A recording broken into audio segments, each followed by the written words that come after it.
Gotta have my pops.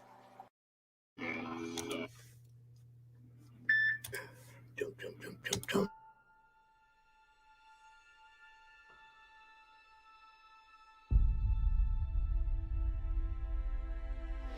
When they mined an area,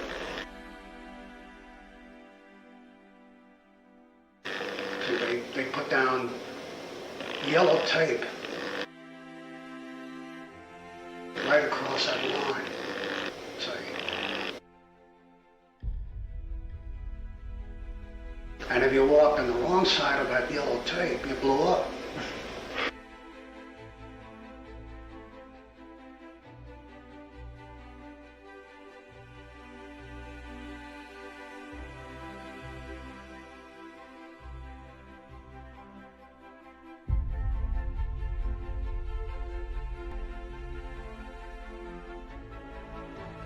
Strange Tales 136. I remember it very clearly, and that was my first exposure to Koepp.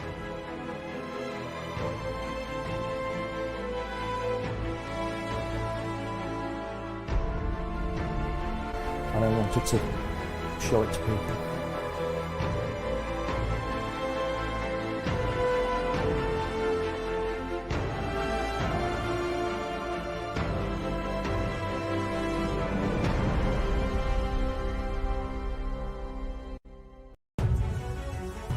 Sunsworn Wings of Vengeance is funding now on Indiegogo. Don't miss this action-packed space fantasy adventure sure to rekindle your love for the genre. Get it now on Indiegogo or just go to sunsworn.com. Author Cindy Koepp is writing on the edge. Books include Remnant in the Stars, The Loudest Actions, Lines of Succession, Mindstorm,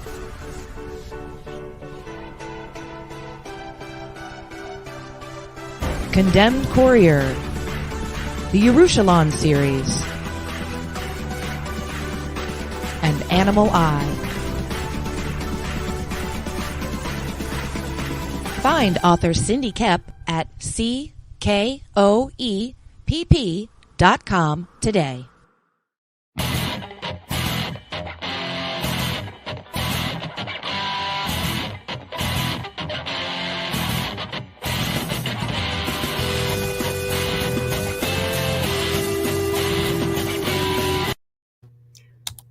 Hey, yo, what's happening? Welcome, everybody. I already see a bunch of people checking in here. This is great. What's up, Fanta?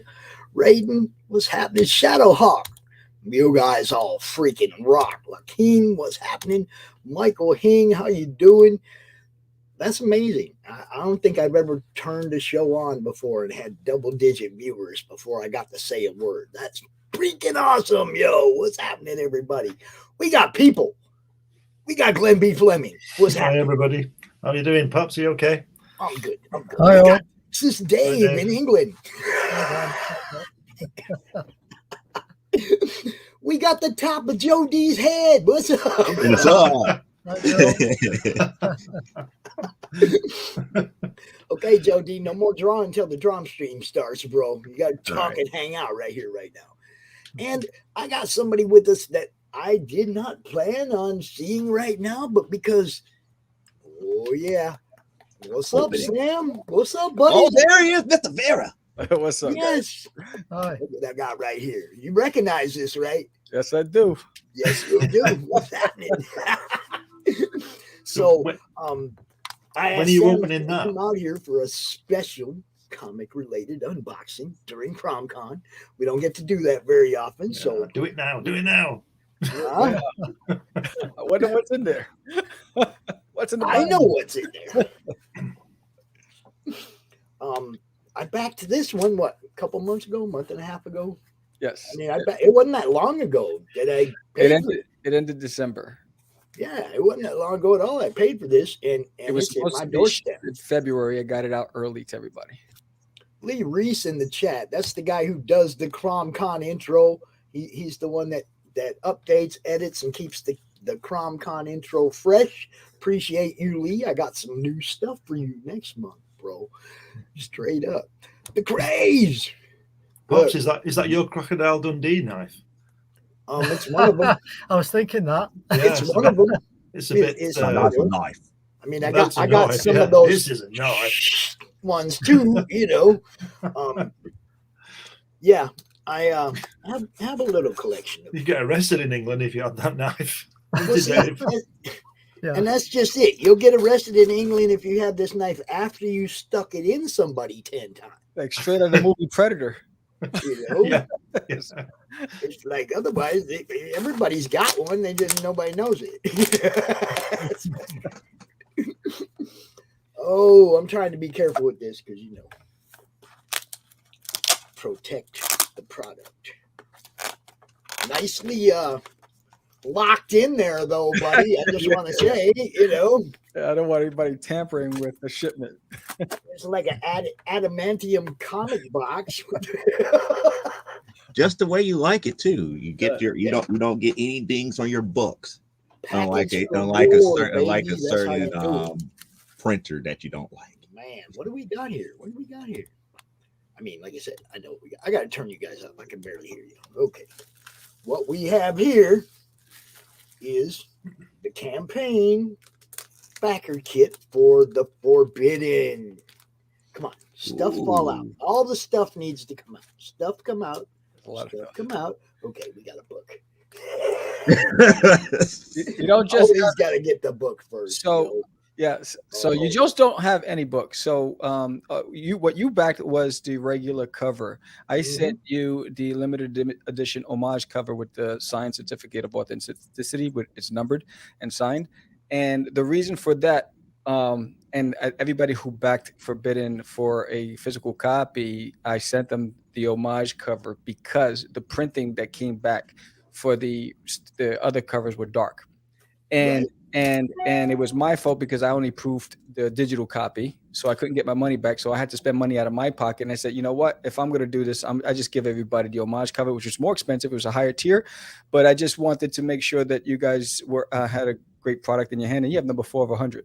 And and so I took the hit, so that way everybody had a good quality book in the end. Dude. Yep, I like that certificate. Yep, I like that. That's cool. Very sharp on the inside, bro. I'm digging this. I can't wait to read this now. Woo! And look at that back page. Alien in my toilet. That's right. That's right. That's right. I don't know if you guys saw that last night or yesterday when Sam was out, but we talked about that book, and that book looks fun. Yes, really fun. We got the Forbidden bookmark. Yes, that's right. All the information. Yes. We got trading cards. Oh, what is she? Let me get over here. Wait, can you see those good? Yeah, you can see. Yeah, you got the glare out on them too. What's on the back? We have okay, a little bio on the back. We have. Oh, look at this! I'm gonna need something else for product placement. What do you think? Sticker or magnet? Somewhere we gotta find a spot, right? Look, there's Joe D right here. Look. Yep. Joe D.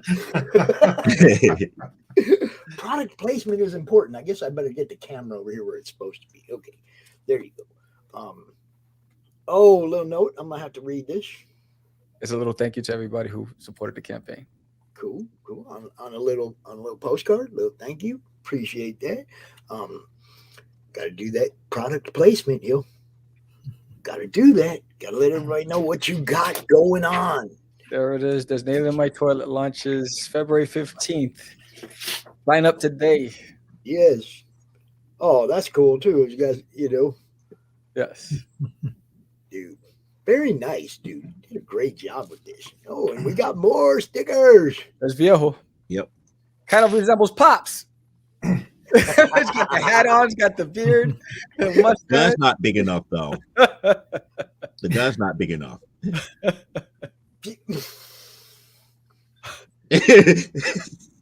Print.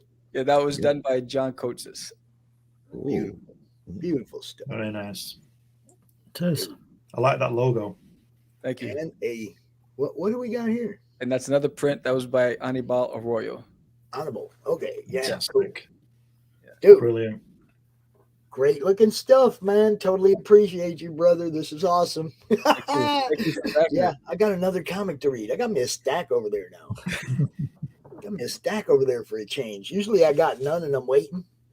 Because once I get a little minute to go read, then I'll read 5, 6, 7 of them all at once.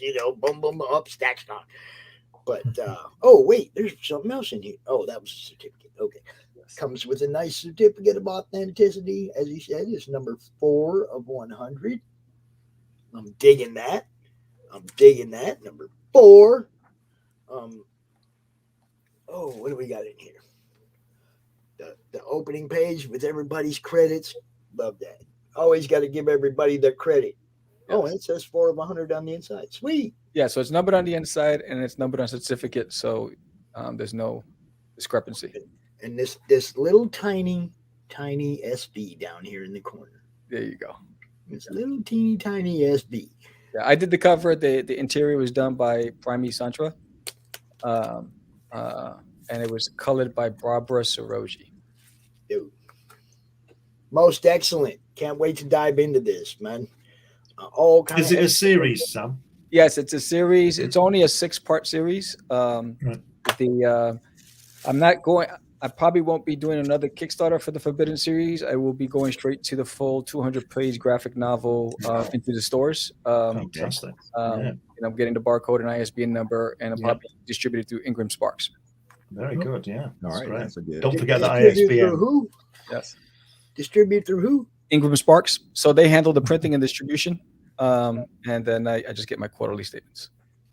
Okay, so They market it out to the Walmarts, the Targets, the bookstores. They do all that stuff. I like promoting people like that. I like promoting places where people can go sell their books. I do it for Mainstream Comics. I do it for Liberty. Anybody that's trying to get everybody in the stores, I want to promote them. That's my end game. Your book in my store, so I don't have to pay to ship everything. Absolutely. That's always been Pop's end game. Everybody knows that.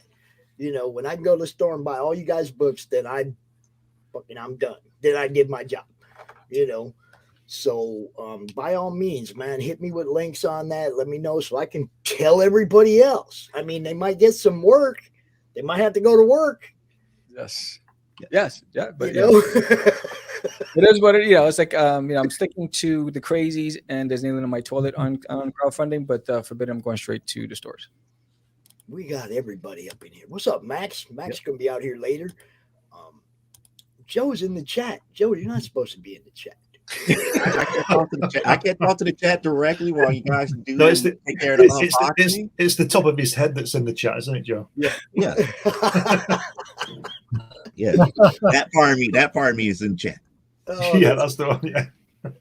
We got we got an unknown Facebook user. Cindy Camp, what's up? Hi, Cindy. She's gonna be out here later too. You guys know Cindy. Cindy made CRoM. Cindy made our little crochet CRoM. I'm gonna talk to her about that too. I see a little small tier in the Enter the CRoMDiverse where maybe 5 people could get one of those for the right price. Cindy has to get paid. Cindy has to get paid for that work. You know what's up. Mm-hmm. But yes, I plan on talking to her. What's up, Joe Catapano? You guys know Star Circuit. That's Joe right there. Got Raiden Radio. Hit the thumbs up. Thank you, sir. Hit the thumbs up. Share this because got some great people going to be out here all day long. Starting with these guys. Glenn, the Kirby's book, Fleming. Or is it Glenn Hatch? Fleming. I never know which one. or Glenn Comics Unlimited Fleming. Yeah, that's right. He's all over the place, right? That's right. Yeah. Or Glenn Rappanui Fleming. That's the one. Yeah, Rappanui. Yeah, I got to go back there. No, on Friday I took delivery of this. Yes, hold up. Let me blow that up. Nice. Let me blow that up. Very Look nice. at that. Look at that spine. Wow. Oh yeah. Just full of. It's a book about the trips I made to Kirby's house.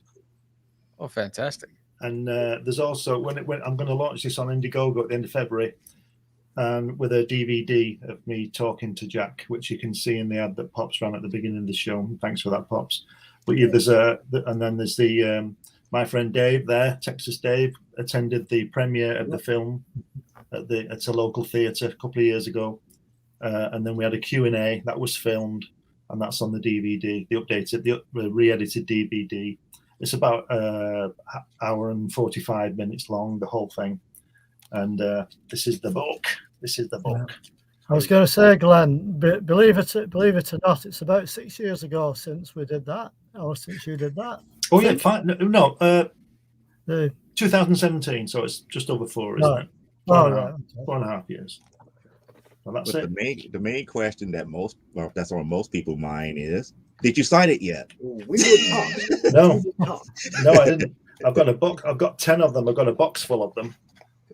Oh, there's the Q&A. look at that. Oh yes, that.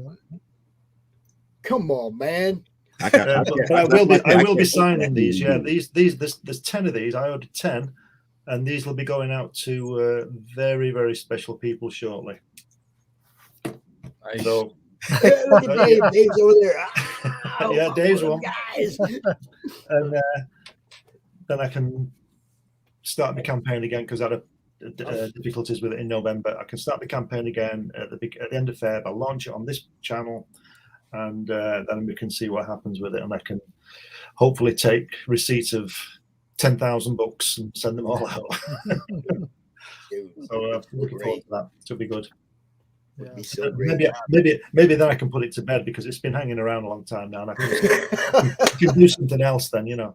It's not not the animation. Yeah, that's the one. Yeah, that's the one. That's what I want to disappear for a month and try and learn that Blender program. It's a superb program because I see Hatch as an animated film, and that's what I want to work towards. Putting him in animation, I think it'd work really well. So Pedro, he was on the panel last night. Yeah, and he let me know that there's a little CRoM anime coming in by sometime in February. Well, that's not allowed. You can't be out before Hatch. maybe I'll have to bribe Pedro to work on mine before yours, Pops. Hey, you can pay him. I can't. So I'll get Dave to pay him. He's got all the money. Hierarchy. I'm above as, they get to mine when they get to it. Yeah. But yeah, I'll be working on that soon. And the second book of Hatch it will be out after the Kirby book, sometime after that, probably a month after that. On Indiegogo again. So that's book 2. Book 1's already on Amazon. And that's all finished now, the second book. And there is a sort of a Pops appearance in that one. Yeah. Have you flattened the artwork yet? Yeah, and don't forget I'm working on a Hatch story for your anthology, Pops. Yes. So that'll be I have no idea how he's going to do a crossover with a character that's on a planet by himself. Right. Well, I can't wait to see what Glenn does. It's getting there. In fact, it's part of a rough that I worked out. I was just working on a rough the other day. Oh, that'll happen. That could do it right there.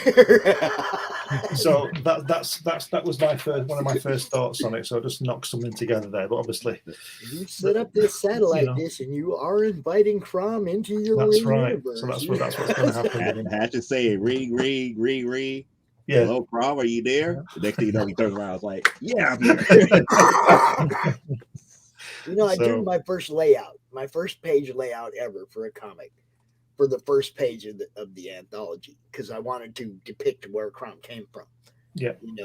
And I got the guy who originally drew CRoM in the logo to do the first page. He's going to do the first page and probably some other stuff in the book too. But I sent him the layout.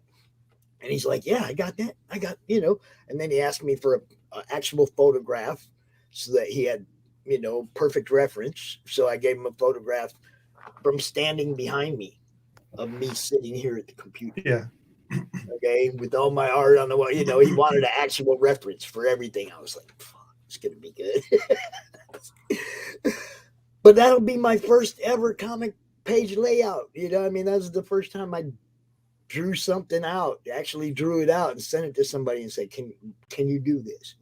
Oh yeah, we got that. No problem. So first page will give you where CRoM came from. And then all these stories will add to his personality and who he is. And at the same time, we get to show everybody else's IPs too. It's going to be fun. Are we going to get some of Sam's? So Glenn. Yeah. I was just going to say, believe it or not, it's been 12 months since you invited me onto this show. Was it? Wow. Yeah. Wow. You've been with us for a year, Glenn. Damn. Seems like it. I have, because Glenn, I think you were on before though, Glenn. Before you invited me on, were you? Yeah, I think I would have been. Yeah, but that's scary, isn't it? I know. That's frightening. And you still have to pay me a visit. I do, yeah. Well, I'm working. Well, you're only 35 miles away. If you were 3,000 miles away, I'd probably been by now. But you know what it's like. I can't believe. Look, people who live near work are always late, aren't they? True. 35 miles away from each other, and you hardly ever see each other. Well, this COVID thing's not helped this past 2 years. If I was 35 miles away from Dave's house, he'd have to kick me out once a week. Well, I told him this last time I went to his house with all that stuff. I see that wall behind him. That's probably a fifth of his stuff. Hold up. You see that wall behind him? Look at all that. Those are the big bound books of all of everything, and then boxes and boxes of comics. Look at that. Look at it. And Dave has left it me all in his will. See, Dave is a kind person if he did that. We've all been fighting over that spot in Dave's will. The only two books I'll lay a bet here. The only two books that Dave doesn't have in that collection is that and Sam's. And Dave's going to get this soon. So Sam, there's the gauntlet for you. keep this guy's collection up to date. I know, right? That's what we do, man. We just look. Can't say enough. Just have fun, you guys. If you're having fun, look at Sam. Sam goes out there. They do their shows. They're having a freaking blast. Mm-hmm. And you can tell, and it's kind of contagious. You see, you tune in, you're like, all right, I'm just going to share this out, and I'm going to go on, and then you get stuck there because they're having a good time. And then Dave's looking forward to that. Oh, look at that! Issue 2. Yes, that's the second book. Yep, that's the cover of issue 2. I love that. Nice. I love that one. I love all the hieroglyphs and that's what I was looking at. It's like a whole bunch of Easter eggs, man. It's like all over this book. There's lots of things going on. He's got Enterprise on it here somewhere, and he's got one like Easter Island, and it's got stealth bombers on it, and it's got all sorts of stuff on it. Nice. Yeah. And then look, you see, looking at himself. That's why he's looking at himself, looking back at him. Looking back at him. It's like, how did that happen? And he's got Joe's flying helmet on from the Air Force. Mm-hmm. What's up, Lola? What's the premise for Hatch? He's this little guy. He just lives on his own on an asteroid out in the universe somewhere. And just all these crazy things happen to him, and he can't work it out. He's really confused. He doesn't speak. He doesn't say anything because he's no need to speak because there's nobody to speak to. So he doesn't say anything. But he just all these crazy things. Like in this issue, this pyramid appears, and he goes in it and looks around and finds all different kinds of stuff in there. Nice. And that's what he does. Just crazy things happen to him, But he's all on his own. He lives in a hatch. He lives in a little hole in the ground. He has a little hatch, that opens up. On his asteroid, he has this little hatch thing, this concrete like little grid thing with a hatch on it, and he lives down there. We never go down there, but we see him coming out, and he goes back in, and he gets flooded, and all sorts of stuff goes on. I'll give you a page reveal. Guys. Is it colored with pencil? No, it's colored ink. Oh wow. Okay. All done with pen and ink. Nice. All on You have to do all this on right. out. All You on have to real do this artboard. right. Okay, you see? Yes. Oh You nice. see the hatch? You see Yeah. the hatch there, Sam? Yeah, sweet. Dude pops up out of the hatch, right? And oh crap! Look, Oh, look at that. but look now. He takes off the Pop's uniform and he drops it on the floor over here. The costume, or the CRoM costume, but he's still wearing. Where am I at here? Oh, he's still wearing a shirt that says Pops on it. Oh, that's cool. Okay. That is cool. How does he know who Pops is? Well, Maybe CRoM has something to do with that. Again, we saw the satellite. See, You could be Yeah. spying on people. see. You probably got good reception out there in that asteroid. It's like now we know. well, that's why he has that dish. Yeah, that's what I say. Now we That's know. why he's how got he the dish. found You out, see, he's, You know, he's- now he we know sends how up we it for- crossed over. That's great. what he does. He sends away for things to somewhere. They get delivered by HX instead of FedEx, and all this stuff in boxes. And in the second book, he sends off for a book, and it's called Pyramids for Dummies. You know, and he builds his own pyramid, and all these things get crashing on him and drive him crazy. But it's it's really great to work on. I love working on it. Glenn, can you do Yeah. me one favor? Add Sorry? this one joke to Hatch. Eventually, someday you can work it in however you want. He gets a letter in the post that actually says that Acme is going out of business. Okay, I'll figure it out. Because think about it, like he ignores things and Ajax and everything. It's like he things in cartooning. It's like Wile E. Coyote gets everything from Acme. Yeah. And then he gets a letter. It's like Acme is going out of business. As of today, we have it a 90% off sale. I'm I'll work looking on at that, it, yeah. Rail Rider. I'm looking at it. You're looking at it. I don't know why it says the page was removed. I know it says invalid link sometimes if you send it to somebody in a message, but the link still works. It just, it just says invalid when you try to. I don't know what Facebook is doing, but it works. Okay, that's it right there. That's the link to it, and it do work. I want to hear more about Sam's book. Tell us about your Yes. book, Sam. Yes. Oh, there's an alien in my toilet. His name is Duty. He's from Uranus. And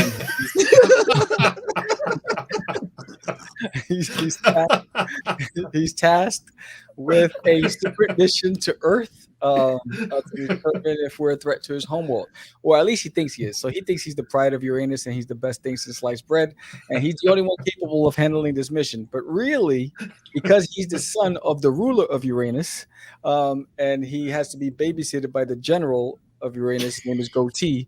The general tries to send Duty on a fool's errand to Earth. He thinks nothing can happen.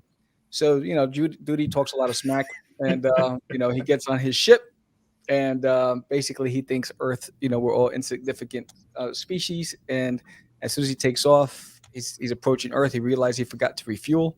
And so he crash lands. And from that point on, a series of events take place. And he eventually gets into a house with there's a Chihuahua in there named Herman who thinks Duty is a talking jalapeno. And and it just goes, it mayhem from that point on. Right. Okay. You asked for it, Glenn. You asked for it. You can't follow that one. It's funny that. Where is it now? Carry on while I just carry on while I just find something.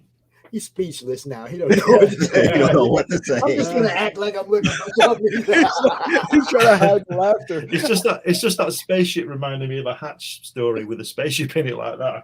I can't remember where I put it. So that scene is actually it's an homage to the Ninja Turtles issue number 30 cover, and so I liked that cover so much I wanted to create an homage to it. And the only difference between the Ninja Turtles and this one is that I have a UFO in the background. So that's going to be available on the campaign as well. So, how much fun have you been having with this one, Sam? more fun than you'll ever know. I mean, it's he is an extension of my juvenile inners. You know, Judy and I have so much fun. I love I love him. I have more fun doing him than any other project I've ever worked on. I don't even write the script until I draw the pages. So basically, the scenes are dictating itself, and the words come out as I illustrate them. So I'm excited about this the series. There are trading cards. There's a coloring book. There's a guidebook to all the characters. The trading card game for the series will be launching at the end of the year. There's so much. Well, it must be a question of great minds, because this isn't the page I wanted to show you, but here's one from the second book. Oh, nice. So this spaceship's come out the top of the pyramid. Nice. And it's going away. Nice. So I think we're all doing the same thing. It's an extension of your innards. Extension of your innards. Yeah, so Duty's mission is to get 100 people to sign up to get aboard his ship. He needs 100 recruits on his ship in order to justify the cost. It costs him 280 uranium chips to get from Uranus to Earth. So he has to justify the expense. So far, 69 have signed up. Thank you all who signed up. And it's going to be with the launch party will be on Cast the Craze podcast on the 15th of February. Well, I just signed up too. So thank you, sir. You know. All y'all should do that. Go check out There's an Alien in My Toilet. If you want to get a book you're going to laugh about, I mean, come on, man. I mean, I his love name is Duty. He's from Uranus. See, I like his. It can only go downhill from there. See, I heard the story before. I like where he got his inspiration from for this character, and it comes from his love of Alf. Oh, I'm a big. I mean, hold on.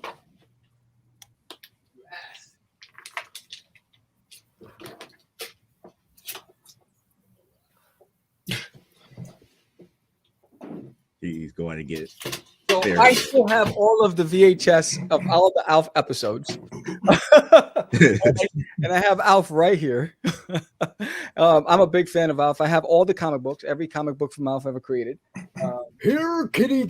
I have every episode of the animated series. I have every episode of the television series.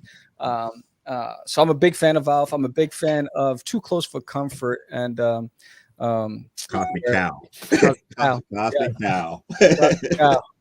You know, that was one of the inspirations behind me getting into comics and illustration.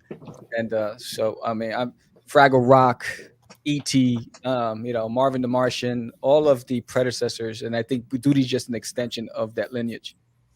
Wait, you said Marvin the Martian? Yes.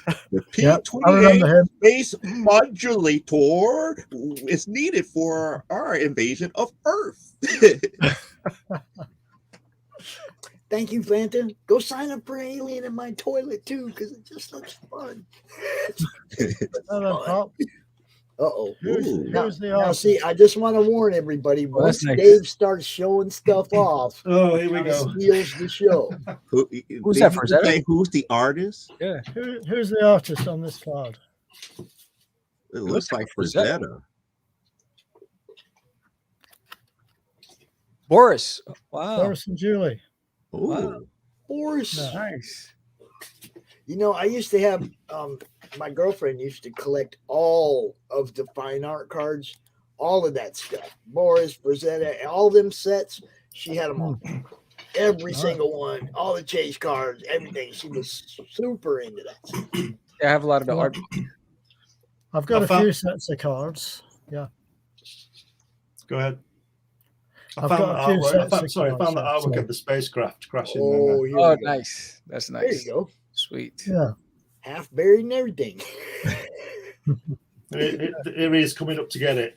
Whoops. I've always wondered why they do that classic. It's half buried in the ground. It's like, come on, man! It hits the ground, it goes boom. We all know that. Well, remember, you know, it's made out of a different material. That's right. Yeah. I mean, it was just whatever you want. If it hit hard enough to dig in, it was moving pretty good. Well, the story of this is it crashes and then he finds It's like Roswell, Yeah. where it scrunches up and just goes back to its original shape. It's called swamp gas. Yes. And he I like finds your it. fonts. I like your I fonts. like that. I like that hazmat helmet. He that draws all has. that stuff. He Yeah. draws all Hazmat that helmet. to the board, Sam. Yeah. There's no computer, nothing. That's all the lettering, everything. It's all hand drawn. Yeah, it's Yeah. awesome. So It's yeah, crazy. it's the only way to do it, as far as I'm concerned. Because I've always liked the lettering because it makes the artwork complete. And to me, as I've said lots of times, computer lettering is too perfect. And I like the mistake in things a little. The bit that's not right is probably the best part. But when you get the old artwork, like the Kirby artwork, all the lettering's on the page, and you get the whole thing. Whereas now you would probably get nothing because it's all done on computers. It would just be a print. I like the original kind of thing, and that's why I do my own lettering. Give you a complete piece of artwork. But that's just me, I mean, computer stuff is great, but I don't want to work in that way. Yes, the lettering looks fantastic. I did want to say anybody who's wanting to be in the open art stream creator, 1 and 3, shout out in the chat so I can send you the link, so you can pop in here at 1 o'clock because Nice. I don't know who wants to be in. Just let me know you want to be in. I mean, I know Christie and Rich, but I don't know who else. So, if you want to be part of it, shout out in the chat. Come out and draw with us, with them. Yeah. Nobody wants to see pop stick figures. Nobody. Well, you're showing the Lady Death, if you still have that around. Boom! Yeah. No, not yours. Yours, not So mine. mine? Yours. You like mine? Okay, I'll show you mine. Again, it's like you're the one that gave me the idea to kind of think outside the box.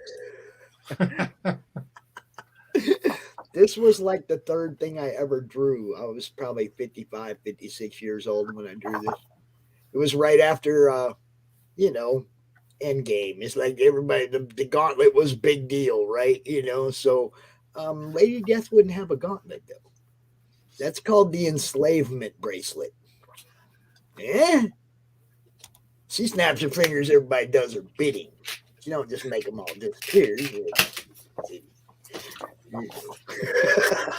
It go. kind of makes me think about Marvel the End and what happened there. Ooh.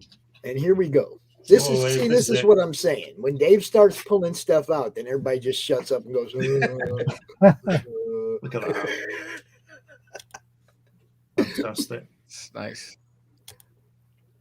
There you go. Lee, never be afraid, dude. Never be afraid. Attack it.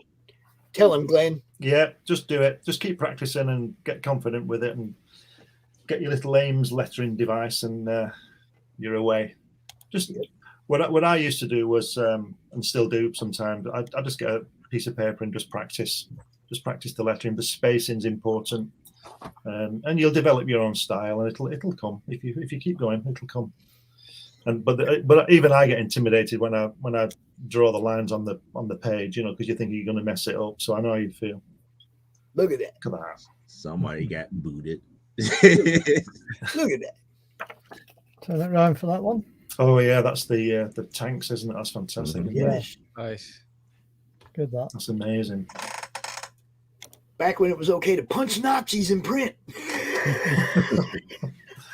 There's another one inside. Look at that. Wow. Oh, what do you know about those, Glenn? I don't know anything about those. You don't? You know, No, I don't know everything about him. I don't think I've seen all his Yeah. work. Dang.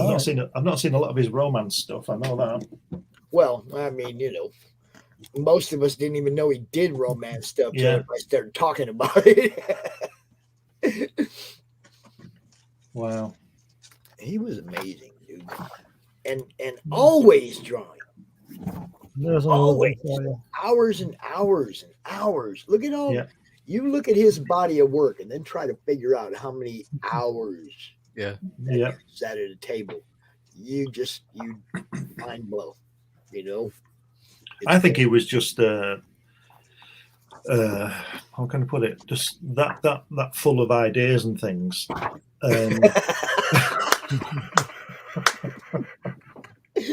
There you I've been go. practicing noses so much when I close my eyes, all I see are schnozzes.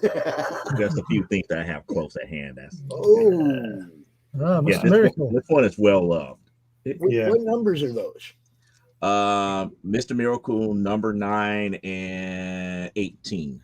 I have number 6 on the way. I have number Oh, 6 nice. coming. Nice.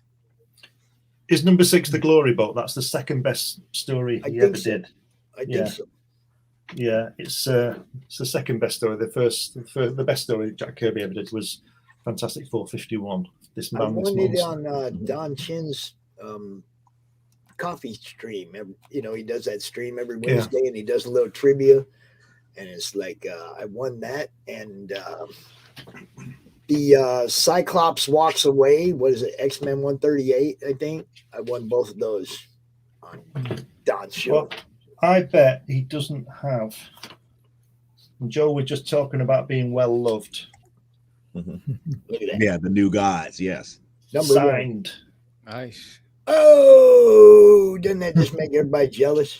Right, I mean, I don't know what the grading would be on that. Probably minus 10, but who cares? You know, Probably a And 0.5. It'd probably be a 0.5. Yeah, it Right. still has a cover. It's just attached. You'll get a grading on it, you know. right? But it's got his signature inside. So you don't Yeah. grade it as a comic. You do the authorized signature series. You have the signature authenticated, and then you slap that sucker. Do you think the No, do you think the he- authentication could be a photograph of me with him? Oh yeah, Yeah. I think that Well, works. Why not? This is the very first Marvel comic. Well, my brother bought this in 1965.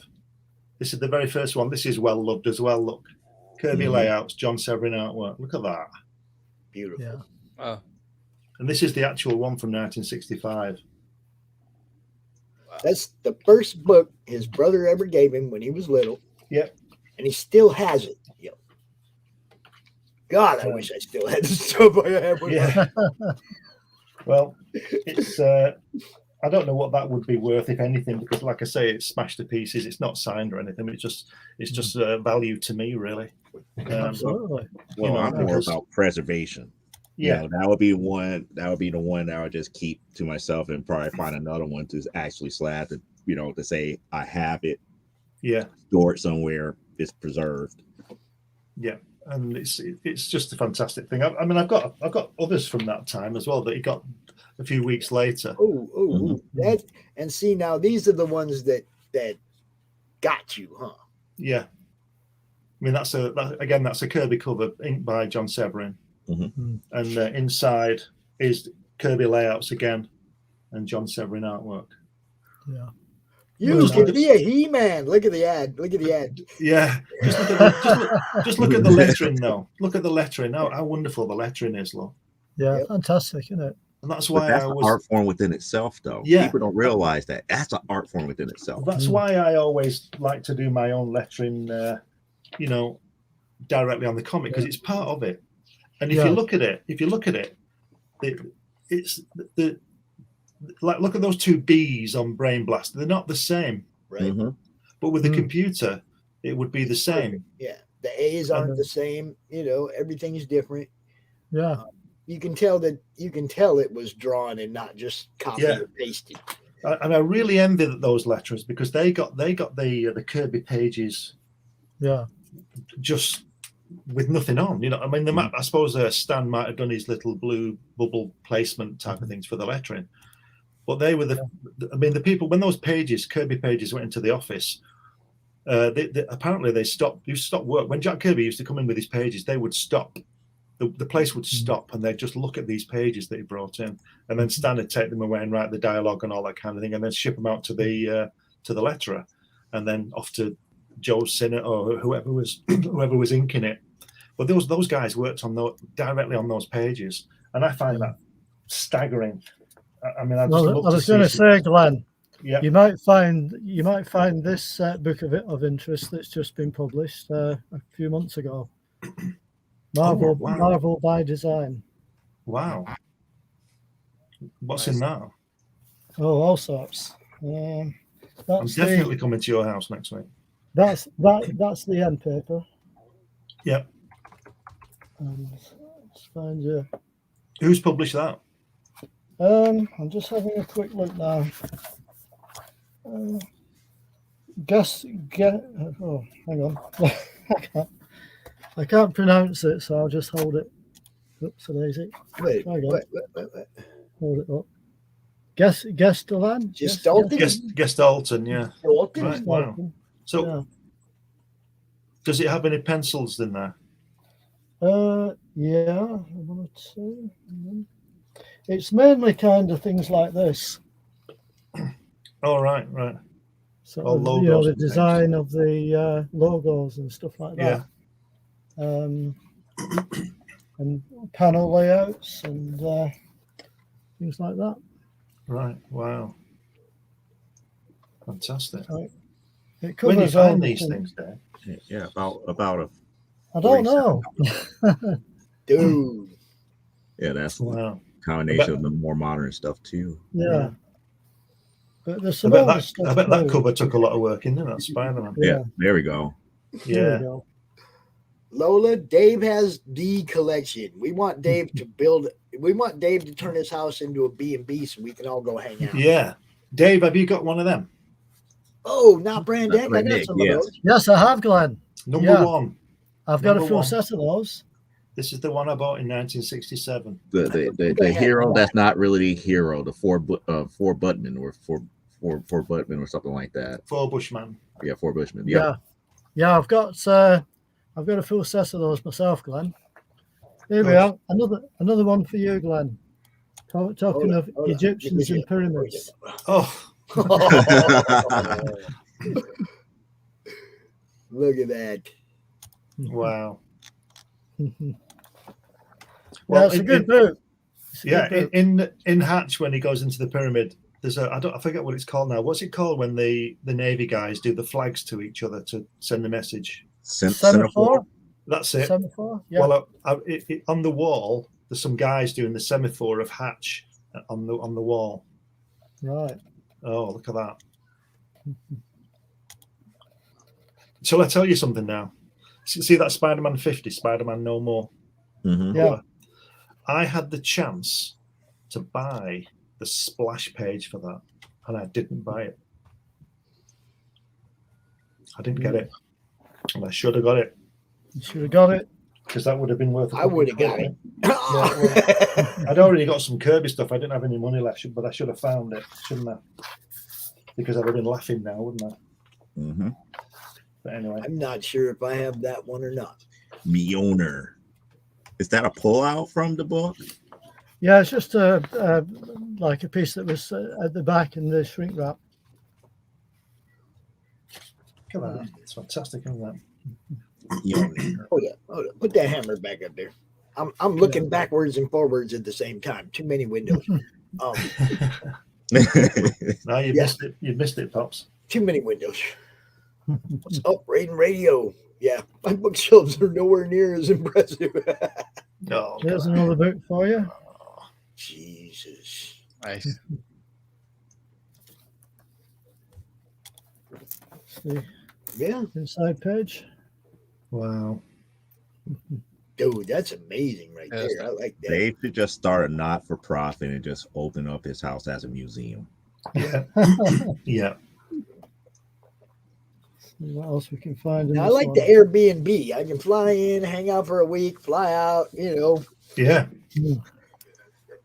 You live too far away to go overnight, hang out for a week. It's just Get Rich up fantastic, there, isn't it? get Glenn over there, man, get all them UK people, get Lucifer, all these people come hang out at Dave's house for a week. There's another page for you. Oh, that Ditko. Fantastic. Mhm. Look at that. How do you catch a ghost? Mm. Me Wow. too, Lola. I'd like to see what you got too. I'm always showing stuff off. I like to see what other people have. Sam, what do you got? My stuff is still packed. I haven't unpacked all my art books. Yes, that's not till April. I have to get I'm shelved working, man. I'm working. I don't got time to. set aside. I've only been here a few months. But yeah. You've already been there a few months, you say? Yes, it's September. Time to unpack, bro. My He's been art too books are busy. packed. My art books are packed because I don't have enough shelves in this office. So in the hallway, I have to put shelves up and put all my books. I have a lot of art books, but I just haven't had time to it. Got to get the podcast going. I mean, come on. I got this. This is how it works here. You got filing cabinets. Yeah, you got Warehouse 13. 3 filing cabinets, books all over on that side. And then behind me on this side is all the custom, the custom books or boxes with the actual print on them or whatever. Yeah. X-Men, Spider-Man, Venom, all the different boxes that have, the cool stuff on them are over on this side. So it's like all around me, it's pretty much comic books. I think in a couple of years that Dave's going to be the homeless guy outside his own home because there's no room for him to sit inside, and he's going to get moved on by the police. His house. They're all going to dress up like Bobbies and come over there and take all his shit. He's gonna have to sell what's behind him to buy a new house that's bigger so he can fill it again. Yeah, because he needs somewhere like Buckingham Palace, don't you, Dave? Well, yeah, it is a struggle to find space, but I'm not doing too bad. I've still got some room left yet, so we're not doing. We're not doing too bad. You guys should see his front room with all the toys in it. We never get to see that. No, you're gonna have to give us a remote tour one of these days, Dave. Walk around with your phone and film everything. Well, this is what we're going to do. When I come today, we're going to film it all. We're going to interview him. Going to show the collection. Go do the whole thing, and we're going to put a DVD out, aren't we, Dave? Why not? With your permission, of course. Yeah. We'll put a DVD out of it, and we'll have you'll be the guy, and you'll go through your collection, and we'll show everything he's got, and we'll just we'll get that B&B open, and we'll get over there to the pub.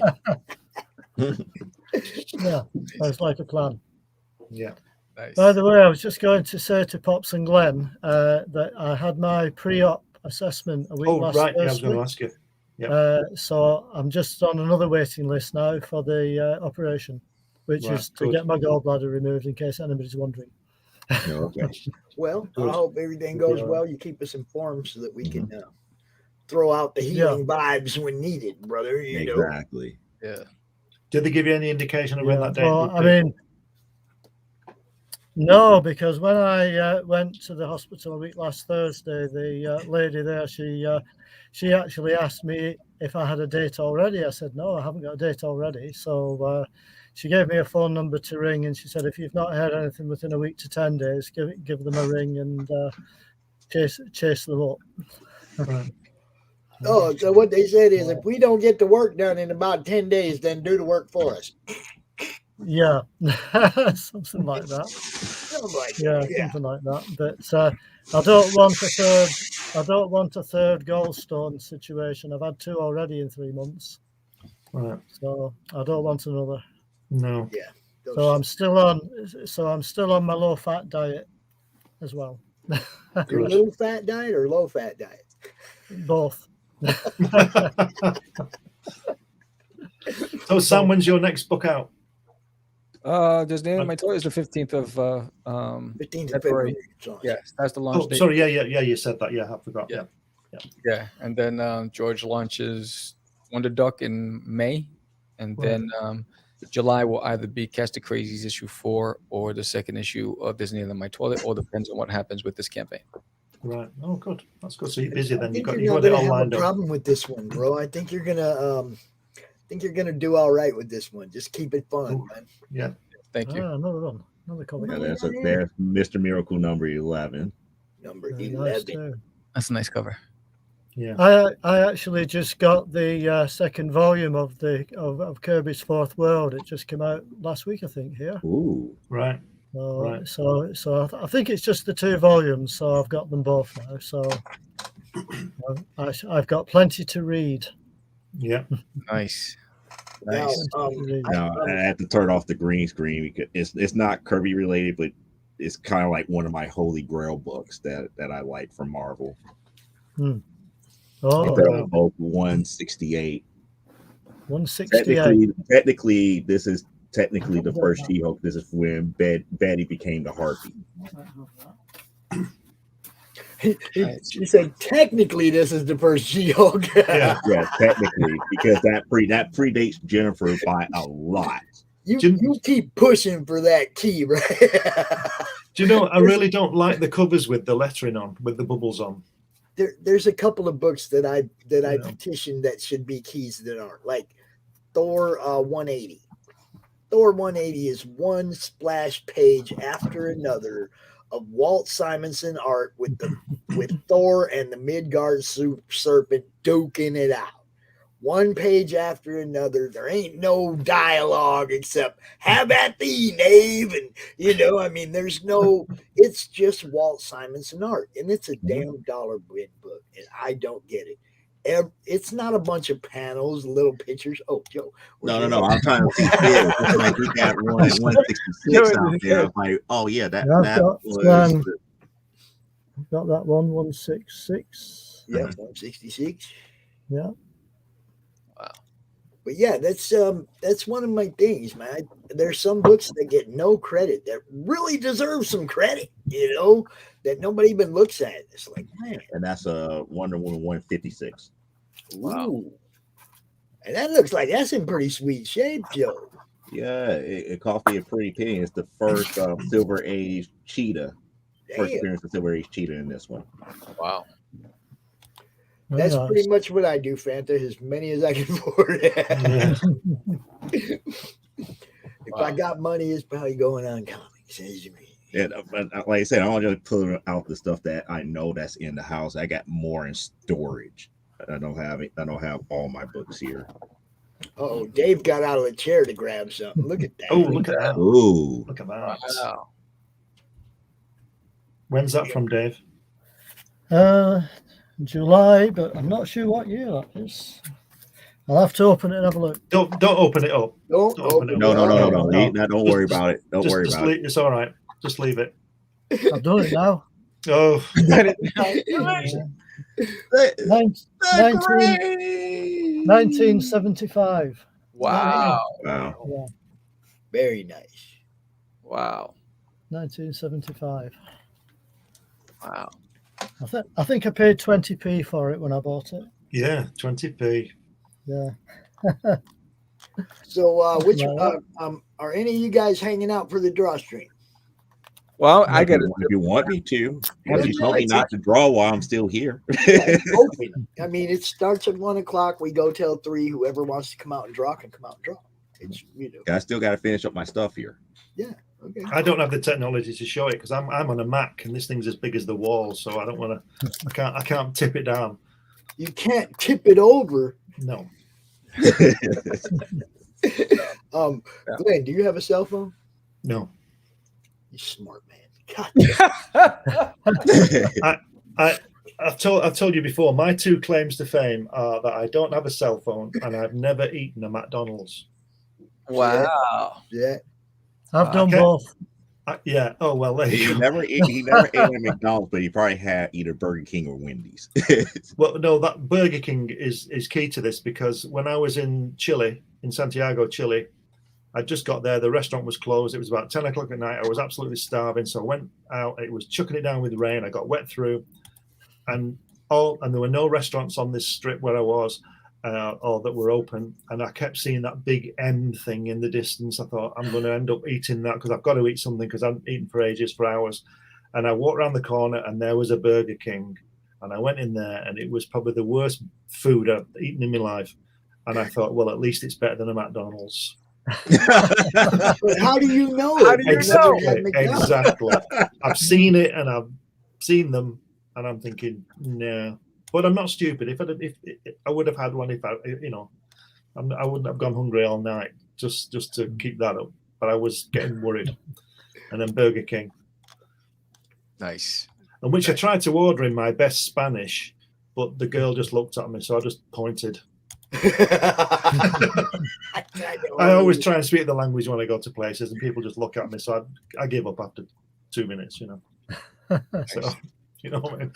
That one. Oh, She understood that. Nice. I love Burger King though.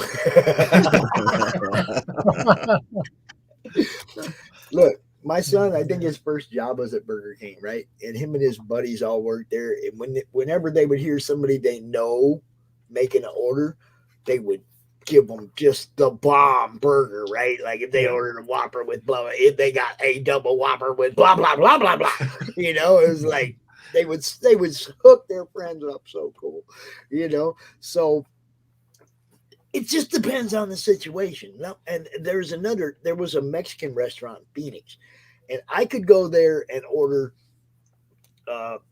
something and get home, and it would be mostly chilies with a little meat. My Mexican girlfriend could go to the very same place, order the exact same thing, and bring me back one that was a whole bunch of meat with just a little bit of chilies, right? You see what I'm saying? It's like it was all about taking care of the little Mexican girl. They didn't care about the old white dude. Yeah, that's right. Yeah. Well, I was in California once, and I asked this guy a drive-through. I don't know what it was, Burger King or something, some drive-through, and I asked him if I could have this. They have a list of the food. I don't like gherkins. No, and one of them had gherkin with it, and I ordered this thing, and I said to him, could I have that one without the gherkin? And he just looked at me again. I think he was a Mexican guy. He just looked at me, and I said, can I have it without the gherkin? And he just looked at me, and he just gave me a box of fries. Hey guys. So I got the burger with the gherkin and took it off anyway. And they got a free box of fries because he didn't understand what I was saying. So I couldn't work it out. I just couldn't work it out. He couldn't work it out, but he left me, so. Well, we have artists starting to pop in now. Yes, I'm going to be leaving. Thank you guys for having me on this morning. Dude, all right. Thank you Nice for to the see you, book, Sam. man. Good luck with that, Nice to with see that you, project. Sam. Thank you guys. Talk to you soon. Thank you for the book, man. I love it. Good Yeah. stuff. See you later. All right. Okay, so I guess that's the end of you and me, Dave. Yeah, I we're was just gonna thinking start. that. We're gonna switch gears a little bit. Anybody that wants to draw, hit me up. I'll send you the link. Come on out. And for the next couple hours, we're just gonna watch what people got going on. It's usually always fun. Time to see the top of my head. Yeah. Well, I'm going to actually draw like an actual T-shirt design and try to put that up while we're doing the DrawStream. Wow. Cool. Yeah, it's going to be of Shipper going, I'm fat and I'm drunk. That's going to be fun. Oh yeah, like Draw. atrocity press. I just kind of like it because it implies so many bad things at this moment. Yeah. Christie's her new book, her new Kickstarter called "You All Suck." I was disgusted how everybody acted during COVID, so I just said, "Fuck you all! I'm just doing a thing." And actually, I have a sign-up page if you guys want to take a look. So it's in the private chat. So if you want to go and do that, because I'm actually going to go start working on it. I got it already approved, but I was waiting on the physical items because you know how the supply chain has been wonky December, January. So I wanted to wait on that. But yeah, sign up for the Kickstarter so it'll be there. But yeah, you guys, I want you guys to read it. It's not that much, but just read the opening line, the tagline. I'm so surprised people have not reported me already. It's like when are they gonna slam Christie? Yeah, and I've got stand up later on today. Woohoo! Yes, and she's also doing stand-up comedy now. That's crazy. It's weird to me. It's I've done it late last year, and then I got asked to do it again. And I was so nervous last year. I was like, oh God, what am I gonna do? What am I gonna do? And fuck, I don't know what to do. And then now it's who gives a shit? So this is what Joe's got going on. I think we're gonna have Allison and Rich Perotta, a few other people join us as they wake up. Should I message Rich and tell him to get his lazy ass up? I think Rich is still on New York time, isn't he? He might be a little late. Might be. Something came up. He's on England time. I know he's on English time because he lives there with his wife now. All you guys. Yeah, I think he's still on New York time though because it's only 6 o'clock at night here. Oh wow. No, he said something else something had come up and he'd be a little late, but he'll be here, no doubt. I need to curse him out. Rich and I have a very special relationship where we go and say fucked up shit to each other all the time. He'll say something messed up, and then I'll go like, "Oh, okay, you want to do that?" So I'll like say something even worse, and I'll be like, "Oh God!" The one-upsmanship is classic. Well, it's like this. I had a lot of guy friends back in the day. Like I had a lot of guy friends, and a lot of the guy friends, they think that, like, usually the girls will go, "Ew, why are you saying that? Ew, ew, ew," like that, right? And what was even funnier was that they would do that, and then they'd say to me, "Oh yeah, Christie," and then they'd say something really gross, and I said, "Oh, okay. Well, haven't you heard it? Well, what if it's this and this?" And they're like, "Oh my God," and I would just traumatize them. I won't say certain things here because, like, we might get flagged by YouTube. But there you go. We are watching Joe D, the top of his head, and his art right now. This is what Joe's doing. Welcome, Mr. Adam Smith, to the chat, to the DrawStream. You guys know Adam always puts out some beastly stuff. Dude, that's looking great. Yes, I've got the one half done. I just need to finish the rest of it now. Dude, it's bendy and alien, yo. Right, you got 2 minutes, Adam. 2 minutes. I'm counting. Okay. You've got 2 minutes. Does anyone know a fast way of inking? Throw an ink pot on there. That works. Beautiful idea. Yeah, I always come up with great ideas. Yeah, it's a fantastic idea. So, yeah, is this Adam? Go ahead and introduce yourself a little bit. Let everybody know who you are. I mean, you said it really. Yeah, I am Adam. I am definitely the person in which you speak of. And yeah, I joined the madness and everything via Rich telling me to, come and put my stuff out to you guys who, because I met him up at Nottingham, up at the MCon and everything in Nottingham, and just got talking to him, showed him a few things, and he was like, "Yo, man, you got to come out to the madness." So yeah, here I am, basically. And I've been on DrawStreams since. Networking nationwide, worldwide. Thanks, Rich. I appreciate you for bringing. Whoa, where'd he go? Come back here. I appreciate you, Rich, for bringing more people to the madness. That is what this is about. Hell, half people here from somewhere else.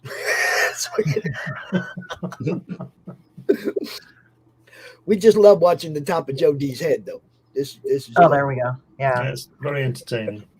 Did remember Man Baby? Yes. I was in a bad mood. Hail chat. Hey, ID Crisis. Now, anybody in the chat, if you want to come out and draw, just hit me up. I'll send you the link. That's not an issue. That's what this is about. It's an open draw stream. The more people in here drawing, the less people will be here watching. And I had to kick Glenn and Dave out. But as long as there's room for you, you guys can hang out. I think we'll have Allison coming out here in a little bit. Rich is going to show up. So, it's going to be one of our normal couple hours of watching people draw cool stuff, man. That's what we do. Christie, how am I going to see what you're doing, though? Are you I can share my screen. Yeah. I have to install some. I have to install some pens for some reason. But let's see here. Clip Studio Paint. Allow. Okay. There she is. Da, da, da, da. There she is, shitbird. If you're wondering why it's drawn badly, that's because. Just because. It's part of her charm, yo. She's a shitbird. Yeah, she's shitty McShit. That's the thing. You're just like, God damn. No, I'm looking at it. It's like it has your style built into it so much that it doesn't look bad. No, it's I'm Christie's just art. trying to figure out what are you trying to talk about now? Well, I mean, like, well, no, it's like this time I wasn't mad. I was like kind of like going, I just have to kind of make fun of people that like chose to put all their fucking business out there. Now I'm all for like, dialogue, open and honest dialogue about stuff, right? Like, oh, okay, let's talk about mental illness. Let's talk about that. But like sometimes people go like, about my depression, you have no excuse to say anything about it. I'm like, okay, but you're putting it out there, See, Christie style is Christie style. You know, it's beautiful. You can spot her stuff anywhere. You know, it's amazing. It's always, you know, on point for her message. Sometimes I'm like, just fuck you, you know. That's the message. It's just basically like, I mean, the thing is that I was told always like, oh, well, you know, you shouldn't do this, you shouldn't do that, you shouldn't do this. And it's like, okay, but it's like everybody else is like fucking miserable and it's like stupid. So I just said, why the fuck am I listening to you guys? And just ignore them. It's like I'm trying to have fun over here. Leave me alone. You know? Well, it's just like they go like when people say a lot of stuff, and you know when they say a lot of this stuff, they go like, oh well, you know, you shouldn't do this, you shouldn't do that with this or that, the other thing, because you know that's like bad and everything. And then you're just sitting there like, okay, and it turns out that you should have done it anyway. Because they were full of shit because they never did anything really. So yeah, I've gotten a lot of advice from people who haven't done what I do about how I should do it. Lots of advice from people who have not done what I do about how I should be doing it. Well, one guy was going like this, like, oh, you know, I could make a better video for you for your Kickstarter. I'm like, oh, okay. He said, because the video you have, it's not really good. And like, I was like, funded, and I'm like, what the fuck are you talking about? Why does somebody have to come up? Hey, if you got something better, show it to me. Don't talk about it.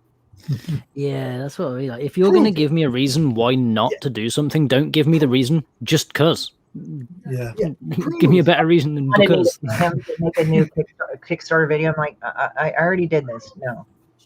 Yeah. I mean, I'm not a fan of the, you know, make somebody else down to get your position. Oh yeah, negging. We girls have to deal with that shit all the time sometimes.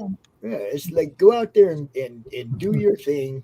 Do your thing because you love doing your thing. And the rest of it all falls into place. You know, it really does. It's like fans come because they like what you do, not necessarily because they like what you say. Yeah. I'm doing it because Rich told me to. And he said if I don't, he'll beat me up. Well, I remember one person, they were like going like, oh, well, you know, I would show them my artwork. It's like, oh, well, you know, can I say something? And like, she would just go and like go on about correcting my fucking work. I'm like, I'm just showing you my work. And I think it's like, she didn't understand like the whole artist etiquette of like, you know, you don't just jump on people's work. You have to ask about the critique. Like, that's what I've noticed. Well, I mean, do it privately too. I hate when somebody goes out publicly and like wants to just drop a critique in the comments. Somebody posted something that they're proud of and they're trying to promote it and get people to like it, and then somebody drop in the comments, it's trash, blah, blah, blah. It's like, man, if you got that opinion, send that privately. Don't go out there and try to taint everybody else's opinion. They might like it. Well, it's kind of like that asshole that like redid J. Scott Campbell's Mary Jane fucking cover.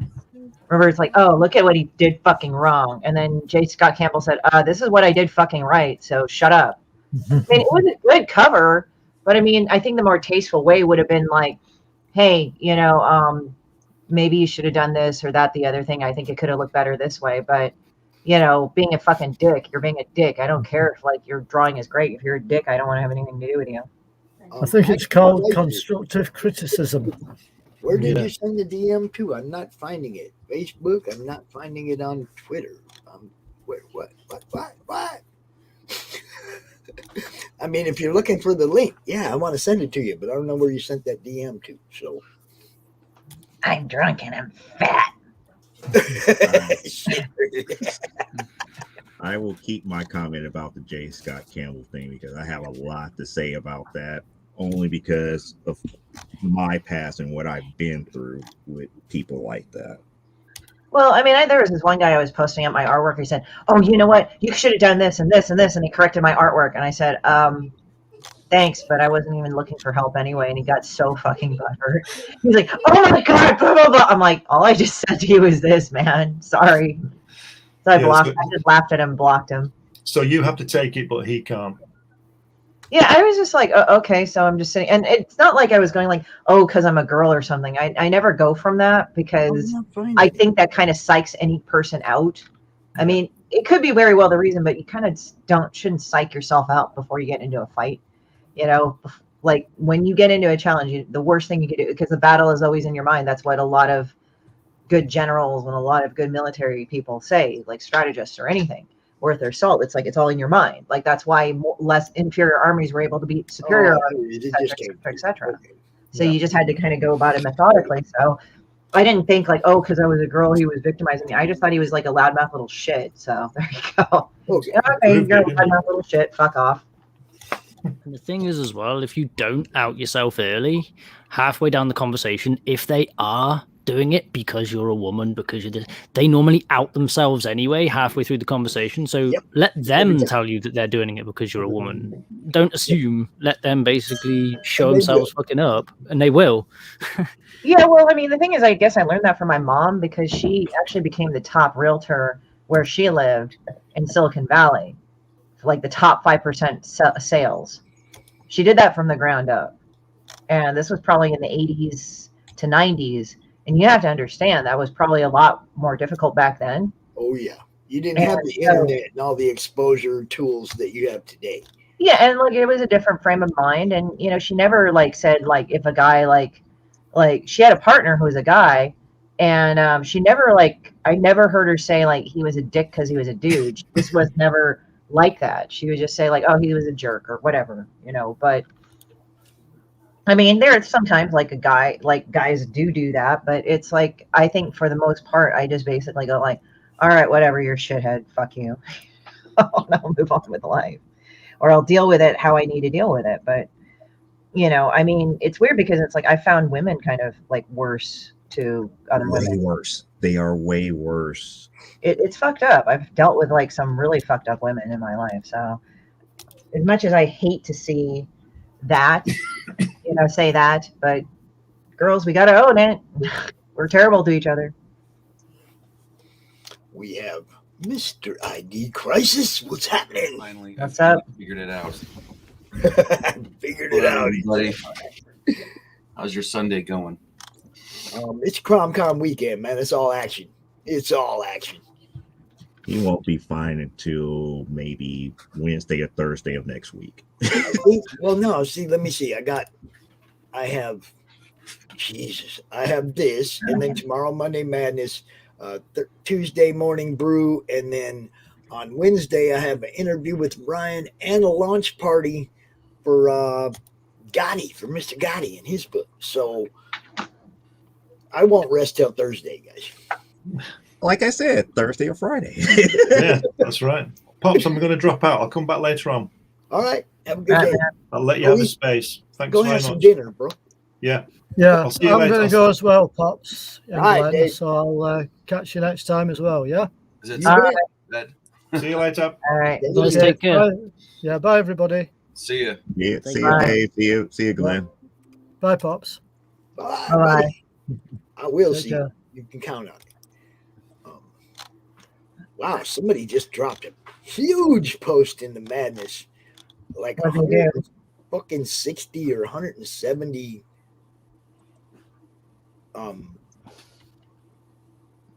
pictures on the post.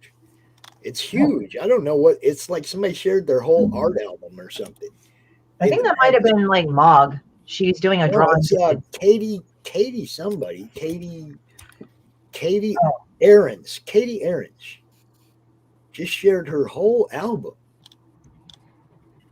Wow, that's crazy. They shared somebody's whole album in the Madness. There's 100 and something pictures there to look at. I guess I know what I'm doing when the show's over. Going through all that stuff, see what it is. I do love when people bring new stuff to the Madness. I'm drunk and I'm back. Right. ID, do you know Christie, Shinn, Joe, McFee, and Adam Smith? ID's like, huh? No, sorry. I'm supposed to do a private stream with my writer at some point. I was down here. He's in California and I'm here, so it's we're doing like time difference things. So I was working on the same stuff that I was doing the last time I was here, and I'm trying to get reacquainted with the hotkeys. You know, when your left hand is working a lot harder than your right hand is because you're constantly switching back and forth between tools, you know, instead of dragging your cursor over to the toolbar. And in Clip Studio Paint, I'm not used to how different they are. So it's like learning to walk again. I mean, that maybe that's a little dramatic, but you know what I mean. No, I totally get it. I think Rich said he just got a new program that he's been playing with that he really likes. So, you know, you have to run the gamut of experimentation to find the stuff that works for your art, you know? Right. I mean, well, excuse me. It's a great program. The tools are awesome, but it's just like anything else. In fact, I can show you the last thing that I was working on before, because my writer, he just got back to me. He's like, he can get on, but he can't stay on long, and he just wanted to give me a couple of critiques on this one page. If you guys would like to see it, I just have to find it. Shoot, go for it. Page I forgot Brianna. Jeez, how can I forget Brianna? I got to send her a link. Hold on. Pages. Yeah. All right. Yeah, let me share. Oh, I got to get back to you. Oh, this is weird. I've only not got through my first cup of coffee yet. So if I'm a little... I can relate, dude. Yeah. Share. I think it's like I'm like with my tongue out thinking about how to do stuff, saying things out loud. Share screen. Okay, got it. Okay. Well, I mean, I'm drawing a shitty bird, so there you go. I'm gonna have this up probably. Hey, man, when you walk into an art gallery and there's a canvas that's just painted white and they have it in an art gallery as art, then you can pretty much do anything you want to after that. It doesn't matter. Right. High art is what it is. Somebody is just willing to pay for anything. I like how this looks all messy and shitty, but it's actually pretty good. Right. Oh, look at this. We got nice. There you go. Yeah, that's the character I've been working on.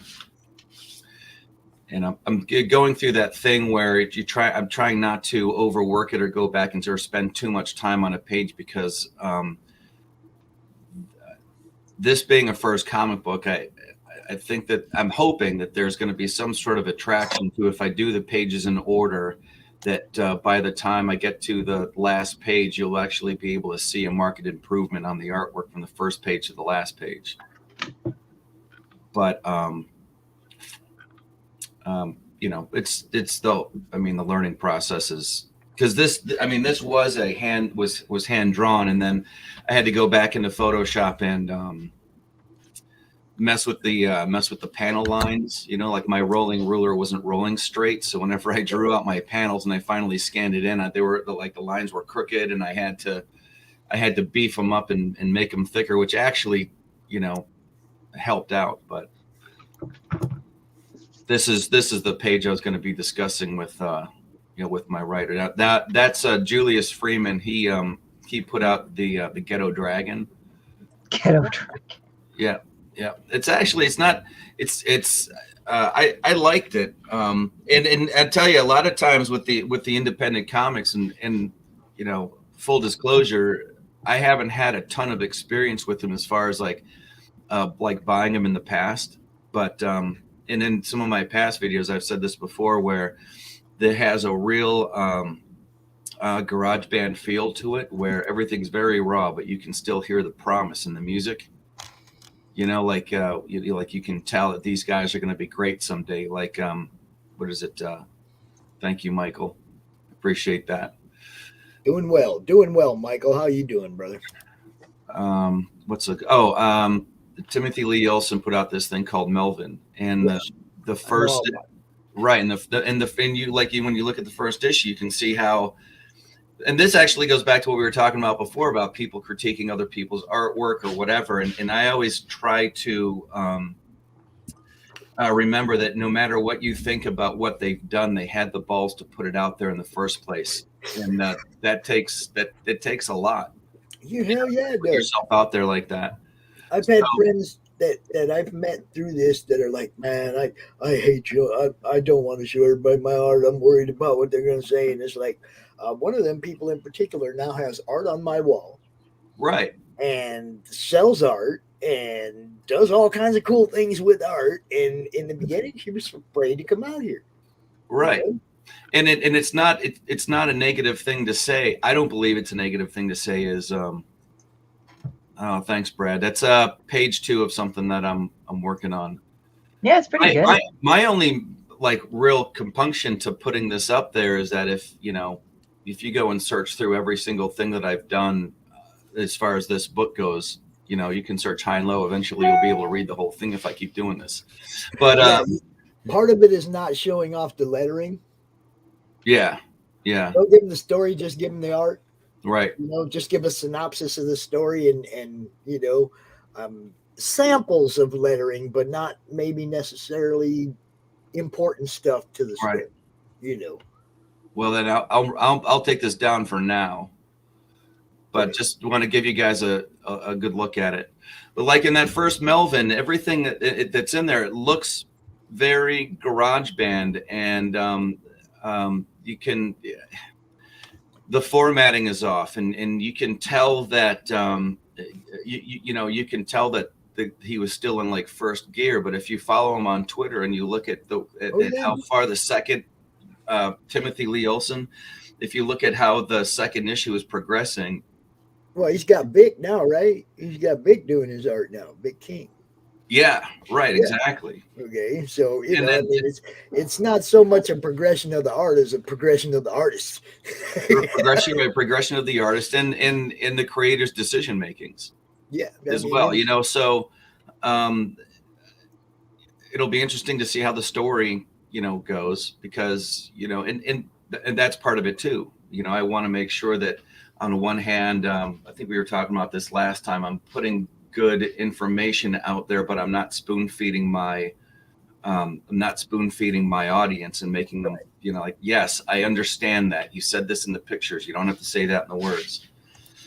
But anyways, that's what's going on with me lately. I like that alien looks kick-ass too, dude. That whole picture, little bendy with the Sith, and that whole picture looks badass.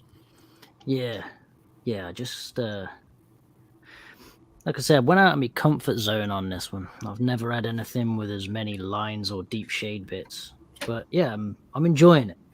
I'm enjoying it. I really am. Yeah, you can tell. You can tell sometimes when you're looking at some people's work, or at least I think that sometimes when I'll be looking at my own work and I'll be able to tell just by looking at it that it felt right. I was in the zone on this one, and on this one over here, it felt like it was a fight. Yeah, I've got a folder full of drawings. If I was to line them all up, I could easily point at a drawing and say that was one where I was on a good day. Mm-hmm. That was one where I got halfway through it and then just went, oh, for fuck's sake, I hope this finishes soon. Yeah. And you can see it. Chat, little shout out from the chat to the demon bitch. What's up, Quentin? Hail the Q Continuum. Right. I'm gonna. I took his ass over to go to see In and Out. It was awesome. Yeah. He liked it. What kind of like places have you taken him to? Some of them, like I took him to see the Endeavor. I think we talked about that yesterday, right? So the Endeavor. Let's see, and then we're doing other stuff like I took him over to see the La Brea Tar Pits. That was fun. And LACMA was right next to it, LACMA, I think. Are you taking him to the bar with you tonight? What? Are you taking him to the bar with you tonight? Oh, you mean for comedy? Yeah. He's going to go and do that. I also took him to my gallery. Q, you got a phone. I want to see it live, bro. I want you to hold that phone up and record that shit live. We're going to try to see if we can record it live. That's the thing. I think it's like at least the video, and we'll put it up on YouTube. Yes. I'm going to dip out real quick and get with my writer. And then, but yeah, everything you guys are doing looks awesome. Thanks, Pops, for Well, we'll throwing be that doing link this out. till 3. If your meeting ain't too long, you're more than welcome All right. to come back. Yeah, probably not. I'm going to try to keep it quick. Okay. Thanks. Peace. Joe, the top of Joe's head, Joe. Yeah, I'm actually thinking about this. What I need to do and what is missing. I'm drunk and I'm fat.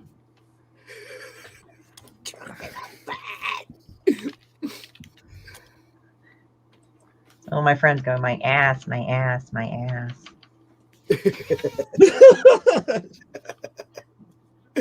People are like going, what's that about? I said, oh, I just knew somebody that just fucking like would go on about their ass all the time. I'm like, oh, God, shut up already. Nobody gives a shit. And it really wasn't a good ass. It was really sloppy. I think it's like you can be proud of your body parts. I don't think that's bad, but it's like when you start putting other people down, it's like, okay. Yeah. And the other thing as well is if you are going to start putting people down and body shaming them, make sure you don't look like a drop trifle yourself. Now I have this image. It's like, yeah, that person's ass looks like a drop trifle. Yeah. That's kind of the thing. Yeah. What somebody considers beautiful, somebody else is going to consider ugly. So you could fat shame somebody, but yet there's going to be a person that's going to not like muscle.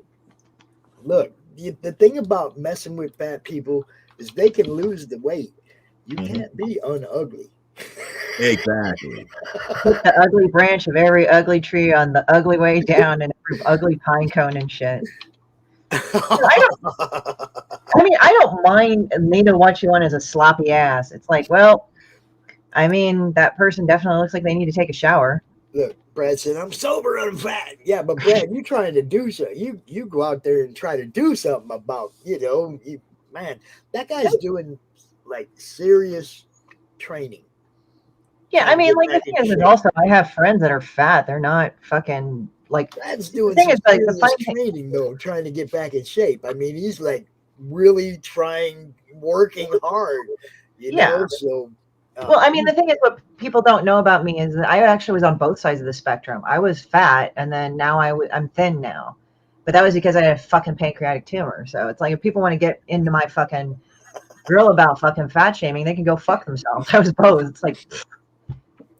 Went to La Brea, the Natural History Museum in L.A., Space Endeavor, the Hive Gallery. Oh, yeah. And yeah, we got together with Amanda. We baked homemade cookies. What kind of cookies y'all made? Regular cookies with brown butter. Sorry, wasn't those kind. Amanda, make some real cookies, man. How's she doing? How's she doing with her Viking? What's going on over there?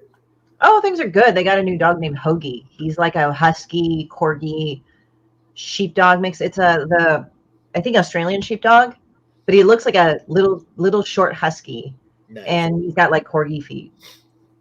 You know, we love the huskies around here. We got them everywhere. We got a lot of them, and they howl and shit. Isn't it cool? I love it. They talk. Yeah. Rocky talks, man. He talks so much.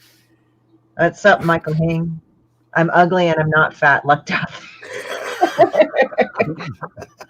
Damn. I'm not saying shit right now.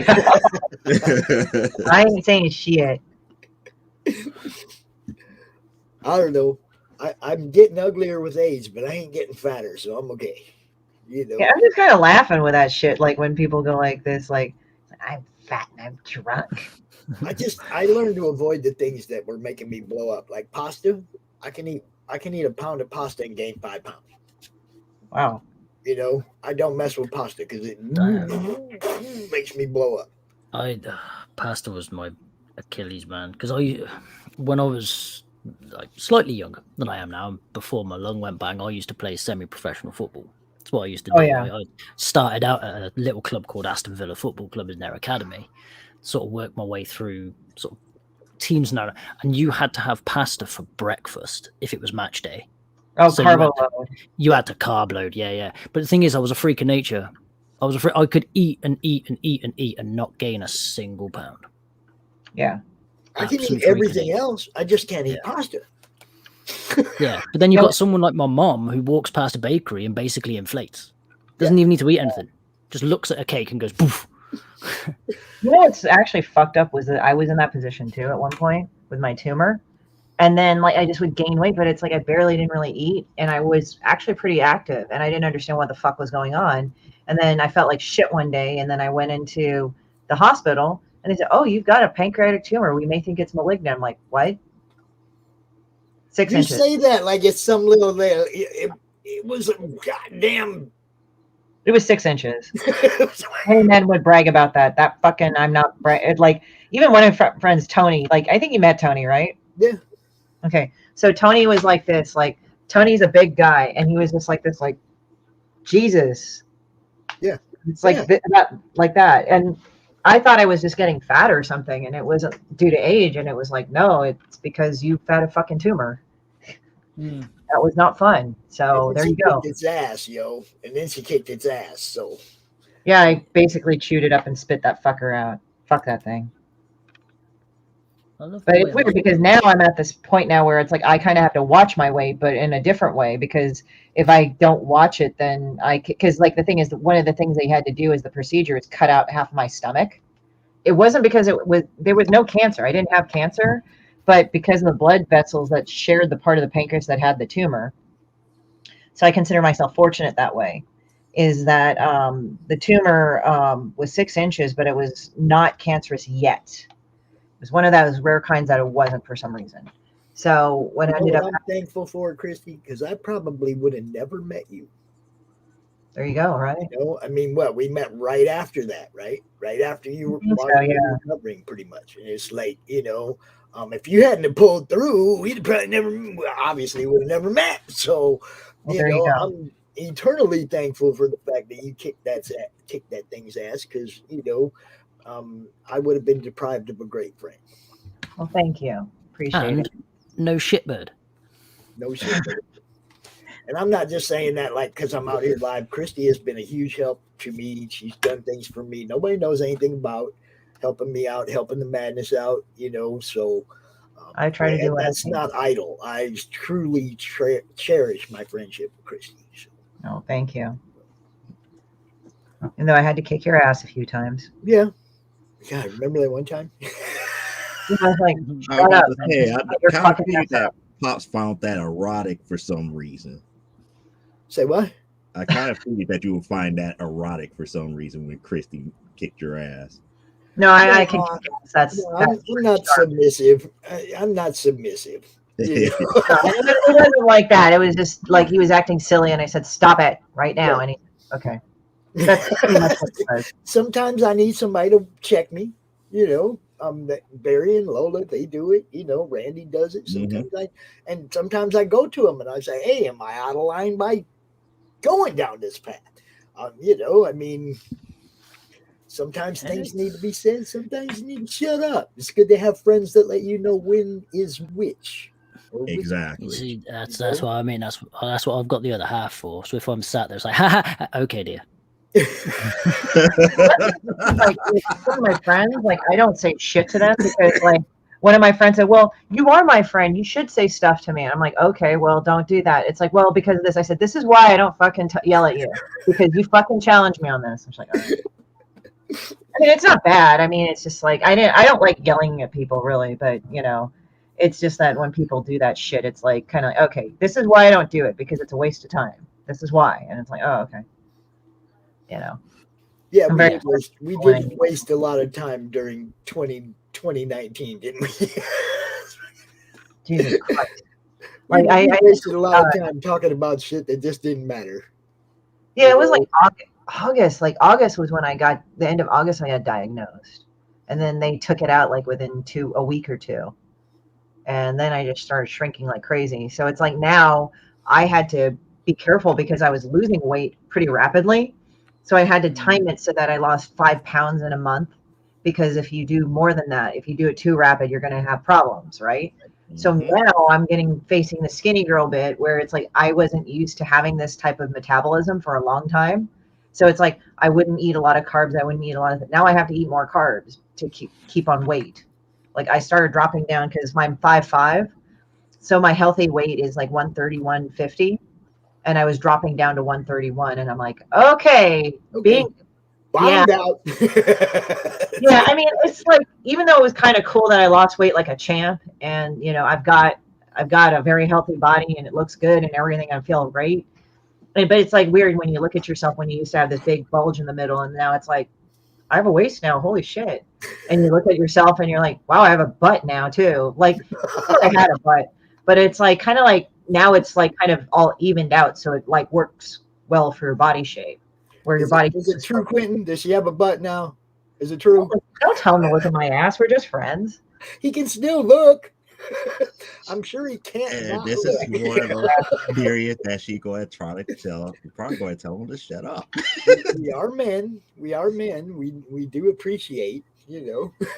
Exactly. We do appreciate, but we don't have to tell when we're appreciating. Exactly. We are men. We are artists. We look at things. We appreciate. We move just on. Let me know in my DMs. I'm going to put the shit out of you in a minute.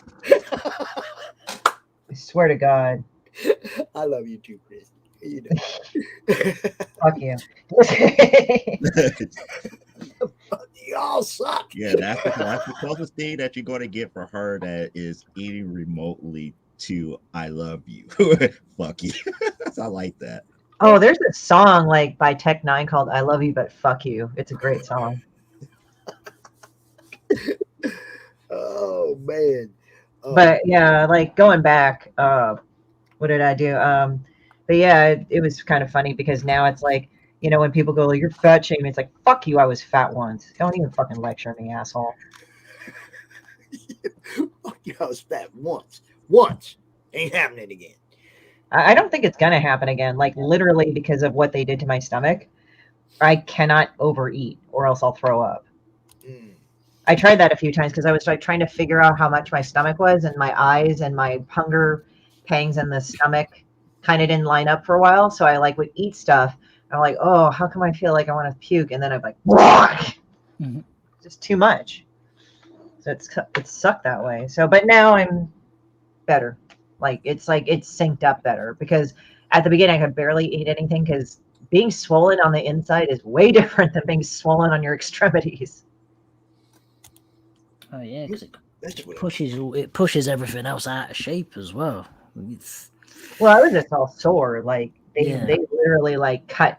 They it's like this. I was told when I found out in my ensuing research about my condition, and what they would do is that they actually would go and cut a little bit into your abdomen, upper abdomen, and if they found any cancer it spread, they're like, well, fuck it, we can't do anything, close you back up. If they go the rest of the way, then they're going to do whatever. Yeah, it's when my lung went bang. I mean, I was sat in hospital for about a month before they could find me a place and everything to go and have my operation done. Wow. And it was I really just weird. caught a little announcement on Twitter. Mike Barron is going to be on Fox and Friends. Oh, I saw that, dude. Congratulations to him. Talking about Superman. What do you think he's going to be talking about? Get him, Mike. Get him, buddy. Yeah. Go on. Yeah. Pull no punches. But I was nil by mouth for a week. And because they said to me, I got in on the Monday, and they said, go nil by mouth midnight tonight. And then we'll come in Tuesday and we'll do the operation. About 8 o'clock evening on Tuesday, guy walks in, says, look, we've had some people and everything come in, some emergencies. Of course, they go top of the list because we got to follow this list. So we're not going to operate today. Go nil by mouth midnight tonight, and we'll do it Wednesday. And then again, at about 8 o'clock at night on Wednesday, came in. We're not going to be able to operate in you again. Go nil by mouth tonight. This basically happened from Monday right the way through to Friday. That sucks. Friday afternoon. I think I had like 2 sips of water and like a tiny little bit of a sandwich. I bet you were fucking pissed as fuck. Like you were cranky as shit. The worst part about it was on Friday, they've got this chair that you sit on to weigh you. And they sent this one little, he must have been what you probably call an intern. We know him as a student medical guy. So he come in with this little chair. A resident? So he was like a student. He wasn't like fully qualified, but he was doing his rounds and stuff. Check it out. It's your snowstorm. Oh. And he was like, okay, can you come and sit on the chair? We need to weigh you. So I sat on the chair and he weighed me and he said, well, I have to notify you that you might be malnourished. And I gave him that look as if no shit. Chair out. Yeah. It is one of those things where it's like, if I had the energy to throw something at you, I would. I honestly, you cannot weigh my body. I have to be in a week near my mouth and then go, you're a bit malnourished. You're starving. Yeah, no shit, bitch. No fucking shit, yeah. And at the moment, and this moment in time as well, my one lung was the size of my fist and it was completely flat collapsed on the one side there. So why did your lung collapse? Because I am who I am. Well, I don't know. I don't know who you are. Like, I kind of no, that's it. No, that's it. That's literally it. It was weird. Hospitals have got a really good way of teaching you, of telling you news. So I went into this doctor and he tapped me on the chest. Oh, God. And he turns to me and he says, "Okay, if you've got what I think you've got, it's very common, but I haven't seen one of these for nearly 20 years. So, well, which the fuck is it? Well, how the fuck is it common if it's right? Wait, what I mean? It's like common to who? Like the Eternals or some shit? Yeah, it's like what the? Okay, so what you mean is it common for somebody of my body size and weight, or is it something? I don't understand that question. You're warping my fucking mind. Get on with it, Doctor Who. So he he said to me and everything. I think you've had what they call a spontaneous pneumothorax, which is because I'm 6'3", and obviously because I was athletic built because of my football and everything like that. I'm quite a lean type build, but I'm tall. And he said, people your size and your shape have these things called blebs that can happen on their lung. And when they go weak, they basically like rip. And then your lung deflates. And he said, I think that's what you've got. I think you've got, they call it a spontaneous pneumothorax. Hole in the lung makes it go down. Oh, that makes me feel better thinking. Yeah, that's basically what I had. But yeah. Spent a whole month and everything, sat there just having my O2 and everything checked. Then I spent a week completely malnourished. Thank God that guy weighed me. And then, went and had the operation. And the way they did the operation is they removed the complete inner lining of the left-hand side of my chest cavity and stuck my lung back into place. Ooh. So I am completely on the inside. Christ. Yeah, so on the inside, I am just all scar tissue on the left-hand side of my body. And I had to have a thing in called a super drain, which is this whacking great tube around about the size of a garden hose that went in underneath my armpit, basically rested on my vagus nerve, went all the way down into my chest cavity just to drain, to stop fluid and everything getting in there. Otherwise I would have got pneumonia and I wouldn't be. You would have probably gotten a pneumothorax and all that. It would. I relapsed as pneumonia. I would have had all kinds of things. I mean, I already had the pneumothorax. That's why the lung collapsed. So that's it. Sorry. Inhale, Quentin. But it was but it was this long weird process, and then obviously the tube caused major nerve damage. Like I can pick something up out of the oven with my left hand and not even feel that it's hot. Oh damn! Like yeah, fuck. Christie. But God damn it! I need my Christie. What? Christie. What? I heard you. Oh, you're doing that. Awesome. Fucking demon bitch. See, I'm doing demon bitch Cantessi. Oh. Yeah, demon bitch Cantessi. Demon bitch Cantessi. Oh, you want to see the latest t-shirt design I'm doing, Rich? That's gonna be drunk and I'm fat. Is that Shitbird? Yeah. Is that Shitbird where there's 7 titties? Yeah. Pregnant dog. Christ. Who the frick has 7 titties? I mean, even oh yeah. All right. I was gonna say even Total Recall didn't go that mad. I've actually seen pictures of the actual Shitbird, and sometimes it's like I have to stare to see where that person's breasts are. You know, like it has to be an extreme sunlight thing, where it's like it's a topographic. If she was a topographic map, she'd be like a sheet of paper. That's how feminine this person is. Yes, I know I'm insulting her, and I do not care. I don't know what you're talking about. I don't care. I don't care. I don't care. Ricky Gervais. I don't care. Yeah. That's come right now. There. I don't care. I don't care. Oh, I have to send like Pop something. Don't put it up, Pops. This is just private. Don't put it up, Pops. Don't put it up. Well, what the fuck? Oh, you gonna show him the picture? I'm You're showing gonna show him a picture of it? Yeah. Jesus Christ. Oh man. Did you eat lunch yet, Pops? No. All right, good. You'll be all right then. Whoa. Yeah, I know, right? I don't know if you want to call her Pat or Chris. Well, I ain't calling her Pat or Chris because that's insulting. Oh, I love it when we make fun of people. Sugar like that. Yeah, that ain't sugar. That I don't know what the fuck that is. It's some sort of inert element. Wow. You know. Christie, if you look at her, if it's who I think it is it who I think it is, Christy? Here, I'll send it to you. All right, good. I gotta see this shit. All right, I ate lunch, so I don't know if I'm gonna be able to handle that, man. Come on, Christy. Don't hurt my feelings like this. Christy. What? So I sent that. Whoa! Oh! Holy Christ! Oh, Jesus! My God in heaven, Lord Jesus, help me! Oh boy! Well, that's it. I'm anorexic now. I wait for you to lose 50 pounds. I will never fucking eat ever again, Jesus, because that image is burned into my brain. I may very well be gay now because it's like, oh God, that's extreme. Oh God, yeah, that's such a sultry turn from all the rolls of fat that are going off of her.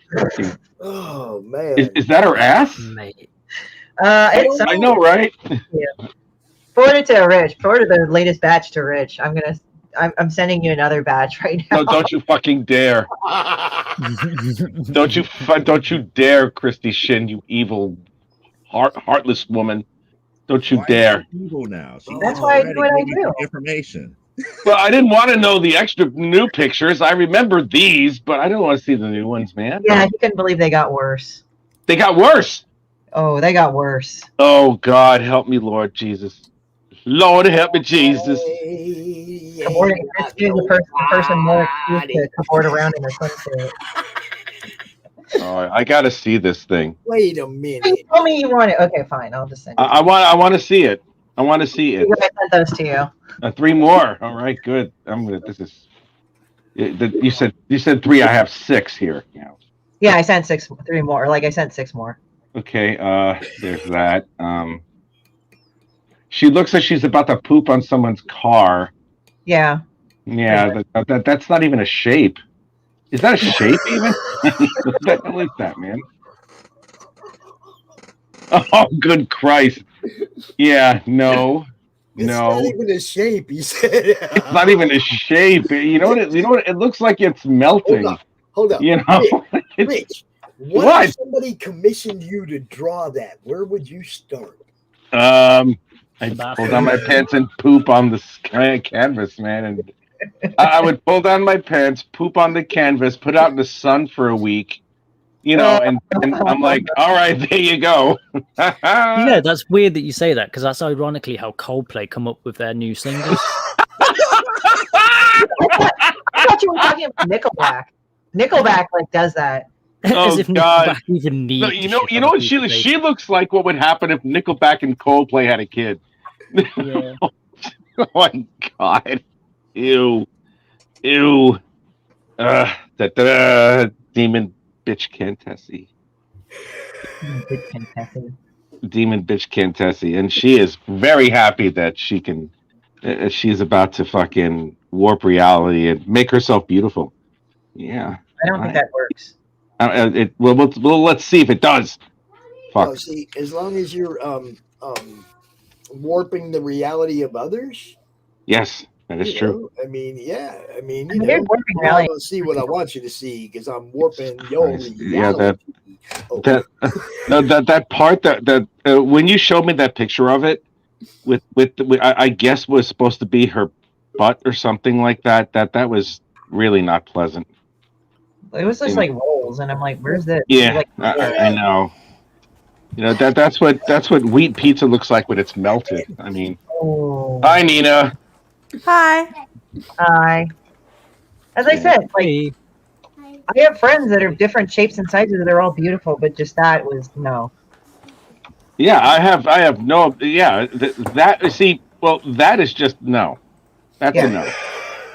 That's a big no for me. You know, if no. There are ways to present yourself. And there's ways to not ever do it ever in your entire life. You know, and she has broken both of them. If you think you're running the the old sex sells promotion, no, you're out there and you're showing off some leg and all that. It's like there are guys that like great big legs, and there are guys that like little legs, and it's like I hope she finds the guy she's looking for. Yeah, there's legs of a human female, and then there's legs of a mastodon.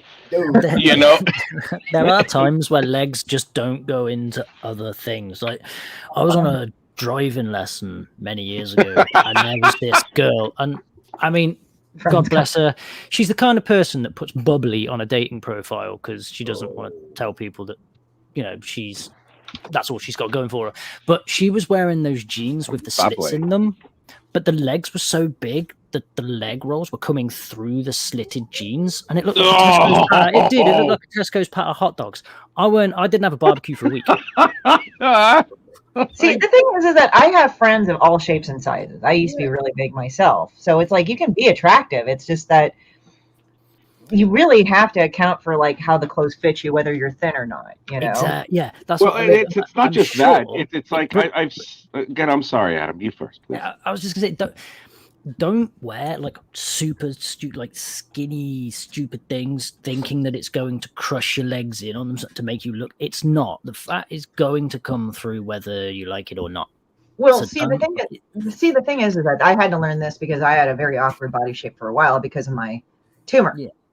So what I needed to do was I had to wear like tent type shit. Obviously that all fucking got chucked out after the tumor was gone, and so was all the extra weight that I was carrying. But as I said, I have friends that are bigger than that look good because they know how to dress, and they don't dress in tent shit. They know how the pattern of the clothes fits them, and it makes them look good. But it's just with this person. It's like forcing Nina's drawing, yo. Oh, that's really pretty. That's lovely. Oh, thank you. Nina is so good as an artist. Oh, thank you. She's amazing. Like, oh my God. Oh, thank you so much. Oh my goodness. Amazing. I'm wanting to know, is this from book 2? No, it's fan art. I'm working on fan art.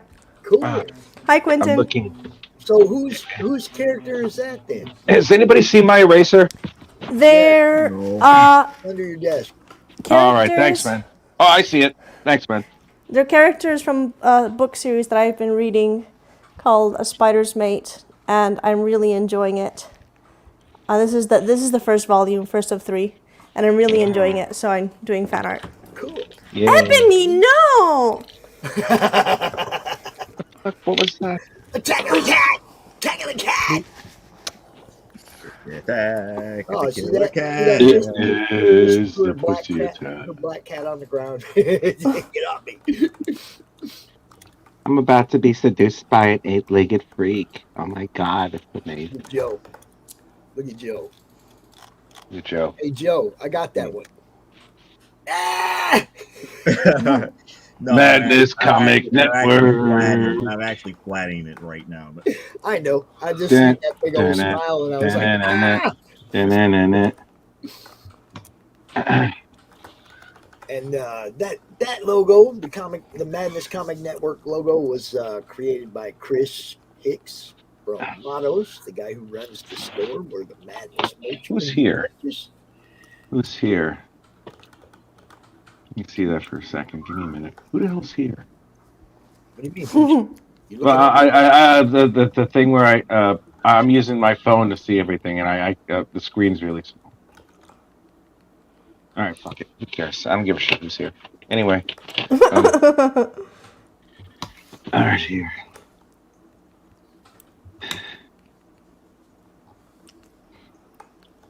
I'm gonna make Demon Bitch Cantessi so against society. I'm gonna make her give the finger. Ooh, Oh, no. ooh, look how edgy she is. I dig it. Like, haha, F you. Here's my magic. You can suck my dick. Macho man. I've got to It's be. all about Demon Bitch. You all suck. So I'm pretty sure the finger fits right in. Oh, it does. It definitely fits right in. And I'm even going to make her like thumb over there a little bit more obvious. It's like, haha. The finger fits right in. Hey, In Adam, your endo. there are if you put those leg stickles? Leg stickles. Leg Yeah, stickles. it was. But what's the actual leg stickles? You were just like, oh, the finger fits right in. It's like in your endo. Well, it all depends on where you're gonna put the damn finger. If it fits there, then hey, try it. That's the thing. We don't know. She's a Well, sorceress. we have to try. Yeah. Well, I mean, Demon Bitch has like really, really tiny ass legs. Like they're stick figures. But it's Demon Bitch Incantessi, which means it's also a powerful sorceress. She could create a hole nobody knows about. Or she could try and be as beautiful as the shitbird pictures you showed me just a few minutes ago. I'll never fucking forgive you for that. I will never forgive you. I would never, I'm gonna show you guys never something thought real that Rich quick. would ever get traumatized. I'm traumatized. I know. It's like I have zero filter in everything I do, and then all of a sudden I see that, and I'm like, well. That's the end of that shit. I need you to look at the screen right now. I need you to look up from what you're drawing. I need all you to look at the screen. All right, watch. The guy, all the pictures and pops like this, right? All the drawings you've seen where I do the, hail CRoM and all that, and it's pops Yeah. the word bubble. Manny Soto drew that. He drew the early CRoM, the happy birthday, all those things that I used were drawn by Manny Soto. Nice. This morning, hey, this is a rough. This isn't finished yet, but I just wanted to show you what hit my inbox this morning, guys. Whoa, that's awesome. Look at that. That looks great. I love that. Who did he beat to death? Who did he kill, man? I don't know. It might be Demon Bitch, but then you can't really kill her. She just can beat the shit out of her. I don't know if Manny and Edwin are getting together and adding another story to the CRoM verse or what, but I was blown away when I seen that. I was just, oh shit, Manny, what's up, dude? I ain't talked to Manny in a while, man. So I was like really happy that, reconnect with him and shit. Man, he's an amazing artist and fast, dude, Rich. Real fast, man. I've had him on a stream for like 2 hours, and he's drawn like 4 pictures in that 2 hours. Wow. I have pencil envy now. He's I have pencil badass. I'm really glad that he's going to be bringing himself back into the madness. And, we'll be able to show off more of his stuff. Oh, that looks like shit. Grown. Let me see. Okay, that's what Demon Bitch looks like. Okay, cool. She just has black pants and she just has black pants and really skinny legs, right? Yeah, she's basically an overstuffed white sausage. So think of a really shitty banger. Oh God, I'm gonna keep my mouth shut. Because I don't know how many more innuendos I can think of in one day without my brain exploding. There's always room to fit another one in somewhere. All right, I'm gonna shut up again because it to me sounds like an innuendo today. All right. The question now is how many softballs is Rich going to pass up on before he knocks one out the park? No, Rich is not going to do that. Rich has decided to become kinder and gentler, and and actually let other humans talk because he's an obnoxious prick sometimes. So I'm going to shut up right now. I just tell you to shut up. I don't. That's right. I know, and the Christie Shinn commands me in all things. Adam, she does. I am her. Could I get you to read this thing? I am her. I am her. Not her. Okay. See, that was a Freudian slip. You want me to read? You want me to read that? Yeah, let the English person read it. Okay. Let the British person read it. Do you want it English, or do you just want it said by some randomer on here? Cockney. Cockney. So you gotta say it like this. British. The opinions expressed in the following broadcast are not necessarily those of the CRoM CoN, all right? The comic-related madness staff contribute our sponsors' viewers' discretion is most naturally advised. Use legs. Oh my god! That was all because of me. I give up. I concede. Holy shit! That's the Pops. You gotta have him read it from now on. It's 1,000 times better than I'll ever be. This is what I'm going to do, Rich. I'm going to get Adam in the backstage, and I'm going to record him reading that so that we can. Oh no! In many different ways. Oh my god! Just get it in like old English. No, oh god, help me! And you got to play the music from Masterpiece Theater when you when he reads that shit. You know. Which one? Which one? We only got so much music to work with. This one? I don't know. Either that or like some Bach or Beethoven or some shit. I don't know. We got this. We got this. Maybe the re because it just sounds bizarre. Never mind. That sounds like horrible EDM. Stop it. Daydreaming. Are you daydreaming now? No. Just don't bother. Stop. Just no. How about feeding the ducks? That's beautiful. Are we going to sing an Alicia Keys song? Yes. Let's all join hands and sing "We Are the World." That's not Alicia Keys. You said keys. I gave you keys. What do you want? Oh, I said Alicia. I didn't say. Does that sound like? She said Alicia Keys. Yeah, I'm not feeling New York right about now. Because of New York. All right, I'm gonna go make this into fucking like pile of shit right here. Clothing. And this is the one that gets me the most. This is the one they call rock.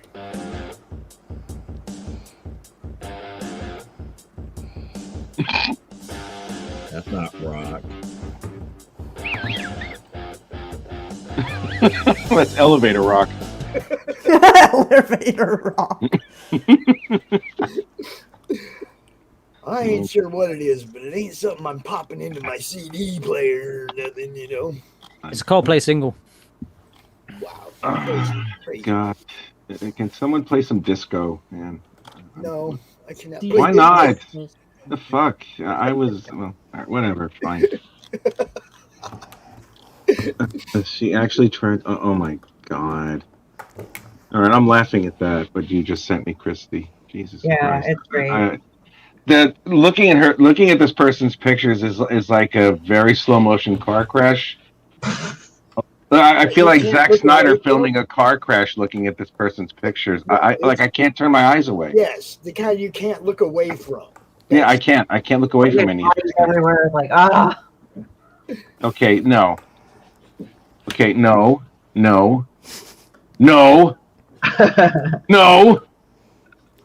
Stop it. Go. Jesus. Oh God, help me. No. All right. These thoughts will permeate my brain for the rest. I feel like my brain melting. Ew. Like ew. I mean, why do I keep looking at it though? It's so strange. Again, I never thought I would hear today that you would get traumatized like this. Man, I happen to be a little bit more refined than you think there, Joe. We're all good. All right, pal. Yeah, but don't. All right, just stop. Just saying. I'm just saying. I am just. I don't know why I'm interrupted. I just saying. Oh, Adam, that's fucking amazing. What is that? A xenomorph? It's bendy. Ooh. Wait, you were drawing that before. Yeah, but now I'm inking it. I love the ink work on that. I give up. You're too damn good. I have to kill you. Now I have to kill you. For fuck's sake. I gotta murder you now. I just bought tickets to MCon as well. I know.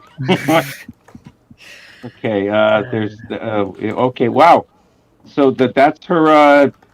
Christie, what I'm looking at, that's her concepts. Yes. Wow, she's great. Oh my God, what a no. Oh, No. No. No. No. No. No. No. You're like that cat that like no. Oh my god, he is.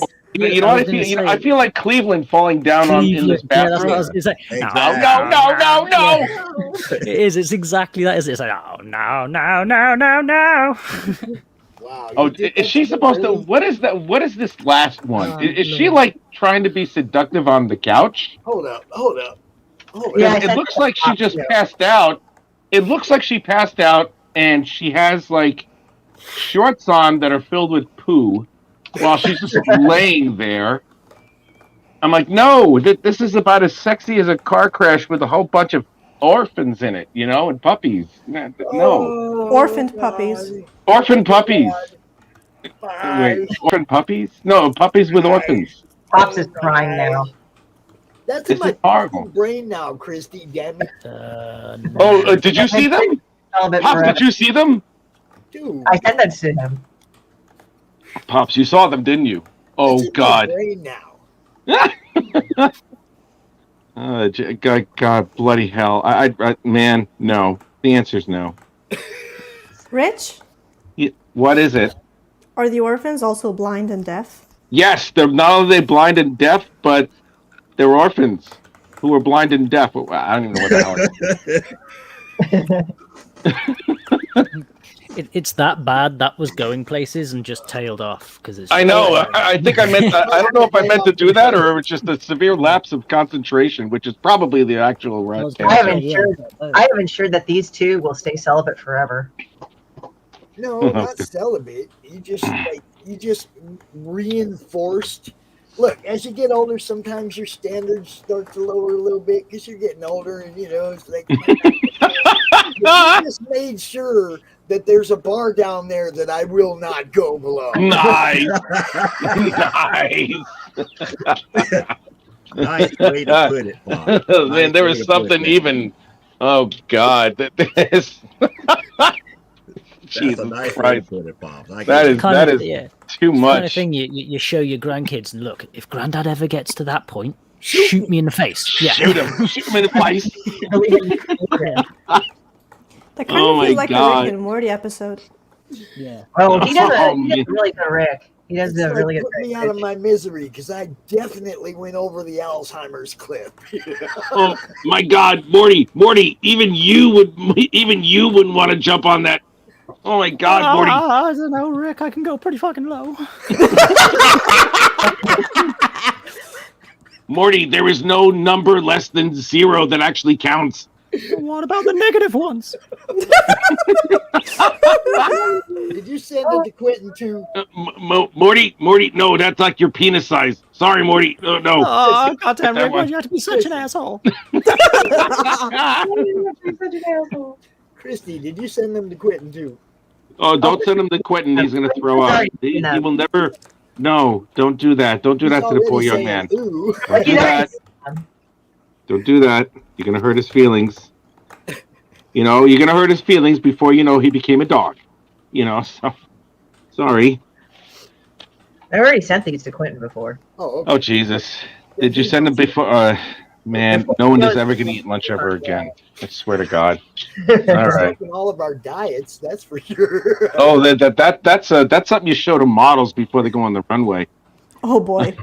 Honestly, That's something you show to somebody before they eat. They're gonna eat a lot less. That is true, yeah. Halfway through the meal, yo. I have a clothing line called "The Ocean is Gay." That's great. The Ocean of Gay? The Ocean is Gay. Oh, okay. The ocean is gay. Rainbows. Okay. The refraction in the water. He said it's sunny in LA. What happened to her? She looks like she passed out. It's like, no, this is not sexy, honey. This is draw, Rich. Okay. It's a car crash. I can't help it. I'm sorry. I stare at things that are horrible because I love pain. And evidently. See, that's it's like one of those times when you've got the. Oh man, I am horribly cruel, and I love it. It's like when you got an arachnophobe in the house and there's a spider, they can't help but look at it. Yeah, that's right. It's like, no, don't bite me. I was like you're 1,000 times the size of it, you fuck. Yeah, it's like, but don't look at it then. Well, I can't because now I know it's there. I'm just going to keep looking at it. It's like, yeah. God. You're just torturing yourself now. Yes, I know I am. So I just turned it off. Man. Yay. Like Sorry for watching drawing spiders. We're not talking about your spider. We're talking about I know. The thing that we saw before. That they saw before. I haven't seen. Yeah. Oh, good. Don't. You'll need to bleach your eyes.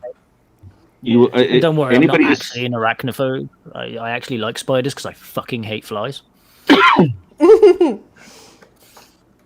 But, yeah, they're the worst. Pay attention to another thing. What else does demon bitch have on her body? Did I get it all right? Did I get it all, Christie? You got it all right. Yeah, that's pretty much. Oh, she has a big X belly button. That's her. Oh, for a belly button? Okay, all right, good. Yeah, but it's like an X. I just drank a fifth of vodka. Dare me to drive? Yes. Yeah. Yes, please, yes. Here, take it. Here, take the keys to the brand new Porsche. Will I mind? Well, of course not. Oh yeah. Oh my God, I love that. Things to the brand new Porsche. Yeah. Of course not. Joe just said that, Christie. No, I know. I was remembering the fucking like DJ Jazzy Jeff. Oh, okay, all right, cool. Oh yeah. Well, yeah. Of course not. Oh my God. I ruminate things through my head. Hail, Raiden. Hail, Raiden. Beware of the curse of shitbird. The curse of shitbird. Yes, the curse of shitbird. Oh my God, this is worse than fucking King Tut. Oh my Jesus. Oh my dear. Jesus God, man. It's like you open the tomb and then all of a sudden, but her tomb's her vagina. And then all of a sudden it's just like dust comes out and stuff, and spiders crawl out of your eyes or something, and you get eaten by beetles while you're alive from the outside in. Oh God! I mean, it makes sense to have a coffin that's a now vagina. You get my brain working. That's a messed up thing because now I'm picturing Nettie Scarab. Oh God! We need an English person to say this again. I say, and I repeat, the opinions expressed in the following broadcast are not necessarily those of the CRoM CoN, right? Comic-related madness, its staff, contributors, and the sponsors' viewers' discretion is definitely advised. Use legs. Oh, now I'm putting the design. I'm gonna get. Oh boy. Colors ever. Fuck! I'm gonna ink this thing. I gotta find my fucking quill. I'm drunk enough. Yeah, I found it. My quill.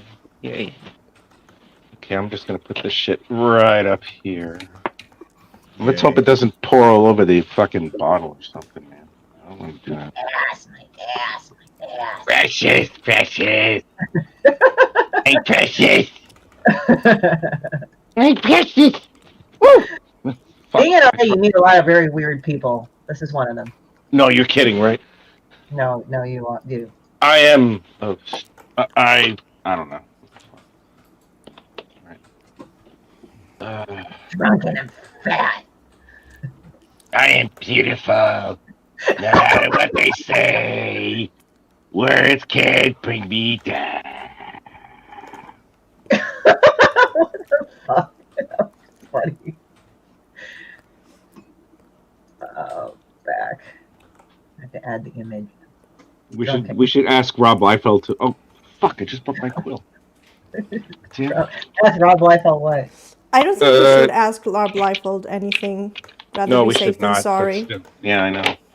I was gonna ask. We should ask Rob Liefeld to draw a demon bitch because even he wouldn't draw with fucking feet. Hold up. You guys check it out now. No, he's trying to make the best feet ever. That's the proof of point. Are you kidding? You got it. It's hilarious, man. It's like everything I look at is like, I don't find it. My God, that dude's got a big old. Yes. You know, how does he move? Look, I used to hang out with people that worked at a fitness center. You know, one of the guys that sold memberships rented a room at my house, and he was a great big dude, right? But look, he couldn't move. Who? What? He couldn't hardly move. He was so big, right? You know, I mean, it was like, let me explain. It was like, you know, he was just so big that his range of movement didn't exist, and it was like, how much are you giving up for that? It's like I couldn't understand why you'd want to be that freaking big that you can't even reach around and scratch your own ass. You know what I mean? Hey, you want to scratch this for me? Well, he wouldn't. A guy that big wouldn't have to ask anything. He'll just say, "Scratch it for me." No, that don't work because you can just walk away from them. They can't catch you. He's like, "Yeah, come chase me." He's like, I can't move my legs. They're so cut and big. What's wrong with you? Ah. Was he big enough to like the point where it's like he had to walk sideways through a door? Oh, pretty much. He had to tilt. Yeah. Oh my God. I mean, he was a big dude, right? Oh man. Everybody that worked there that was selling. Now, how I steroid people was my friend Becky, who worked there also. She was a fitness trainer and sold, you know, memberships and whatnot. And her and I would sit in the office and just giggle at these dudes when they walked by the door. You know, it was like, if you're using that as your sales pitch, that's only going to work on these really skinny, small, wimpy dudes that are totally insecure in their body. Those are the only ones that are going to buy that membership from you, dude, because you can't move. I don't even know how you're picking them weights up. It's like, you know, they were so big they had no range of movement. It was crazy. Where we used to go bowling, there was actually one of the security guards there, and his arms were so big that to bowl he had to stand sideways and just literally flick his wrist because he couldn't flex. He couldn't. His biceps. No range of movement. Yeah, I mean, we got a gym at the bottom of our road, and some of the times I've said something while the window's been open on my car and realised that I shouldn't have said it. Like, there was this guy, and he was tiny little guy, but he was juiced, massive. And he walked out with obviously his bit on the side. It was this tall, blonde, sort of Amazonian-looking chick. Oh yeah, that was a pair. Yeah, but it's that like was the letter thing. B. Yeah, she was like, 6.5 foot tall, and he was about 4.5 foot tall with shoes on. Like, he was tiny compared. And I just remember having the window down and everything, and just thinking to myself, "Fucking hell, he could climb inside that." Nice. I have never seen a man turn, and yet his arms had to follow him. So he turned, and then his arms came afterwards. It was like, what the fuck? So yeah, oh man, I don't understand it. I get it. Yeah, okay. Oh, I want to get big. I want to juice. I want to, but my God, you sacrifice so much. Yeah, you do. I used to lift weights quite a bit, and I never got that big. But it's so after a while, you get like a body dysmorphic thing. You almost feel like you look comical, and it's like, all right, that's enough. I'm not fucking Captain America, Rob Liefeld style. Thank you, no. Yeah. You know, you get it gets a little bit weird after a while. Yeah, the main issue is symmetry. Like people will. That's almost impossible to do. It is, but the thing is they get really self-obsessed with it. It's like, oh, that one's 1 inch bigger than that one. I better work on that one a bit more. Oh, now that's an inch bigger than that one. Better. And they start getting really sort of into this. I've got to be symmetrical. But you can't do that because you on yourself are not symmetrical. You are That's not. right. But they at least try, and of course, before they know it and everything like that, their biceps are literally kissing their cheeks.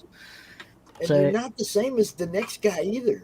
You know. yeah, I mean, the way his body is not the same as yours, and you might be trying to attain something that's actually impossible. physically. You know? I mean, not everybody can be Mr. Universe. They can't. No, it's true.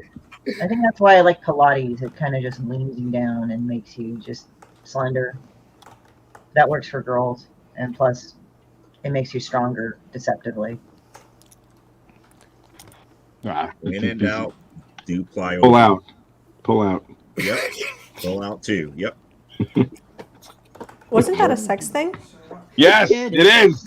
I don't How think did you it was not? supposed to be, but Rich took it there. What was you gonna say, Joe? When in doubt, what? Sorry, Joe. I say when in doubt, when working out, always do plyometrics because it's conditions as well as build up endurance. You don't need to be massive. You just need to be, how can I say, consistent and be able to outlast. What'd you call that? Plyometrics? Mm-hmm. Plyometrics, yeah. Why is the Asian invasion like fucking $22? He's 17.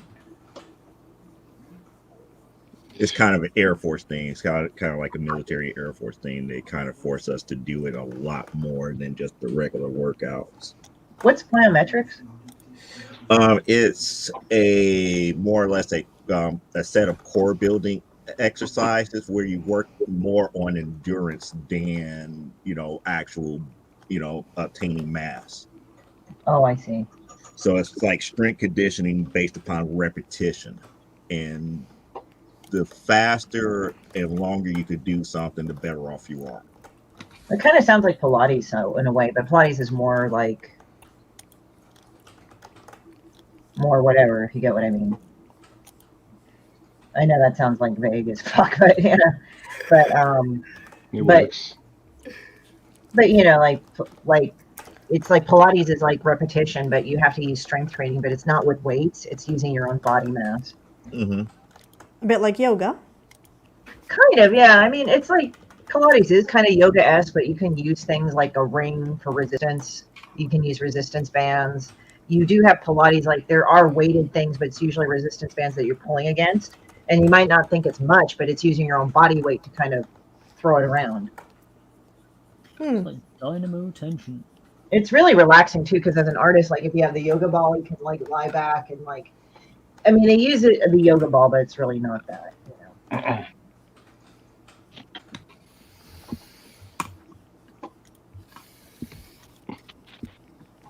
I'm editing something right now.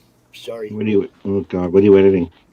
Just like the guest list on yesterday's panel, because not everybody that was, other people showed up that I didn't know were going to show up, so I got to add to that. I saw the lineup for tonight, man. It looks impressive. CRoM CoN, man. Oh, what the fuck? Yeah, that's the key thing. CRoM CoN. It's CRoM CoN. I mean, CRoM CoN. People show up and we have a good time. Yeah, Stone Abdul. I had to add him to the video. List on the video. Yeah, he's a righteous dude. He's a righteous dude. Yes, he is. Yes, he is. Oh, he supported my campaign. I like him. Dude is amazing. I love Stone, man. He's got all that energy. He's got all that energy that you need to be, to get it out there. Man. You gotta commit. Oh my god. Where am I? What am I doing? All right. Yeah. Okay. More of that. So I'm gonna get this apparel thing done in a minute, guys. You're gonna love it. Okay. You. Just kidding. Okay. I love saying that to Rich, and they're like, "Fuck you." Actually, Sally laughs at that too because I insult him. Everybody insults me, and I love it. I'm like, give it to me more. Yes. That's what your mama said. That's what my mama said. He has become rather, submissive lately. Just taking his ass whoopings wherever. What? I'm here. I can hear everything you're all saying. It's not like you're all talking behind my back. Which I we can would fucking never hear do, you. bro. I can hear you. Which That's we why would we love never respect talk behind your because we would back. always. I give up. What the hell, man? We would never ever talk See, Rich? behind your back. No. Then you just say all that shit in front of my face. You know, it's just like, let me know. See, Rich, Man. See, Rich, Man. when I said my stuff, I actually directed it to you for you to know. They're up here like, oh, it's just what it is. I'm like, wow. Fucked up. It's fucked up. The It disrespect. is. The disrespect that I received, man. Disrespect. Makes you feel like Rodney Dangerfield, doesn't it? I know, man. God, I'm about as desired as Gilbert Gottfried right now in a fucking Dallas Cowboy cheerleading friggin' shit. Oh, I love Gottfried. Gottfried is you can have him. Ew. Have you guys seen that video of him doing the reading of 50 Shades of Grey? Yes, it's fucking hilarious. Oh my god, I love it. It's too damn funny. I'm drunk and fat. I wonder if I can imitate his voice, but it would be way too loud here. Hey, Rick. You can lower your mic volume. No. Rick. Yes, sir. Yes, sir. Yes, sir. Who is Big D Wild? Go fuck yourself, Bed Pops.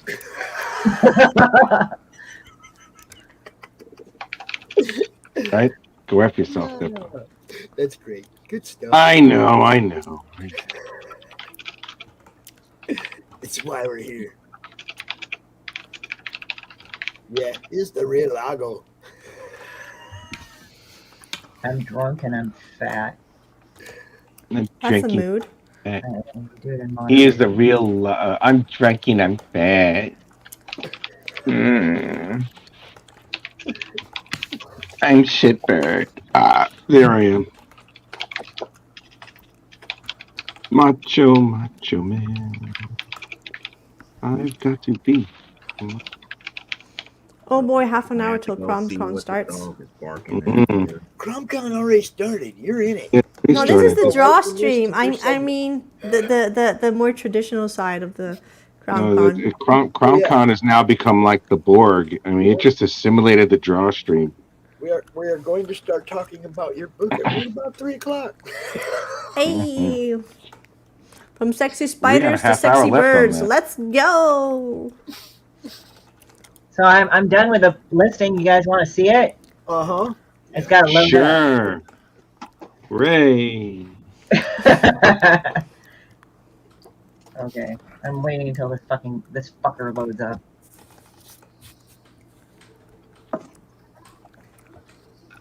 That means two things. You can best believe that she's a matchmaker. Hey. Oh, hey. Becky, my ass. Oh my God, Becky, look at her butt. It is so ass. big. White girl. Out there, you know. She must be one of those rap guys' girlfriends. You know about those rap guys. Not those rap guys, right? They only talk to her because she looks like a total prostitute. Oh my God.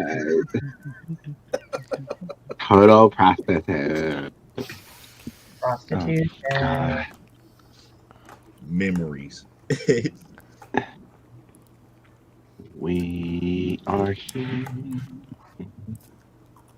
Boy, some of those memories. Yeah, man. Oh God. I don't want to know.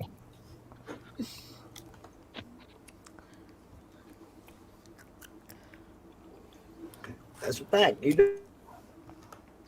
Who just came in? Did I hear something? Right here in the dog in the background. I'm about to go and check to see what they're barking about here in a second. All right. Go.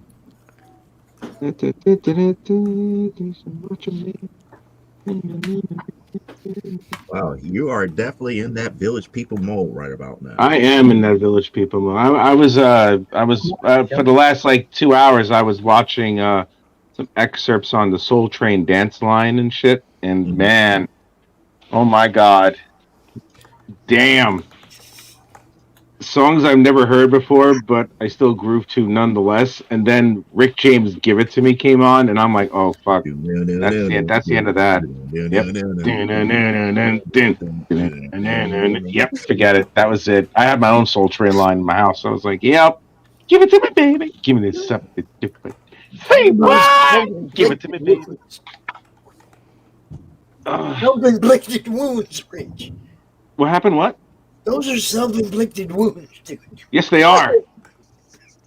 I agree. I inflict wounds upon myself. Quit putting yourself through that. No, I cannot. I can't. I am so used to this. He enjoys what he enjoys. I enjoy what I enjoy. It's my own It's fetish. a guilty pleasure. Guilty pleasure. And I am guilty of pleasuring myself. Now, see, Quint should be out here, too. Yeah, but he's not, because he's not here. We'll get him out here sometime. Well, he's on it. Like, he has a laptop. Fucking get him on there. Since we did, drawing an open patio. Mm.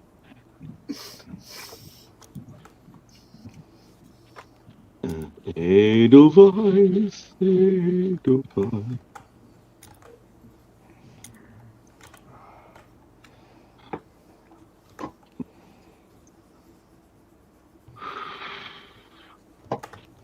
Oh, we're all quiet now. Oh my god. Yeah. This is like mainly because I'm trying to concentrate. That's me, true. Me and coloring don't get along very well unless it's Prismacolor markers. I don't like coloring digitally. I hate doing hair. I never know how to do it. I always half-ass it.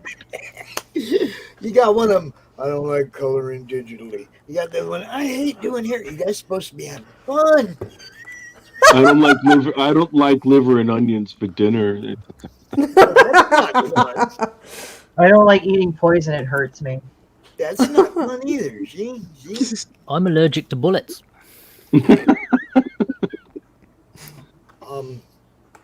Okay. They smell like Rob Liefeld.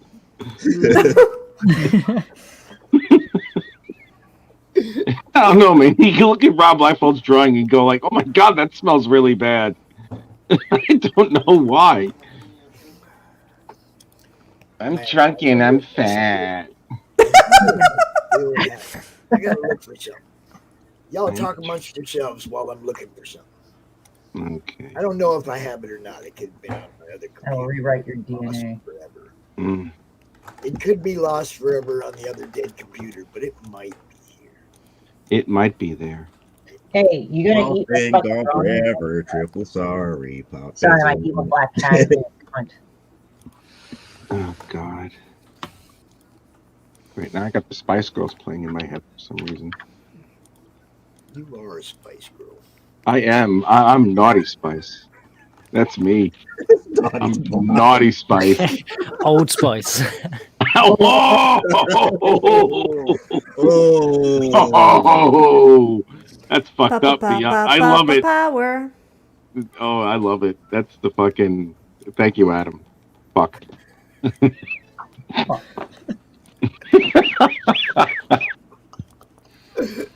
Old Spice. Oh, I have to do this all over again because it's No, that's fine. I actually, I respect that. No, I'm talking to this thing. Man, it's lost on the other computer. Damn. Oh no. What were you looking for? I had a picture that pretty much gave you the reason why Rob doesn't draw feet. It's pretty obvious because he can't. But does he have? Does he not have feet? No, Rich. No, I had a picture of his actual feet, and if you Of saw his feet? you'd know why he cannot draw feet. Oh my Because if god. he's using his own for a model, it ain't gonna work. Oh my god. I went to save the picture, and the program crashed. Oh, I tried to put up my listing and it went fuck you, and I have to reload it again. What the? What picture? Oh, I wish I still had that picture. Damn. Let me see. It was good. It was really, really good. I know which picture you're talking about. I've shown you before. Yeah, they are tore up from the floor up, but that's still no excuse to go and find some other nice models. Again, he was what? He was like what, 18-year-old millionaire. He could have found some people with some nice feet to actually draw. And they would have been willing and able to accommodate for that and more. They were bad though. I mean, it was clown shoes. I was like, wow, no wonder he can't draw feet.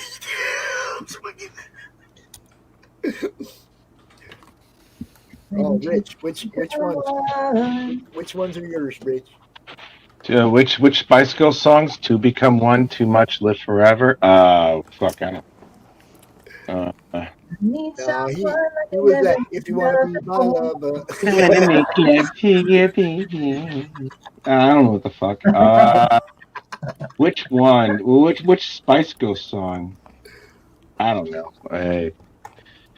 God, I don't fucking know. I'm putting this. I have to search my soul and figure it out. I'll let you know when I know. You don't have a soul after I was done with you. Oh, yeah. Whatever you did to me, my soul just was like, well, that's it. I'm done. I gotta go. See you later. Yeah, Rich tapped out after that. I tapped. That's right. It's funny. He tried to gross me out, and then I said nope. And so I said shit. He's like, oh God. Oh man. Bits, you didn't see Rich. Yes, yeah. She spun me right round, baby, like round, like a record, baby, right round. I tell everybody, don't mess with Christie. That pen. And here's some other advice. Don't do drugs. Just say no. Crack pack bow. Or even better, that wasn't from the Reagan administration. Do responsibly and ask your doctor. Oh my God. What? Some drugs are okay. I'm like, what? That's oh my goodness. They say that all the time over here for alcohol. Yeah. Except back the doctor part. Without the doctor part. Drink responsibly. Yeah, don't spill it. I think it's one of those things like they just kind of have to do that. It's funny. Yep. Always do them responsibly and avoid ecstasy. It's really Moorish. Ooh, that one is icky. Yeah. I'm not saying a word. I'm just gonna keep my mouth shut when it comes to congestion of certain things. Thank you very much. Somebody asked me like, have you ever done E, Christie? I'm like, no. It's like, you should do E. I said, why? And they're like, because it's great. I said, doesn't it hurt after a while? Yeah, but it's great. I think they said the same thing to me about cocaine. I'm like, no, thank you. Does it? I love God. It's like, God. I've never understood any of that shit, to be honest. So wherever I was in my life, I would never actually snort cocaine or inject it in my veins or any shit like that. I mean, like, Jesus Christ. I mean, I gotta say this. That's a lot. For stand up, I gotta say this. Like, I'm gonna say like, hey, I'm from NorCal, which everybody says, oh, can you tell from NorCal? Oh, because you're really friendly. I'm like, oh, okay. Well, I gotta say, people from SoCal are really friendly. Like, if they really like you, they'll just offer you Coke. They'll offer you fucking Coke at a party. They're like, what? And I say, yeah, they'll just do that. I just like, man, you don't even know me. You only know me for 5 minutes, and fucking like, all right, you just want to give me cocaine. I mean, shit. At this point, I would have like been able to pay off my fucking tuition at this point. Jesus Christ. Man. I like NorCal though. I'm more of a Humboldt kind of guy. That's really NorCal. I'm from Silicon Valley, where all the fucking rich pricks are. I'm just talking about the weed, sweetheart. I know you are. I don't care about all that other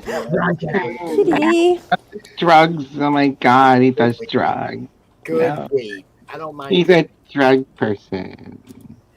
He's my drug, okay? He like he drinks the drugs or something. Hey fellas, we've got a little guest that jumped on my shoulder. Uh-oh. And what would that be? Oh, Look, it's Ink's brother. Look. Is he a boy or a girl? It's a girl. It's a Is she a bitch? Because mine is. She is, yes. She jumps from my boyfriend's shoulder to my shoulder and vice versa all the time whenever she wants attention.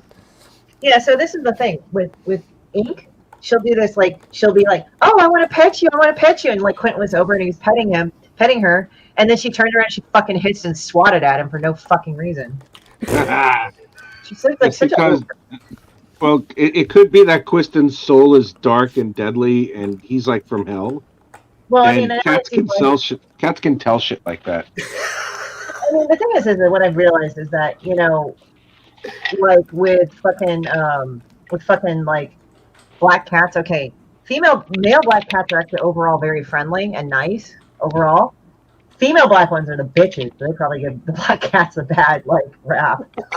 Because all the boy cats are such pussies. They're all friendly, like, hey, I like everybody, and then the females are like, fuck you. Yeah, this little one, she kind of killed all my plants. Yeah, she's torn holes in many cloths. Oh gosh, she makes so many messes. She doesn't allow us to sleep. She likes to chew on her fingers. Like when we're sleeping, if our fingers aren't covered, she like goes and starts like sucking and like biting on her fingers or our toes. And she's tasting you. She's waiting until you die so then she can eat you. Honestly, that's pretty fair. Jesus Christ. Checking to see if it's going to be good. That's all. I know, right? It's like, yeah, I'm going to eat you after you die, motherfucker. My cat eats my fingers when I sleep. Red flag. Red flag. Maybe I'm a little bit different. The cat is just going, needs more hot. What's your cat's name? Yes. That one is Ebony. Ebony. There you go. She just jumped down. She's a dark that cat. sounds like a hangout right there. Ink and Ebony. Ink and Ebony. It's like Paul McCartney, Michael Jackson. You've got a really friendly older one called Pepper who's got like long, really soft fur. And she's so fucking patient. Like the Ebony sometimes like climbs over her and starts like chewing the fur on her head. And so sometimes like when she comes for cuddles or she comes for food, she has like these like big wet patches of fur here because Ebony had been like chewing and sucking on the fur of her head. Sounds like an E.B. White romance novel.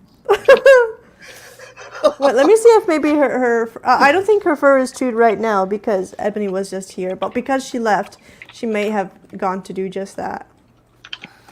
Sounds like the Maine Coon we used to have. A friend of mine, he stayed over and he fell asleep on our sofa. And during his sleep, my Maine Coon decided to lick his hair so much he gave him a comb over. Yeah, it was brilliant. He literally groomed my friend and gave him a comb over while he was sleeping. Oh my god. Maine Coons are awesome. They're uniquely American cats. He was unbelievable. He was, Max. He was mental. I mean, yeah, he took up a two-person sofa because he was huge, but oh man, he was fucking big pussy. That's what it is, man. Oh no, dude. So when we were selling the house, we had a lesbian couple come over to view the house, and they were so interested in the cat, in Max, that my dad was like, "Yeah, so this is the kitchen," and they just weren't listening. All they wanted to do was look at the cat, and my dad gave me that look as if to say, "Well, trust the lesbians to be interested in pussy in the house, isn't it?" Nice. Oh my god. Boy. So I'm not going to be in this room for my section of CRoM CoN, so I'm going to exit for now, move to another room with better lighting that is a little bit less cluttered, and I'll be back later. See ya. Yay. Bye. 10 minutes.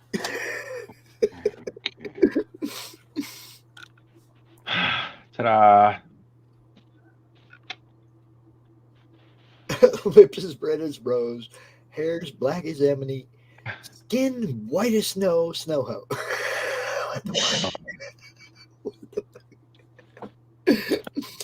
Quinn, he always got me on full laugh, bro. Always. Quentin's boring. It's fucked up that I said that shit. That's horrible. Horrible, man.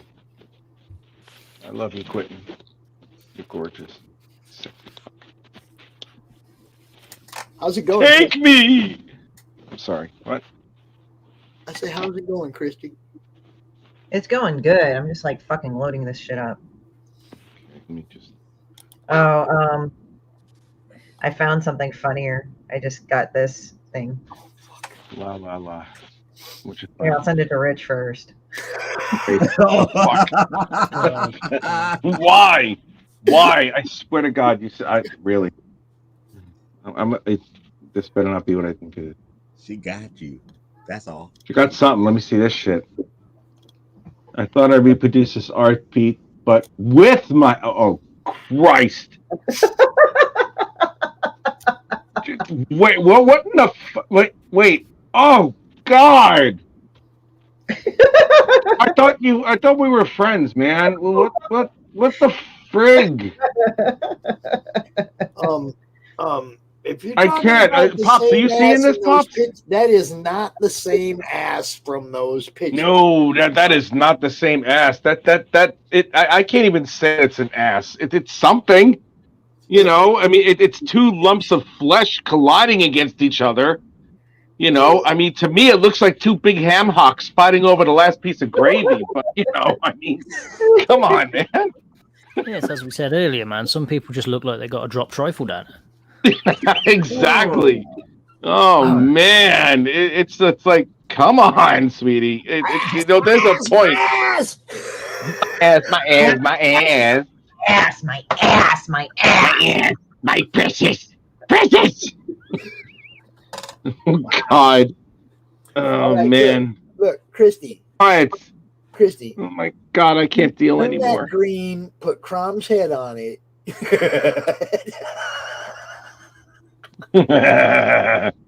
I told, like, one of my friends said, like, the person needs a weed whacker, and I wrote down, she need a pressure washer. Would they get the stink or the shame off, or both? Both. God, man. She would need to get all the shame off of her first, which I don't think she even has. Like, I can't even pull that shit off. Like, I'm sorry. Like, I don't want this out of my brain, you guys. I look better in that than she does. It's horrible. I have to keep rubbing these things out of my brain. You guys stop now. God. Rubbing out what? The only way to do that is the Lysol to deal with some of the pain and stuff. Yeah. The only way that I'll not ever see this ever again if I see babies on fire. Oh. Dang. That's gotta deep. I had to say that. I'm cruel. You've been waiting to use that line all day, don't lie. No, just like the last 5 seconds. This is my brain on me, you know, so that's just pretty much it. Oh God in heaven. I thought I'd reproduce this art piece, but with my ass. My ass. No, God, is that a pear or is that a heart? Is that what it is? It's a pear. It's peach. It is a pear. Yeah, it's a peach. Yeah. Yeah, no. The only way that she would ever have a teardrop ass is if anybody looks at it and they start crying. I mean, this is just horrible. You know, come on, man. I give the fuck up. That's just no. All right. Oh boy. Tap out. Wow. I've already tapped. I tapped the moment I saw the first one. You know, I'm so happy I have not seen any of them. I'm glad. Good. You don't want to ever see them. Please spare yourself spare yourself a memory of bad tidings and complete shame because this is how I feel right now looking at this thing. I think he's crying now. I am. Are you crying so hard? You're upset. Well, I'm crying so hard that my Audi turned into an innie, and now I look like a scared turtle more than someone. It's like, oops, I'm afraid now. Oh my God! You have caused me to retreat, sir. Yes, that's right. It is. My ass, my ass. My precious. It's like this person was going like, I'm not going to this convention because I'm going to have to fight a bitch. It's like, so you're just saying you're running away. Okay, good job. No, she doesn't want to go to a convention because she might fight a bitch. Yeah. But what is she going to do? Eat her? I mean. I don't know what she's gonna do. I mean, I was like that just kind of made you like look into the biggest pussy ever. Oh God, who cares? I'm going to go to this fucking place now, and I'm like, okay. You know what? Making fun of silly people is great. Oh God, she's anything but. I don't know.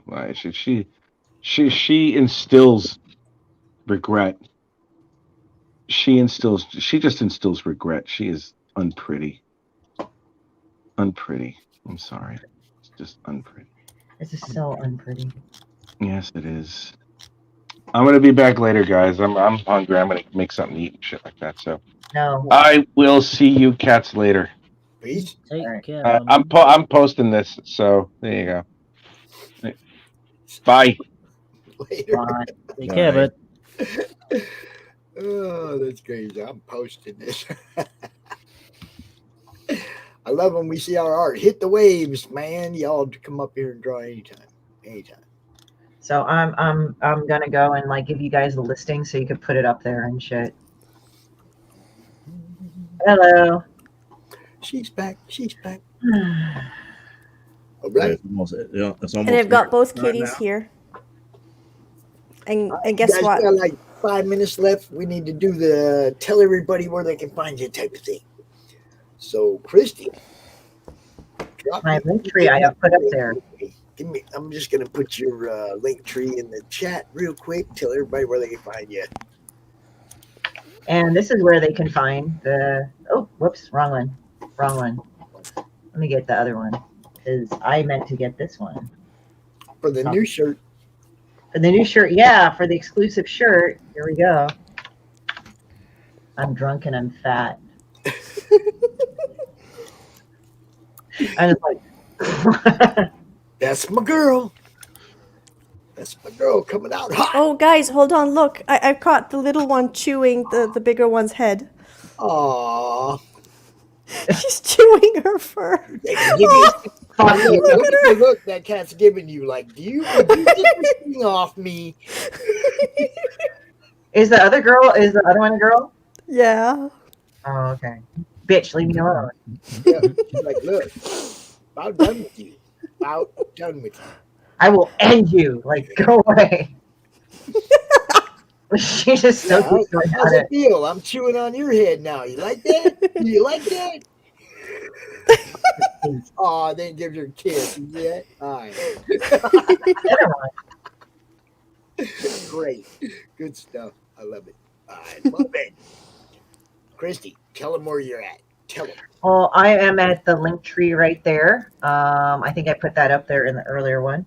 And also I have the Kickstarter projects coming up. So sign up for that, follow that shit right there. And if you want like the actual Demon Bitch shirt that I did on this CRoM CoN feed, you can go there too. It's at the bottom. It's at the bottom link. It's not the admin link. And that should be loading up right now. All right, put it up there. It's in the chat. It's in the chat. It says the listing, I'm drunk and I'm fat. I'm so evil. I'm just like... And this one too. Ball suck. Everybody's a fucking idiot about COVID, so we're gonna go with that. Adam, killing Yeah. it as always. Tell everybody where they can find you. On the Madness page on Facebook, that's probably one of the other places they can find me. So I float onto there every now and then. And I'm slowly but surely getting me Twitch thing going at the moment. That'll be once it's properly running, I'll more than likely actually put up a name for that one. But that'll be me under the Lurchy Boy table, because I use the same Twitch as I do for my gaming. Other than that, as always, pubs on a Saturday, football pitches on a Sunday. Cool. Good to see you, man. Always good to see you. Yeah, it's beautiful, man. I like it. Good stuff. Joe D, put your head up and talk to us, bro. Yo. Yeah, you can reach me right here on Facebook or through my YouTube channel from the Desk of a Small Press Publisher. I do have a link tree. It is linktr.ee. Drop it in the private chat. Let me drop the link. Yeah. You want it in the private chat. So that way you can copy paste it. Here's the link tree. It's brand new, fresh out the box. You got your YouTube channel on there too, right? Yes. I'll give you another second. He does some good. Look, Joe's got some good shows out here too, guys. Some of you know because I share them in the Madness and whatnot. But they have some good shows, man. They really get down into some decent topic, and bounce it off a few different people all the time. Look, it's just go check out Joe's channel. That's all.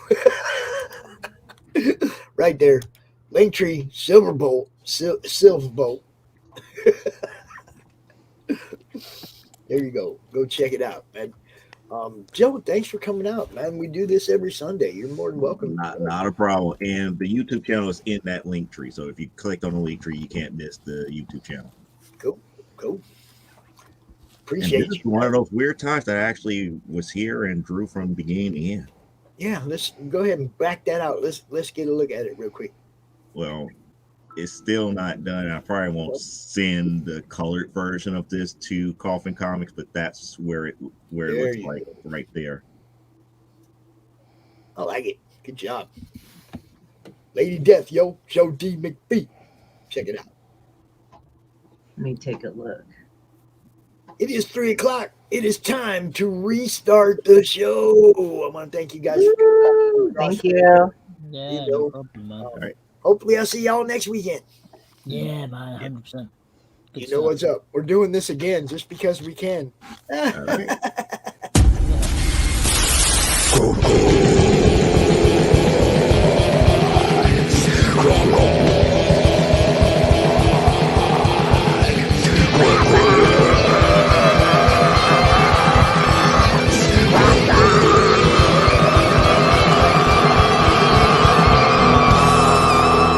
Come get some.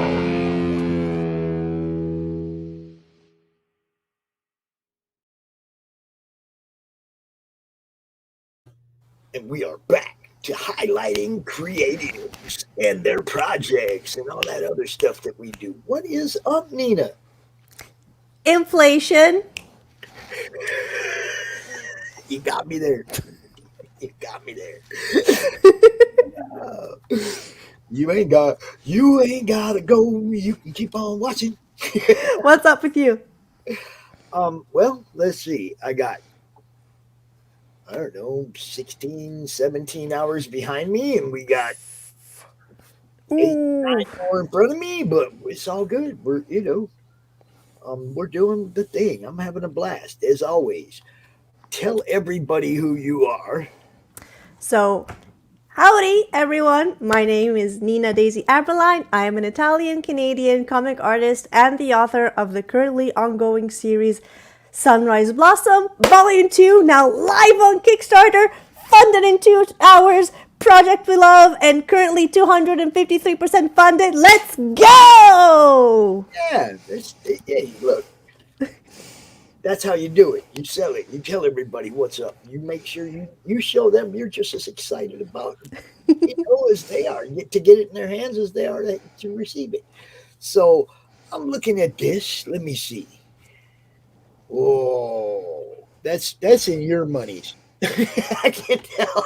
No, I've got the screen share. I've got it translated in the dollars. Okay. Just for y'all.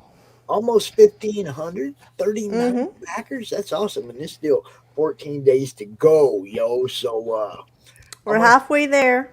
I want to see 50 in a little bit. I want to see 50 in a couple days. You know, let's not make her wait to get this out to you. Give her the money to handle business. You know. And so we're currently at, well, euro-wise, 1,250 something. And as soon as we get at 2,000 euros, which I think is maybe something like 2,000. No, sorry. As soon as we get at fuck math. As soon as we get as roughly 1,500 euros, which is something like $2,000. No, like 1,750 something. Math. Yeah. We're getting to the next stretch goal. So cool. we're very close to the next stretch goal. Cool. That's awesome. Do you want to play the trailer or set the stage for the trailer? How do you want to do this? How about first I give the pitch and give a basic introduction, and then I go into the trailer, because the trailer has minor spoilers.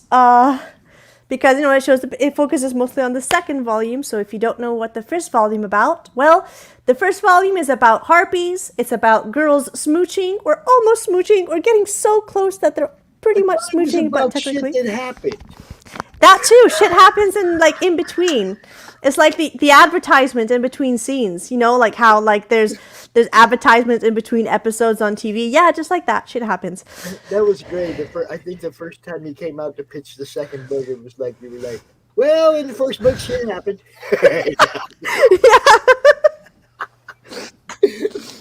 I'm glad you polished that up a little bit. Well, it is pretty accurate. I mean, so much shit happens in the first volume that it's hard to summarize without spoilering at all. 220 pages. It'd be hard to summarize anyway. Yeah. So the first volume, 223 pages in grayscale. So actually, I've got the brief description of that. And that is a little available in this as a catch-up, right? Of course. So the first volume has over 200 pages, more specifically 223 pages. It's in grayscale. It has extra pages that are not present on the Webtoons version, which, by the way, you can also read it on Webtoons. If you want to help me get to the ad revenue minimum on Webtoons, I think you can find it on the link tree, right? It's in the link tree. There you go. And volume 1 also has cute harpies in maid outfits, and cute lesbian harpies in maid outfits. So it's just pretty cool. I mean, look at these. Where's the maid outfits? Look at this. Look how cute. So cute. Let me blow that up. Hold on. There you go. Cute harpies in maid outfits. Let's see if I can find another one with cute harpies in maid outfits. Now, I just wanted to say, my experience with harpies is that they pretty much kill men. Yeah, exactly. So they kind of naturally lesbian, right? Well, yes and no, because it's something that I actually kind of chose almost on purpose here, because the thought that harpies kill men is also something that technically is a stereotype perpetrated by men. So if so many stereotypes that are around about women we know today are false and perpetrated by men, maybe it's something similar. Yeah, maybe it's something similar for harpies. So a species like a mythological creature that historically has been seen as violent and negative. With further. Can we research and find out who wrote the first story about a harpy? Where'd the concept come from? Well, it's Greek mythology. So, for example, in the Odyssey, in the Odyssey, originally the scene with the mermaids in the original story was actually sirens, which were actually bird ladies before they became fish ladies. Okay, there you go. Yeah. So going back to the original thing. So what is Sunrise Blossom? Sunrise Blossom is an a coming-of-age LGBT modern fantasy and romance story about Ivy, a young falcon harpy abandoned by her birth mother and raised by owls. One day, while traveling with her sister to learn about human culture, they have an argument and Ivy is separated from her, only to be picked up by a human woman, Violet, the same pretty girl with the dark hair we see in the picture here, who helps her discover herself and bloom into womanhood. But it's only after a dramatic turn of events that Ivy discovers her feelings for her human companion. And that, without many spoilers, wraps up the events of Volume 1. While in Volume 2 of Sunrise Blossom, after the dramatic ending of Volume 1, Ivy spends some time with a kind, old, fatherly, kinda hot, old man. But when his real daughter comes home, it is time for Ivy to face the truth, face the facts, and go back to her love interest. So, shall I put on the trailer? You may. I may.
Yay!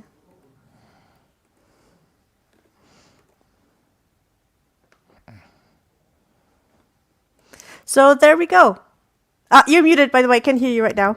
I was going to say, you actually exude how you feel when we're watching your face while you're watching the video. It's like we can see how passionate you are about it. It's kind of cool. Thank you. So the first volume is pretty big. 223 pages, while the second volume is a little bit smaller. So the second volume has 53 pages, but it's in full color, and the art is so much better than in the first volume. Also, because like the full color really helps, like pull out the feeling of the book in general. It contains beautiful red-headed harpies, sexy Scottish old men, tearful, heartwarming reunions, and maybe some exaggerated romance tropes, but it's really cute and it works. Trust me on this, you guys. Sorry, Pops, you're muted again. You got 20 minutes. Don't talk so fast. Oh gosh, sorry. It's just that I don't know. It's been a good day.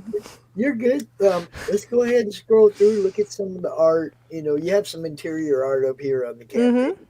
And then we'll go through the tiers. Just take your time. You got time. Yeah, I've got time. So this is the design cover for Volume 1. And one of the things I like about the story is the theme of growth that is present within the narrative, and also how the main character, like we can see her slowly maturing into an adult, both like emotionally and personality wise, but there are some small physical changes, like a gradual shift, and also like some of her facial features a little bit that slowly show her maturity. So like here, for example, she's cute. She's got a rather round face, like almost childish features, while in the second volume she's already got like sharper features. Her face is a little bit sharper. Her eyes, like they reflect slightly more adult anatomy. So like there's it follows the theme of her slowly becoming into an adult. So that was the cover for the first volume, and this one here is the cover for the second volume. And I don't know if there are any Girls Love fans, comic fans present, but it is a reference to a famous Japanese Girls Love Japanese manga. If you get the reference, good. If not, that's okay. It's still nice. So it's successful on the Webtoons platform in the past 3 years.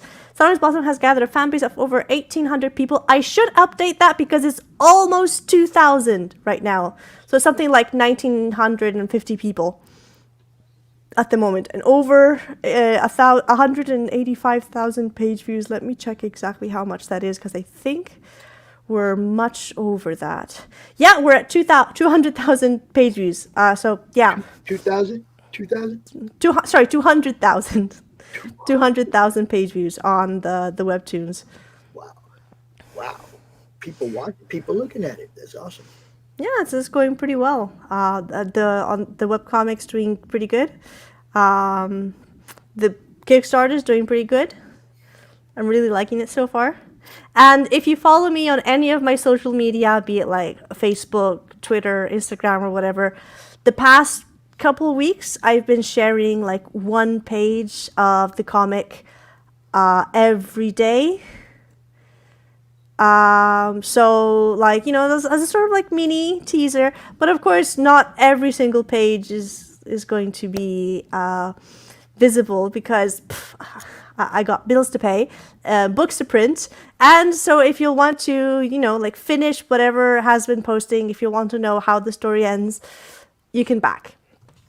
And it's not really very expensive either at all. So like even the shipping, let's see if I can find the thing about the shipping here. There we go. The shipping, fear not, my kind American friends, the shipping is a lot cheaper. is not cheaper than most of the tiers themselves. So shipping to the United States, I am in Europe, but shipping to the United States is not going to be uber-gaduber expensive. It's only going to be 13 euros for most of the tiers, which translates to roughly $14.50, more or less. It might be a few cents more, it might be a few cents less. That's not too bad. Not too bad. Yeah, it's pretty good. I mean, considering how like the volume 1 plus volume 2 tier, which is one of the most popular ones, kind of, is roughly $40 US. So there's the 53 page volume, and there's this 200 page volume. So like $40 of books and like $14 of shipping is pretty good. It's pretty good. Mm-hmm. So let's go through the tiers a little bit. What all are you offering, Nina? So for €5, which I think might be maybe $6, there's the PDF form of just volume 2, while for €10, which is it's $11.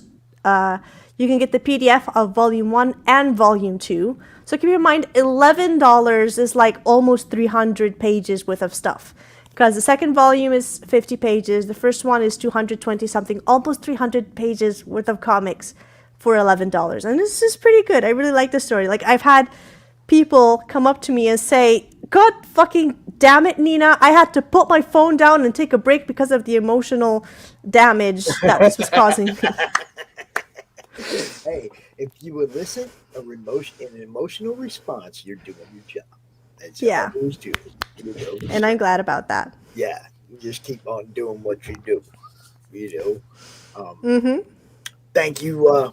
Thanks, Ryan, for dropping that in the chat. Appreciate you taking care of our people. Thank you. You bet. And then the tiers that actually matter to me. I mean, the others do matter, but I mean, these ones are the ones that came out wrong. I'm sorry. The ones with the physical books is what I mean. Oh God, I'm sorry. I get it. Having your book in somebody's hand, it means more than just them reading it online. Yeah. I mean, look, when you have somebody that's showing somebody else your actual product in your hand, that's so much different than, hey, look what you can get online. Yeah, it is. Online is kind of saturated with everything. Amen to that. So, for 15 euros, which is roughly 16 US dollars, you can get a single copy of Volume 2. While for 35 euros, which is roughly 40 US dollars, and see, look, I care, I'm nice. I put the roughly translated prices in the description just in case. So it's not like super precise. So like 35 euros isn't precisely 40 USD, but it's somewhere close. in that neighborhood, yeah. Yeah, like currently at this exact moment. Every day. Yeah, exactly. So at this exact moment, it's 39 US dollars. So it's actually like cheaper than it was a month ago. Yeah, it's crazy. But I mean, currency conversions are what they are, you know. Every country's economies are going up, going down, going around. But yeah, so the Volume 1 and Volume 2 physical copies are roughly $40, currently $39. So you may as well get it now before inflation makes it go even more expensive. Get it now while it's cheaper. There you go. And that's the best advice you can give anybody. Get it now. Cheap. Then this one is the Italian one, so we can just skip it. Then we've got the Sunrise Blossom Deluxe package, which is the one that pretty much like contains everything. It's got Sunrise Blossom Volume 1, Sunrise Blossom Volume 2, the Volume 1 cover print, the Volume 2 cover print, wedding print, Halloween print, summer fun print, and bookmark. And I'm going to show those later. And one thing, after the experience of my first campaign, all the prints will be laminated. So I've got a laminator. I may as well use it. So they're all going to be laminated, so they're not going to have the crinkles. They're not going to have, like the little thing on the edges. Exactly. And even if the mailman like shoves it in a puddle, shoves the box in a puddle, while it's traveling, the prints are going to be okay. If you can use it. It's actually a great idea. Now it's going to add to your weight. It's going to add just a little bit. Just a little bit. I mean, you might do a couple and throw them in a box and just see what your weight's going to be for shipping. It's just, I got RJ on the brain, man. He's teaching. Yeah. He's the one who's like managing my US shipping. He's doing mine too. Yeah. So if you want, you could technically use the fucking prints as coasters or whatever, because they're going to be okay. That's awesome. That's awesome. And then critical blast right there, yo. Gotta do it. And then I've got the retail tier. So for 100 euros, which is, I didn't translate this one, 100 euros, which is roughly $111, 10 copies of Volume 2. While for 230 euros, and I forgot to translate this one also, which is roughly $250, so $250, 10 copies of Volume 1, which again, 20 pages, yes. Is big volume, and 10 copies of Volume 2, which is 53 pages, but it's like a lot. It's pretty good. I like it a lot. Almost 300 pages, so yeah. I mean, it's a good deal. And I've also got, aside from all the prints, which I'll show you in a moment. So here, the cover art I showed you before. I might as well show you again, just in case. So this is Volume 1, the cover art for Volume 1, and this is the cover art for Volume 2. And then there's extra cute little prints that are available on the campaign. So this one is the wedding print, which was the illustration that I did last year, I think, for a Valentine's Day collaboration event. This one of my personal favorites, is the Halloween print. And no real reason why it's my favorite. I just think the coloring is neat. No real reason. It's nice. It's like, I like the Halloween theme. We were having CRoM CoN and we had the Halloween CRoM, and you came out with the Halloween print. I was like, that's cool. You know, gotta use the themes, man. You know, I mean, some people are really big Halloween fans, and they get really excited that whole month, and it's like something like that. Yeah, jump. You know. Yeah. And then there's the spring break kids that love stuff like this. Yeah. And this one is the summer fun print. And then we've got here Pepper with the bookmark, which is, you know, like this is little bookmark, and which is also laminated, so you can use it as many times as you want without it like being ruined. And it's also like it got a nice little bright pink ribbon, which now this one doesn't look very bright because I've been using this a lot and my cats have been chewing it. But the ones that I've got in the boxes have very nice bright pastel pink ribbons on them. Nice. And then we've got Pepper with volume one. Note. There she looks a little irritated. Like, you really gotta lay this thing on me, man. What's up? You know. Yeah, but note also, Pepper is not for sale. If you want this little gremlin, ask whatever price you want to offer. She's yours. But Pepper's not for sale.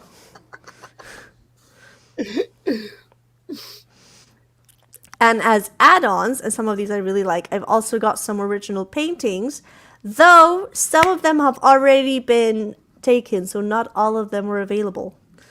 So there's this one, which I think I did during the CRoM DrawStream last month, I think. I think we did.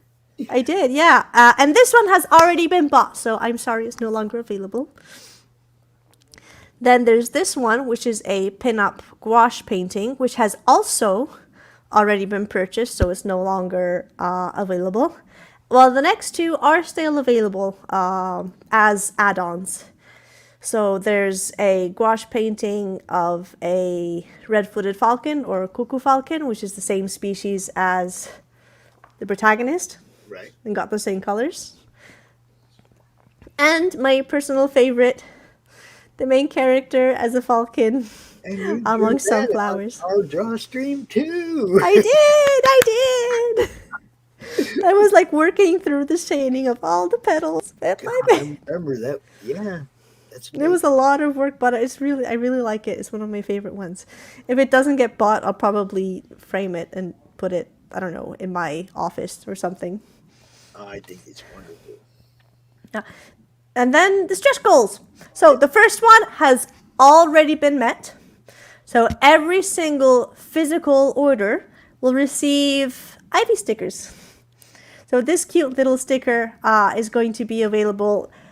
Is going to be like in the envelopes of every single person who's bought a physical copy, whether it's just volume 2 or retail tier or whatever. You got this. Okay. The next one, we're very close. So once we get to $1,700 roughly $1,700 US dollars, which is the 1,500 euros, we're getting this sticker for everyone who got a physical copy. And one of my personal favorites, if we're able to reach it, for 200 euros or roughly $2,270, a bookmark, so similar to this one, you know, like with the lamination and the ribbon and everything, of the Halloween print. So you can like actually, oops, what happened? Oh, I went down. My bad. Look at that. What was that? That's friendly shout out section at the end. There you go. So if licking the abs off the print isn't enough, you'd be able to lick the abs off the bookmark as well. Okay. If you're into that.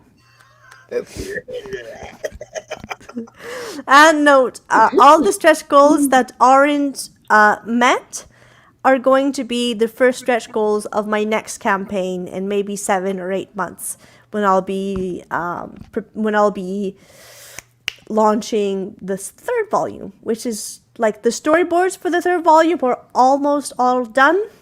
So in 7 or 8 months, there should be the crowdfunding campaign for the third volume. So if we don't reach the stretch goal for this one, it will be the first stretch goal. Oh, again, there you go. It will be the first stretch goal for the next campaign. Oh, you won't get a paper cut because it's laminated. See? You can chew on it, you can bite it, and like, see? No cuts. It's all laminated. There you go, Daph. That's how this works. So the next stretch goals I personally really like. So if you get to 20, no, this isn't accurate. It's okay. Don't worry about them. I'll have to fix this. No, I'll have to fix the amount. As you get closer to it. Yeah. You know. So then the next. Yeah, so the next stretch goals are magnets. So the first one is a magnet of volume 1. The next one is a magnet of volume 2. And then some of my personal favorites. A5 notepad, which is like roughly yay big. Notepad for everyone. So like this is like given as like an extra freebie, extra gift for everyone who plays a physical copy. Like an actual like notepad, so like you can freaking write your shopping list, and then I don't know, make paper planes or something. It's awesome.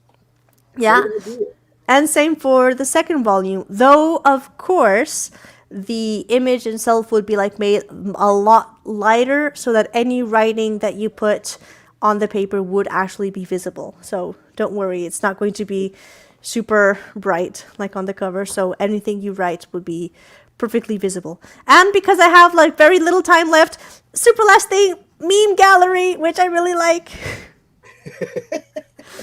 So I'm going to slowly scroll through most of the memes that I have that I made in the pre-launch phase of the campaign, and I share promotionally. That's great. Thank you.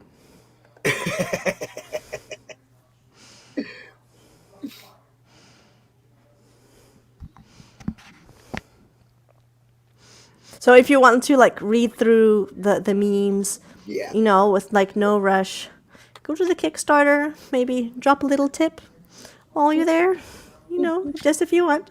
So of course, even if you don't want to, you know, like buy a book or, you know, like even get the PDFs, if you like what I'm seeing, if you think I don't know, I was entertaining, if you think I've got a pretty face tonight, please drop $1 so Kickstarter sees I've got more backers and helps the algorithm and stuff. But of course there's no need to drop $1, but it would be highly appreciated. Thank you. At least share. At least tell everybody. Yeah, sharing goes a long way. And at the we got Daphne. You guys know them. They are all part of CRoM CoN. Mike was out here yesterday. Daphne will be out here later this evening. That looks like Glenn in Monsterland. It is. Kevin. Oh yeah, I got that book too. That Rain. Yeah. Book, that one just ended. Trish's Brink and Batch. Check it out. Good stuff. Mm-hmm. Yeah, so I've got like a friendly little there you go. Friendly shout out section at the bottom. On there. Ooh. Oh yeah, good. Yeah, I definitely can do that. I will send you I'll just send me a banner. I'll send you something simple like this. Yeah, that works. Comic network thing. That works. The whips. You know, why not? Mm-hmm. Let's do that one. That'd be cool. I'd love to be on there. Thank you very much. I will send that to you for sure. You guys go check this one out. Go back it. You know what's up. Links are over here in the chat. Do you know my friend Cindy? Hello. Cindy. Hello. How are you doing? Is that right? How are you? I'm good. Y'all check each other's stuff out. Definitely. Oh, that's adorable. Look at the dragon. This is That's the so most cute. recent one that was finished. Whoops. He was commissioned. He's about 5.5 feet from beak to tail. Wow. The tail wraps around though, so it does wear like a backpack. Wow. This is cool. I want to introduce everybody to my friend Cindy Koepp. She has been a huge supporter of the madness since the day she found us, or we found her. I don't know how exactly that worked. I think We just both were in Brian K. Morris's chat, and that's how we found each other, basically. But Cindy had a great comic book called Animal Eye, developing it into a game. I happen to have that book too. Yes, indeed. Great story, all ages, kids. If you're a gamer and you read this story, you're gonna kind of be blown away by the layout. It's like really cool. Little shout out from Trash Can Conductor. Hey, Cindy. CindyKepp.com. I got the banner here. Hold on. Where is it? I have so many banners now. It's crazy. There it is. All right. Now, that's me. Nina, it was wonderful seeing you again. I'm going to Thank you so much for having me. Cool. Anytime. Every month, you're welcome. Sundays on DrawStream, all that, Have a good cute. Good luck, Cindy. Thanks. Have a good evening. Bye-bye. You too. Bye-bye. Cindy, how you doing? It's all right. How are you? I'm wonderful. This guy over here dropping hellos in the chat. He is the campaign manager for the book that I'm doing. So you'll probably hear from him in reference to that thing. That would be so cool. Whatever, we like as an add-on, what I'm talking about, and whatever you need to have, you get, no problem. It would be great to have some of those available. Everybody likes them. Yay. Yep. I didn't record the pattern while I did it, so it's a one of a kind, but that just means that all of them will be slightly unique. That's awesome. She is the one, everybody. This is what I'm talking about. Cindy's the one that made our little crochet CRoM. Right? So, I'm talking to her maybe about making five of these as add-ons for the campaign. That's all. Easily done. Easily done. And whatever she needs to get for them, I'm sure you guys are down. That'd be so great. Because look at the dragon. Look at that dragon, yo. The stuff Cindy makes is amazing. All of her books are amazing. And no, I've not read them all, but I've talked to people who have, and they're like, yeah, man, Pops, when you got money, you need to get these. So Cindy, tell everyone first who you are, what motivated you to become all these other avenues from just an author, where I don't mean to sound like just an author, but that's where you started, right? As an author. And it's like you've just been kicking down doors in every direction since I met you.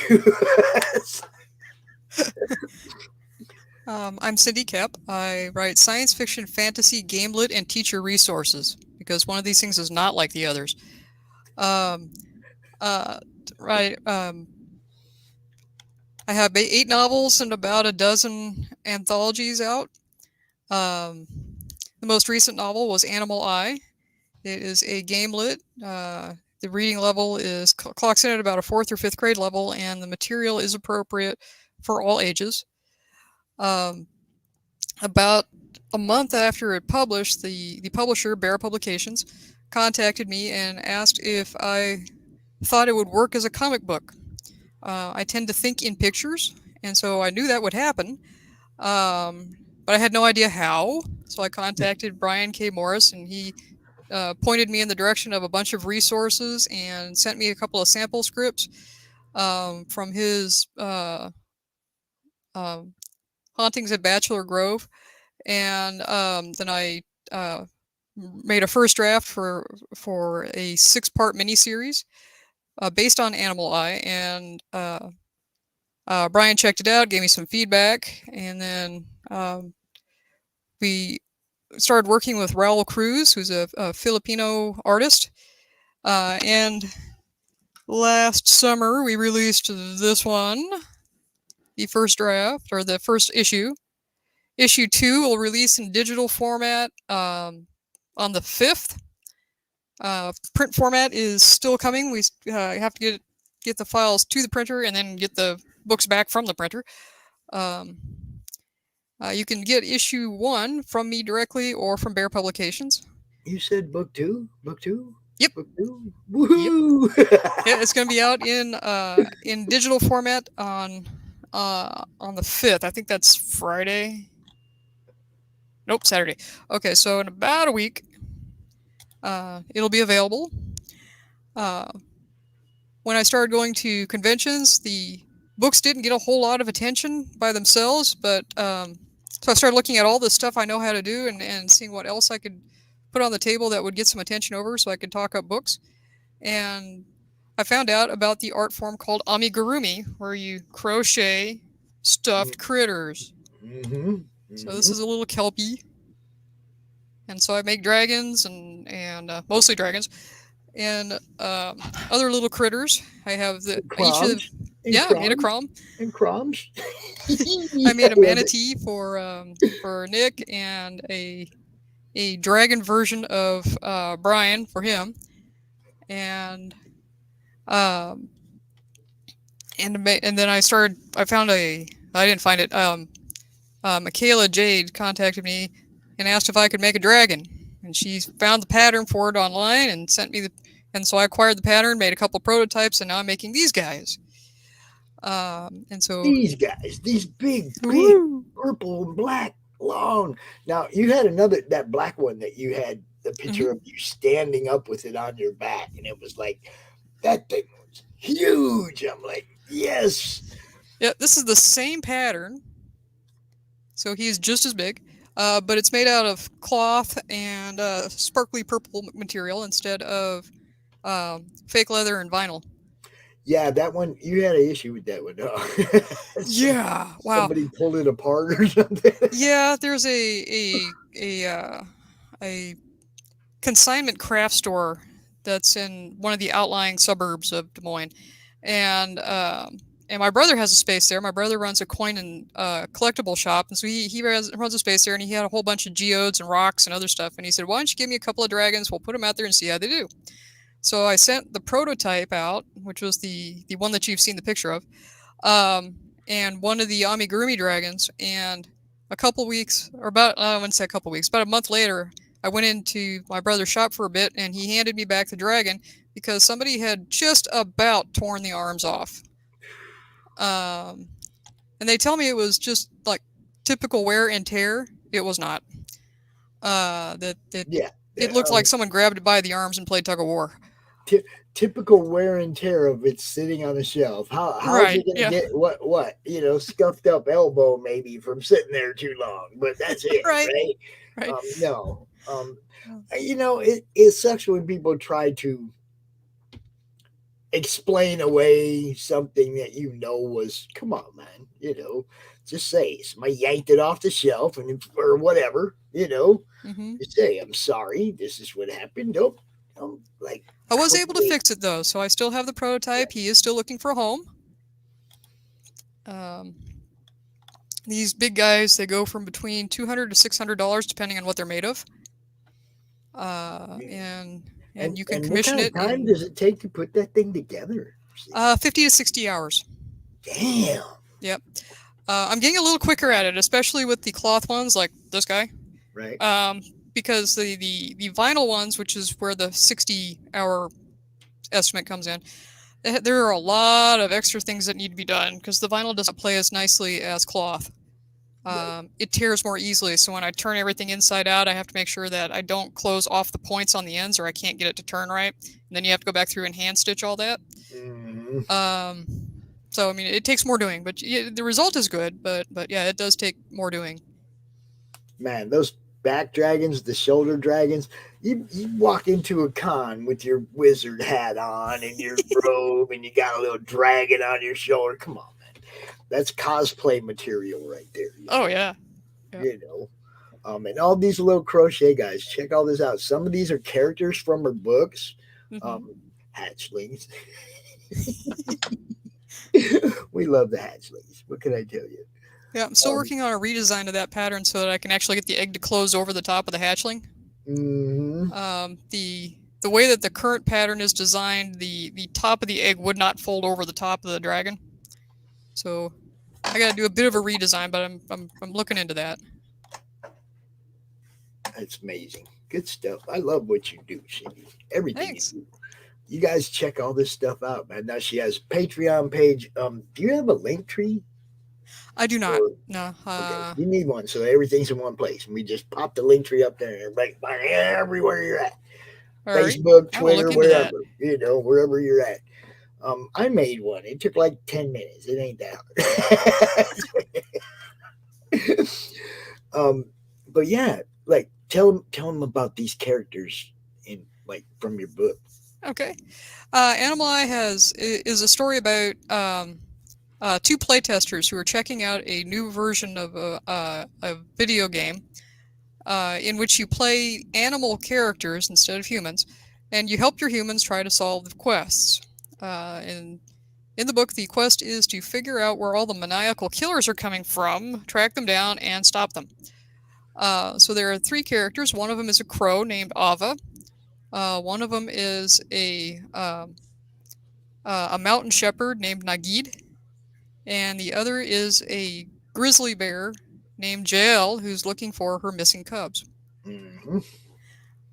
So yes, you can get the actual characters. I designed crochet patterns for them, and I still have some left, and I can always make more.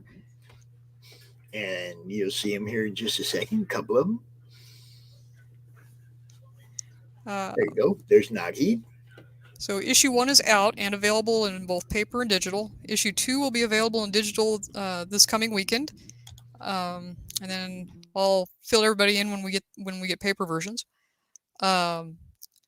Issue 3 is currently with the artist, and I am working on the script for 4. It's originally slated to be a 6-part miniseries, but we're finding that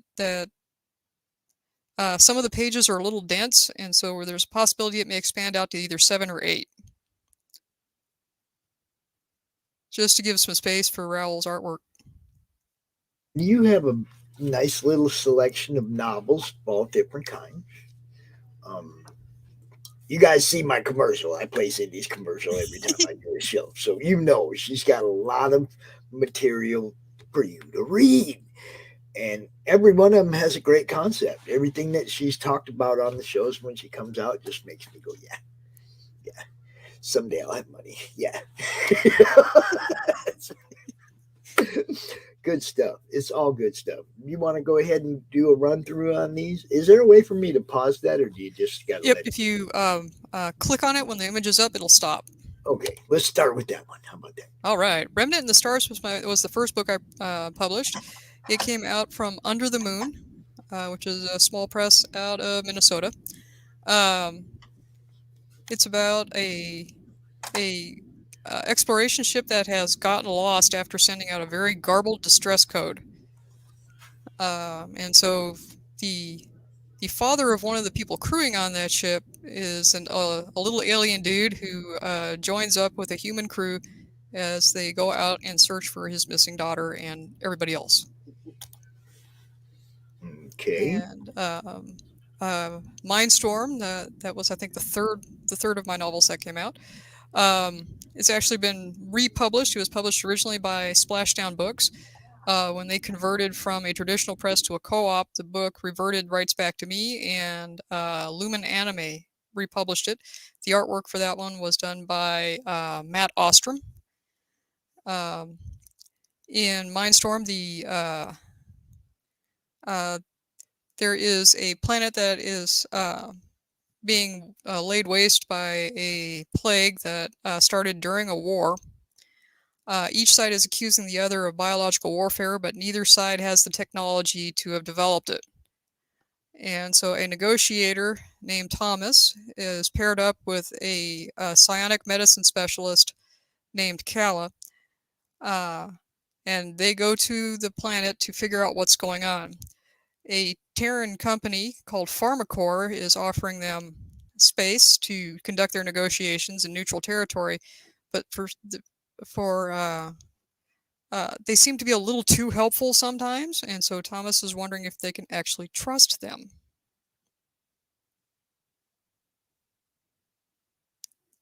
Uh-oh, you muted. Oh dear, you muted. That makes sense. There you go.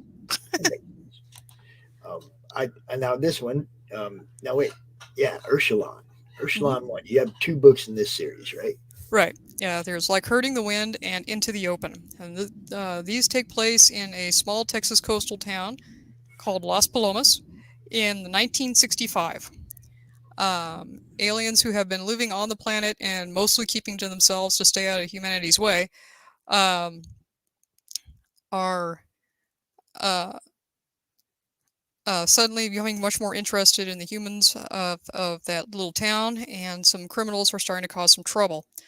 The sergeant in the police department contacts his adopted mother, who is also one of these aliens, and she makes her way down there to help him figure out what's going on.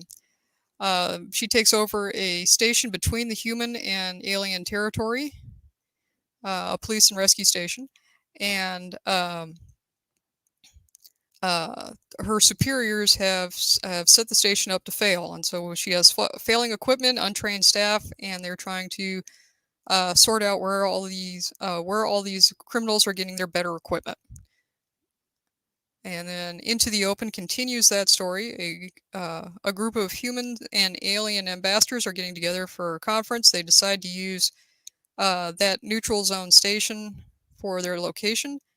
But better equipped criminals are attacking the conference. And so they're tracking down where that's coming from and who ultimately is supplying them so they can stop it.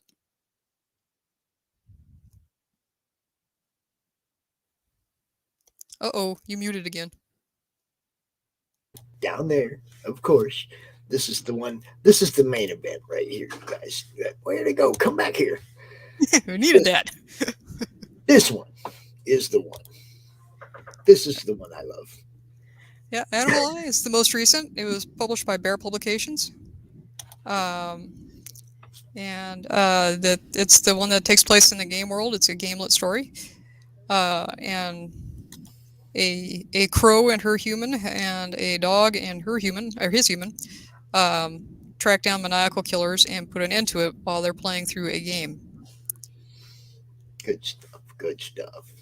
And Mythic Orbits. Is there a volume 1 in here I should look for? Or? I didn't have a short story in volume 1. Okay. Volume 1 filled up. They announced volume 1 in the morning after I had gotten to work. By the time I got to lunch, all the slots were filled. And that sounds about right. So I didn't get a place for volume 1, but I did get a spot in volume 2. Moonlight and Claws came out last fall. And those are all stories that are based on werewolves. So they took the werewolf theme and everybody took a different approach to it and had a grand old time. Nice, nice, nice. And When Your Beauty is the Beast, the same group published that one called Two Old Dragons. And and Beauty and the Beast, that all the writers took a spin off of that story arc and went in weird directions with it.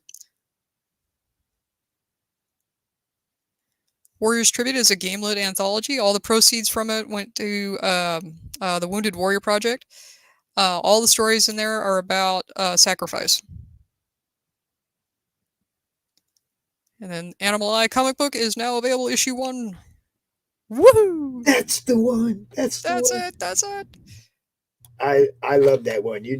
As soon as I saw it, I was waiting to pull the trigger. Backer number 1. I could not resist getting on that. Look, anything that I can let the kids read and they love it, that's I'm gonna back those books every time if I got the money. Right. Love being able to fill that box for the kids. We got a bunch of them. Glenn and Monsterland, Cookies and Scream. A bunch of them. They haven't read them all yet. Oh, wow. They don't even know, okay? Because I just got done reading a couple of them. So, Cookies and Scream was great.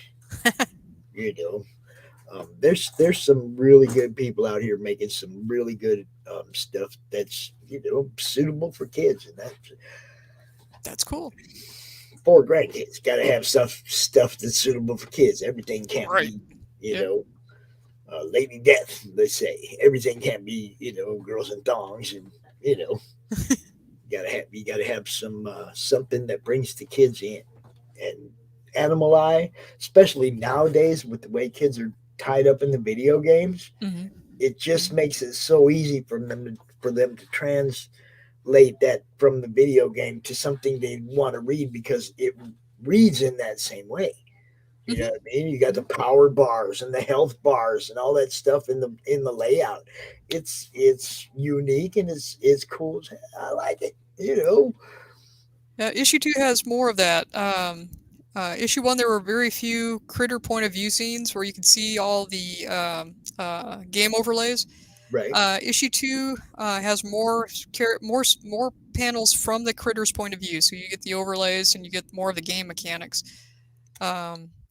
And so issue 3 and forward will also continue to have a higher number of animal point of views.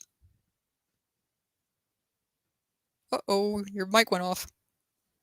Go check out Animal Eye for sure. All these other books are amazing. You can get Animal Eye. Hey, if you don't want the comic book, you can get the novel version. You know, you can still read this story if you're intrigued by the story and you're not, real big on comics. You can still get this one added to your collection. And these other ones too, like the anthologies. I like the anthologies because it's kind of like a little hub of promotion for a lot of people. Mm-hmm. I like that kind of stuff. I mean, that's kind of what this whole thing is about, is a hub for promoting everybody. So whenever somebody does an anthology, I like to look. I like to find out who all these people, my anthology collection is actually growing probably just as fast as the comic book collection is right now, because I've gotten a few of them lately. So.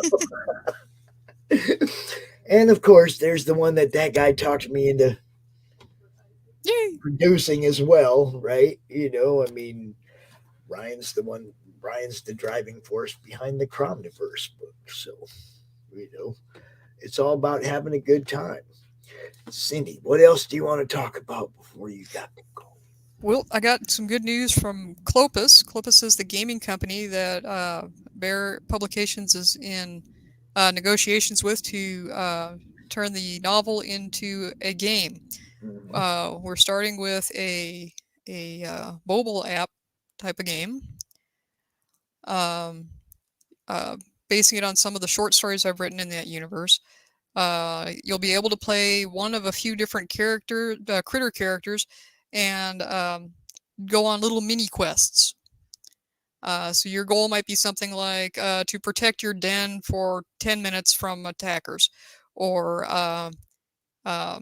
make this delivery in spite of a bunch of other critters trying to stop you.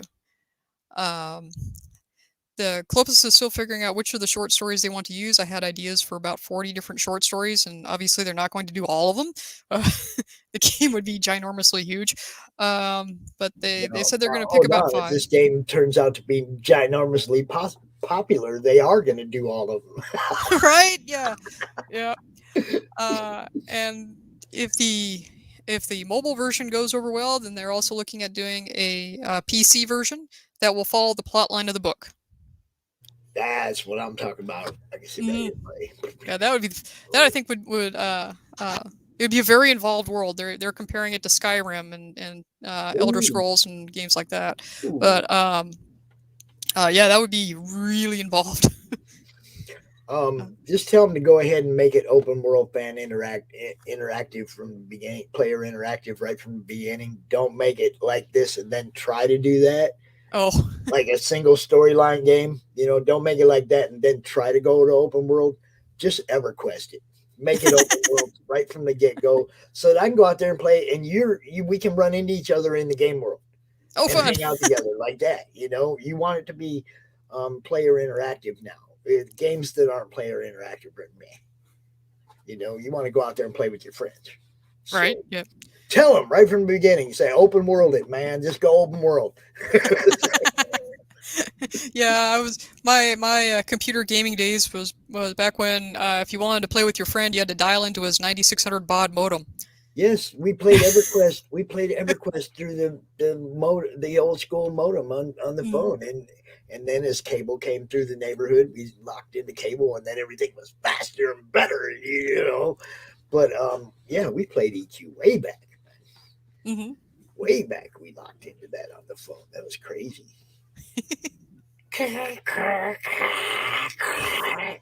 stupid noises the phone would make when you were trying to log in when your phone was trying to log into the internet. I remember all that weird stuff. Now you just come over here, sit down, click a button, and you're online with everybody. Right. Yeah. You know? It's so much different. Cindy, it is always great talking to you. Figure out a price point, which you have to have for those, so that we know what to charge for them. And this is all for you. Okay, that's all for you. Doesn't have nothing to do with us. We just gonna make an add-on available so you can sell some stuff. Yay! Cool. Thank you so much for coming out. I don't know if you know Michael Gonzalez or not, but he is also a member of the Madness. Does the comic book thing, and also has put out some pretty interesting and amazing books. So hang out in the chat and watch. All right. I'll catch up with you later. Thanks so much for the time. For the visit. Thank you for all your support. We love you. For sure. Have a good night. All right. She's awesome. What's up, Michael? What's up? It's good to see you. Boy. Yeah, long time no see. How you doing? It doesn't seem like it's been that long. I don't know. Every day seems like long to me. 2 months, probably. Yeah, you weren't in last month, but I think we were in the month before. I think the last time was like August when I did the Indiegogo. Jeez, so it's been a while. Yeah. I must still just post your stuff all the time. It's like seeing you, You're like one of the few that always, helps to try to help me repost stuff, and appreciate that. It's just like if you put it where I can see it, I'm gonna make sure as many people as I can get to see it. Yeah. So go ahead and tell everybody who you are. Tell everybody a little bit about your publishing company, and then we'll cover past books, present book, what's going on, everything. All right, cool. So thanks again for having me on, Pops. I really appreciate it. Appreciate everything you do for me and for everybody else too. So my name is Michael T. Gonzalez. I run a little independent self-publishing called Rainy Road Comics. The website is Rainy Road Media. And I've printed 3 books so far. The first one was Neotheric. It's a graphic novel, 96-page graphic novel that collects 4 issues of what would hopefully be an ongoing series.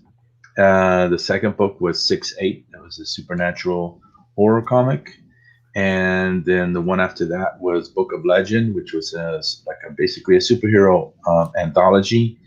And those were all kind of to try to build a foundation and a fan base, to keep things going and to do bigger projects. Right. And this one right now is the big project. This is going to be hopefully 7 issues. It's a mini series. It's called Gun Engine Zero. Right now, I got the pre-launch page on Kickstarter. So I guess. Give me that link in the private chat so I can put it up. Yeah, send that there. So cool. So I got that up there now. We're probably going to launch it at the end of March. So I'm trying right now just to build up some momentum for the project, get people interested in it, because obviously, I guess everybody knows that starting off strong is a big thing, to try to help the success of a campaign. So I'm trying to do everything I can to get more people aware of it and get interested in it. And the reason why I asked to have a slot today was, so everybody could take a look at it.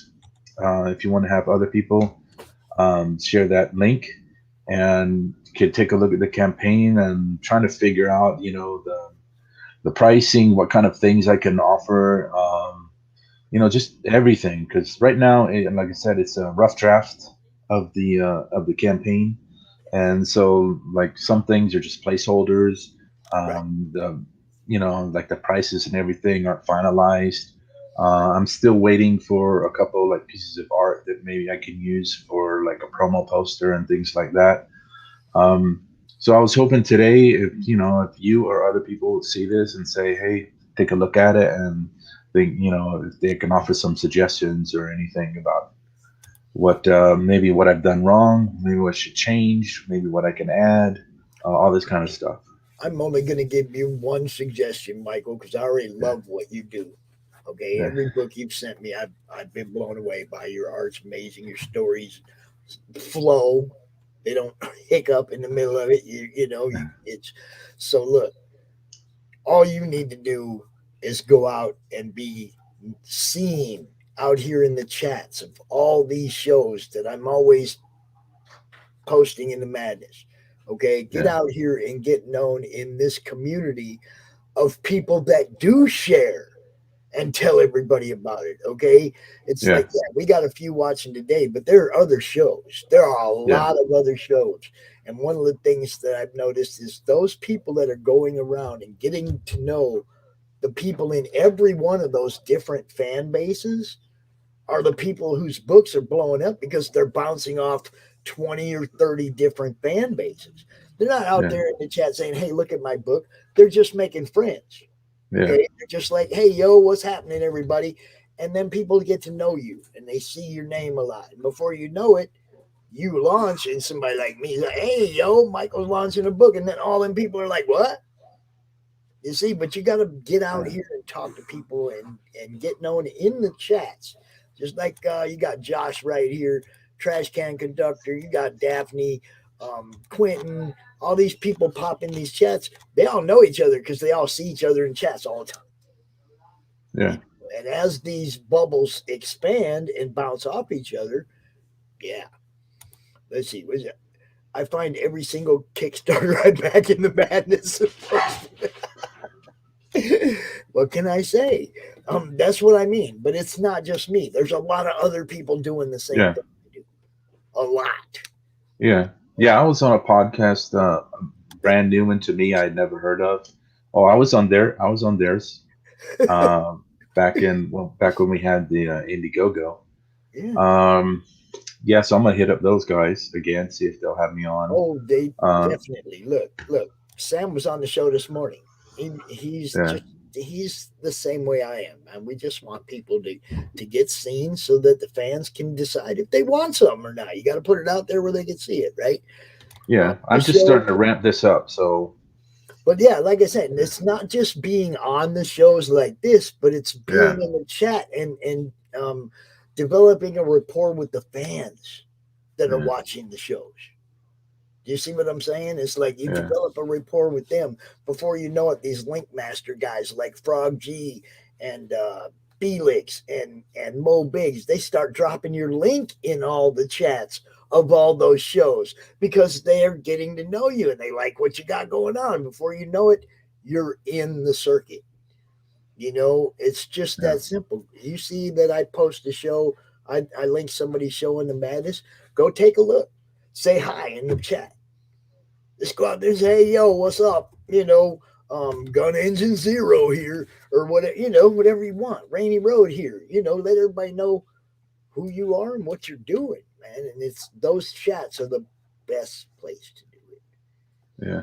I mean, they're better than Facebook. They're better than Twitter because you're actually getting to know people and they're getting to know you. They see you all the time. And then before you know it, you got a book and they're back in that book because that's Michael's. It's that simple, man. I've seen so many people blow up just by being friendly in everybody's chat. And I mean, everybody's chat. Everybody's chat. It's like go out there and get known. Yeah. When you launch this, by the time you launch this, you want everybody to know who Rainy Road is. You want everybody to know who Michael T is. Although there is another Michael T out there. I'm just like, what can I say? There's a lot of people that, that do what we do, that do what you do. I say we because I'm jumping in the ring too. It's because of Ryan. Blame Ryan. I don't know. I just realized the Sharon thing wasn't on. So I just sent you another link that has the sharing on. Oh, let me see. So now you should be able to see the full campaign. Oh, okay. Okay.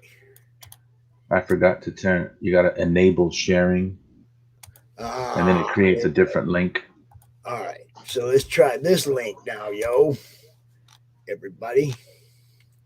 Waiting for it to come up in YouTube.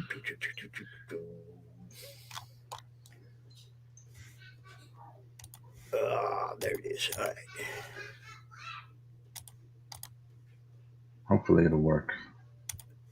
Yeah. Well, I mean, it's as a preview page, but yeah. Let me share this. Yeah. But it shows basically the whole entire thing, like it as if it was a live campaign. Let's see. Because that first thing is just the follow link thing preview. Okay, I got her. Dun, dun, dun, dun. So this is what you're gonna see, yo. Yeah, that's it. Oh, there you go. Who did your logo, dude? I did. Beautiful. Thanks. Let me just get that out the way. Okay. Some say he's a hero. Some say he's evil. Some are wrong. Which ones are wrong, bro? That's what you got to find out. That's what the whole thing's about. It's all about perception. That's awesome. That's awesome. Okay, let's check this out. Is that a cover? No, that's just that was an image that Ian Warriento did. He's the artist on it, the line artist on it. Just had him and Anton Bandy is the colorist. They're the same team that does Alterna's Mighty Mascots. Nice. I just read Mighty Mascots #1 like yesterday, dude. Yeah. Yeah, it's a pretty cool comic, and I think they have like the perfect look, for this kind of a story. So they just did these character sketches for me, designs for me, and just so I could have something to help promote the book and everything. Right. And so when we do go do the book, they know exactly what the character is supposed to look like. We've got everything settled. So give everybody a little rundown on these guys. What's up? Okay, so basically it's a sci-fi superhero story. It takes place in 1985. This is sort of like my homage to when I was growing up. All the things like pretty much all the Japanese stuff, sci-fi stuff. Like Ultraman, Voltron, Robotech, Gundam, Mazinger, all this kind of stuff. I always wanted to do something with that kind of aesthetic to it. And so this is basically sort of an homage to that. So you got the guy he's not a robot, but he kind of looks like a robot. He has that visual aesthetic, and it's about an alien pretty much invasion of Earth, and then him fighting these aliens in this little small town. And it's meant to be like take familiar elements, like from the Invasion of the Body Snatchers, The Thing, Alien, these kind of classic sci-fi and horror kind of stories, and put those all together, but have a little twist to it. So you'll have like familiar elements, but there's going to be a different take on it. And so it's basically a fairly simple story about this. I don't know the people don't know whether he's a hero or he's the villain. Who's the hero? Who's the villain? That's all a part of the aspect of the story. And his fighting these aliens on Earth, and then what happens in this little town. And I also wanted to do something that was kind of reminiscent of films from that time, like Goonies, Gremlins, Back to the Future. Those kind of have that kind of a tone where it's kind of all ages, maybe a little bit older, like preteen or something like that. So these are the different elements that I wanted to inject in this kind of a story. And so that's basically what you get for, and it's planned to be 7 issues. I've already written 5 issues. I'm on the 6th issue, and so everything is pretty much going along. If you scroll down, you can see I've got the first 6 pages done for the art. Well, what about all these characters? Give us rundown. Oh, okay. So Gunny is the hero. hero. When he introduces himself to this girl, her name's Mai, he runs into this girl, and he calls himself Total Obliteration Mechanism Gun Engine Zero. That's his full name, and then she calls him Gunny for short, so it's his nickname. That's why we call him Gunny. Maya is a recent high school graduate. She works at a diner, and when she was driving home late at night, she runs into Gunny, and she sees him as kind of like a white knight from outer space. She thinks that he's a hero. That's her perception of him. And so she's kind of like trying to help him, and he's telling her that he's been hunting down these aliens called the Vrak, and they're like these parasitic creatures, and you don't know that you don't know that when someone's been infected. So he's telling him like anybody can be this alien creature. And so she's gonna basically trying to help him. She believes what he says, and then she's trying to help him. And then the sheriff is the one who runs the town. It's a small town, and he runs it kind of like a dictator, and he's like the big boss man. And then Harrison is his son, and Harrison is Maya's friend from school, and he's always had like a lifelong crush on her. But she kind of uses him for different things. And then if you scroll down, there's a little kid named Kez, and he's like a little kid that hangs around with them, and he gets involved in the story, and he kind of provides like the comic relief for the story. And then on the bottom is what I blacked that out because there's a little secret there about who the Vrak are. And so again, the idea is that they're these parasitic creatures, and they can infect people, and you don't know who's been infected. Always leave something on your campaign that leaves the hook of mystery. Yeah. Don't give it all up, yo. Yeah. Perfect. Yeah. I always like to put a little bit of mystery into every story, even if it's just like an action story or whatever, so that it kind of keeps your interest in like what's going on, what's happening, and you get just never get give more it involved. all up, man. Just never give it all up. Leave something that we gotta look for. We gotta go find it. That means get the book. Yeah, so the whole story is basically about, like I was saying before, like perception is like, and people say like perception is reality, and for everybody. So like when this girl sees him as like this hero, I mean, she just automatically think, okay, he's a good guy, and that's how becomes her reality for everything. But all of the characters share this kind of a through line where what they present and what they really are different things, or like there's more to them than meets the eye, like Transformers. That right there's badass. What's up with Brick Dude? Well, see, this is why I asked Ian to do. These are the first 6 pages. Even in these first 6 pages, there's a twist. So I want the people that see this, that are reading this, to think one thing about what you're seeing, when in reality, it's actually going to be a big twist at the end of this first issue. So again, you're supposed to think this is the bad guy. He's like some monster. When he comes out of the ocean, they pull him up out of the ocean. This guy who's like a World War II vet from the Navy, he thinks that this is a Japanese sea monster called the Omibozu. This is actually a real thing. And so that's his perception, is when he first sees it, he immediately thinks this is evil. And so that's the very first scene that we see in the book. But there's a twist within this, and I don't want to give it away. You don't have to. Nope. So I do like that, oh man, what's up there? Dude like flames on too, huh? Cool. Well, he emits this red toxin. It's like a gas, and it chokes them out. They can't breathe. We're going to see later on what that red toxin is and why he ejected it. But for right now, basically, you see it knocks him out, and then he grabs the dude. I like what you put right here. The initial goal is the absolute minimum needed to pay Ian and Anton to complete the artwork and to fund a small print run. Just straight up telling everybody, this is what I'm trying to do. This is what the funds are for. This is a big part of it as well, man. You guys, you got to be honest. You got to tell everybody, this is what I need money for, and do. I mean, like I said, I've liked everything that you've done. Neotheric is one of my favorite books. Thanks.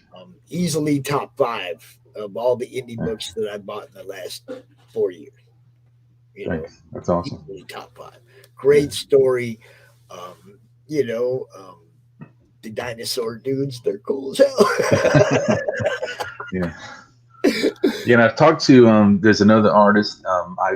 Some of his art is on here. His name is Joaquin Guerra. He's I've talked to him about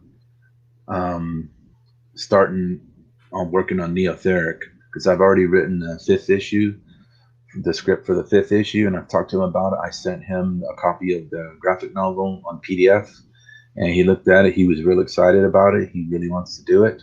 So again, but everything is kind of like contingent on the stuff. I don't have enough money to keep self-funding these things. Right. So this right here, this Gun Engine Zero, is make or break for me.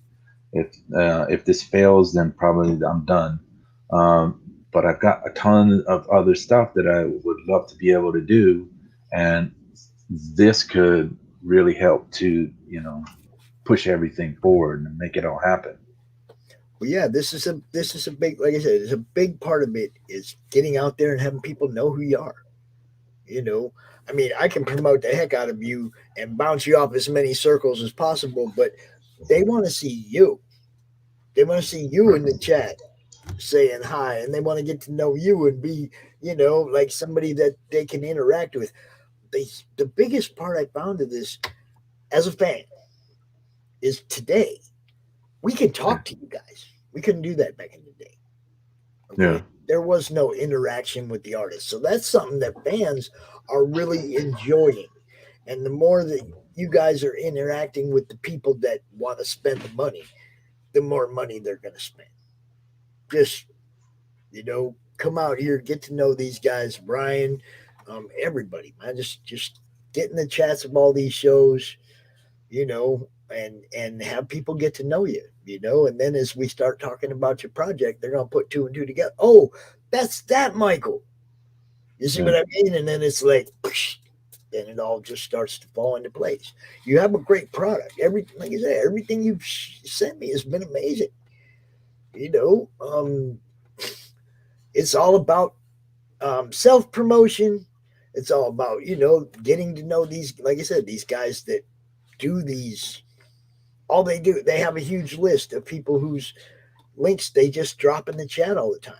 This is how this works. You're watching Michael Bancroft's show, let's say, and you drop in there and you go, hey, what's going on? And then Frog goes, oh, that's Michael. Boom, he drops Michael's link. Just like that, your link is in the chat. Because as soon as they connect you to the project and they like you, and you're always out here saying hi to everybody and being cool, you become one of those guys. See, you got Ryan showing the example right there. Yeah, I appreciate it, Ryan. These people know you, these mods in all these YouTube channels, all these mods that drop links in all these other shows, and before you know it, you got 50, 60, 70 people signed up for your book. It's like, when are you launching this? Probably towards the end of March. Okay, just like me. Okay, give it some time. Sometime around there, because I got give it some time to get to know everybody and shit. And dude, I'm telling you, the best advice I can give you is pop up in everybody's chat. Every show that I share in the madness, if it's live, go there and say hi, everybody. All you got to do, I mean, let these people get to know you, man. It's the biggest part of your project, other than actually doing the work, is promoting it. Yeah. You know, and fulfillment. You already know you do real good. You package everything well. You ship everything out well. Everything is well protected and arrives in good condition. I can tell everybody that this dude puts some books in the Mylars, yo. Yeah. Every book goes in a Mylar. In the Mylar, he don't. You know this. He don't shirk on what he's giving you. Michael just ain't that well known, and we need to blow this guy up because his work is amazing. You got add-ons for all this stuff, right? I mean, Yeah. Well, so the old stuff, everybody can still get all the old books, right? yeah. So all the books will be there, so you can get all the books. There'll be PDF copies of every book, so you can get a PDF of every book. Because the international shipping is ridiculous. So I'm trying to make sure there's PDF of everything for people international that can still read the book and stuff. And I was trying to do like a very simple version, like people just want the book. It'll just be $4. That's it for the book. Look at this. You guys know RJ, our partner from Critical Blast, reads like Mad Magazine with the gloves off. Gonzalez leaves no sacred cow ungored in this irreverent action comedy of a graphic novel. I told you guys, Neotheric is one of the best reads I've had since I started buying these indie comics on crowdfunding. That book is amazing. 96 pages. Come on, man. I'm telling you guys, I've talked about a few books where I put them up there at the top. Don Chin's Beardzerker. I loved it. Best book of 2021. Top 5 of since I started buying these. You know, I mean, you guys that make me laugh, that are actually putting a little effort into the entertainment value. Neotheric is hilarious, you guys. You're gonna love it. You need to get a hold of don't even wait till this comes out, this campaign comes out. You can get a hold of dude right now. He'll get you this book. All the books are now on Amazon. You can get all of them. Do you got a link for that? Drop me the link. There's not like one link for that. You can actually go to my website, rainyroadmedia.com, and I have direct links to all of the books. You got Instagram. Yeah, I got back on Instagram. I'm on Gab. I'm on Getter. I'm on Facebook. I am on I got the Substack. I got a newsletter I put out every other week on Substack that has like exclusive, like behind the scenes, where I talk about the development, about all the projects. Joined your Substack this morning. I was looking at really. I was looking at Comics for Everyone Substack. I think yours was on that list, and I'd like, damn, subscribe. Really? Because I know I'm subscribed to his Substack. Yeah, and he is like me. He's one of those guys. Yeah. That dude is one of those guys that promotes the hell out of everybody. Be his friend. You see what I'm saying? These are the guys, Michael, that are gonna get I'll send him a lollipop. Be your friend. That's Tommy. Yeah, these are the guys that go out there, and that's all they do is share what you guys are doing.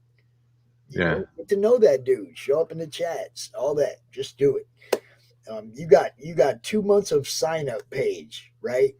That's 2 months of, hey everybody, this is who I am and this is what I do. Yeah. And I don't just mean going, like I said, not just going on the shows. Talk to those people in the chat. Yeah. Well, because I know some people I talked to before have, podcasts and stuff. Like they won't have me on until the campaign is actually running. Yeah, I mean, they said that directly. Just wait until it's running. So, and that's why I say show up in the chat all the time. Yeah. That way, by the time you do launch, they're gonna be knowing exactly who you are. Everybody in the chat's gonna know exactly who you are. You see, it's not gonna be like some new guy. You know what I mean? Get out here and get known, man. Really. I'm trying. Yeah, I mean, but yeah, you hear what I'm saying. Show up all the shows, man. Just show up in the chat, say hi. People will say hi back before you know it. Every time you show up in the chat, 20, 30 people are gonna be going, "What's up? What's up?" And that's when you know your fan base is expanding, because there's so many different shows, so many different audiences. We don't all have the same audience. Yeah. You know, that's why I say you show up in all those chats, and that's why I try to bring all those shows to the madness so people can find them, because that's bottom line stuff right there. Get seen, get seen, get seen. You know, you guys don't have that gigantic conglomerate corporate movies and promotion and all that behind you. You got to be that. Yeah. You know, yeah, it's a whole nother job. your work is, yeah, it is a whole nother job, but your work is way too good to not be doing it. It's way too good to not be successful. I need to see you out here. There you go. And Ryan's hit him up, be on his podcast, the Play Nice podcast. Okay. Yeah, you don't have to be live. A lot of these you don't have to be live for. Okay, a lot of, we all understand. If the only people that don't need to do this are the people that already have a few thousand people sitting on the edge of the seat waiting for their next book. Yeah. Everybody else got to do this. If you want to be that guy who has people sitting on the edge of the seat waiting for your book, you got to do this first. You got to promote the hell out of what you do. Ask her. Hello there. Promotion? Did someone say promotion? That's what we're here for, isn't it? What it's all about, for sure. And his stuff is so good, Daphne. I'm serious. I gotta check it out. His books are great. Yeah, please check it out. Yes, definitely. Some of the stuff is for mature readers. Oh, I'm all about that. Don't worry. Okay. No fear here. 6-8 was another one that was great. Another one that was great.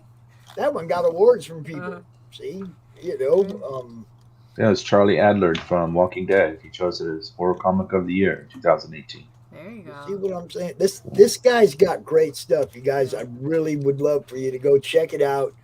Uh-oh. Oh, there you go. Look, I am to please. I am to please, Glenn. Daphne, do you know Michael?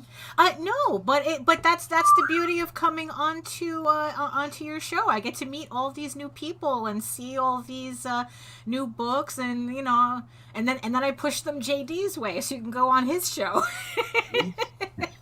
Who's JD? JD Calderon, yes, is my husband, and he runs. Okay. Well, he has a show called Indie Comics Explained.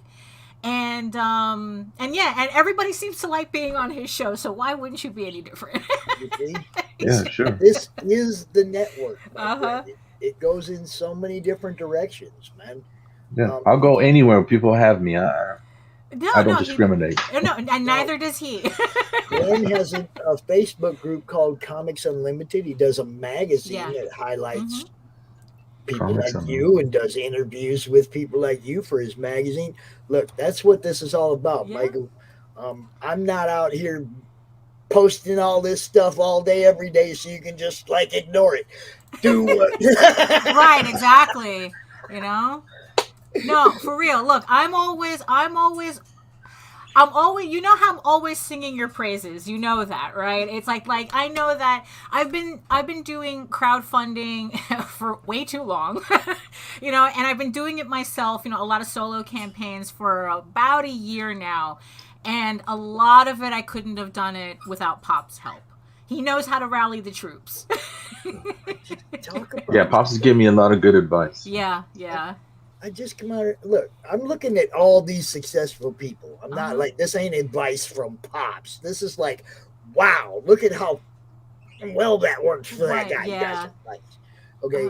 Now, as far as the networking part and getting known in the chats and being friends with everybody, that's the biggest part. Yeah. Daphne, you know that. Oh, absolutely. As soon as the fans start interacting with your fans, it's all over. Right. It blows up. You know, once they know they have access to you, once they know they can talk to you and you'll respond to them, it makes all the difference in the world. Right. And you know what? And it's like, and I wanted to come onto the show today with like probably two little exclusives and for you and for your audience.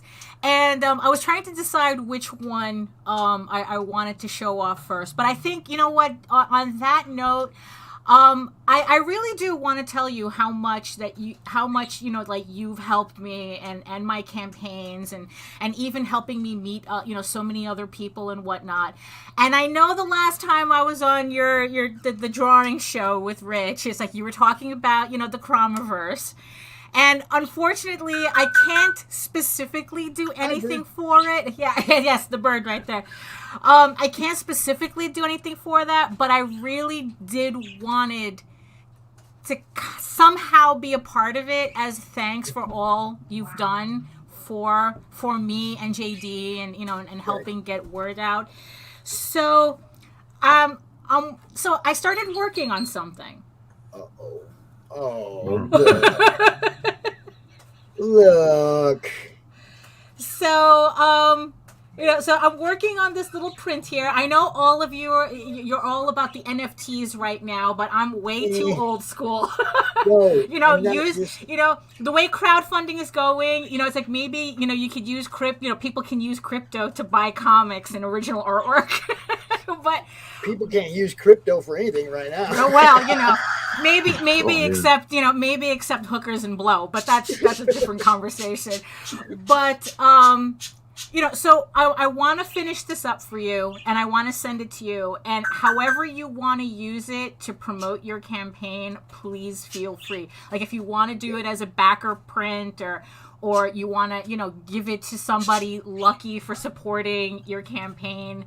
It's like I just want this to be a little, thanks, a little thanks on my part for everything that you've done for us. Yeah.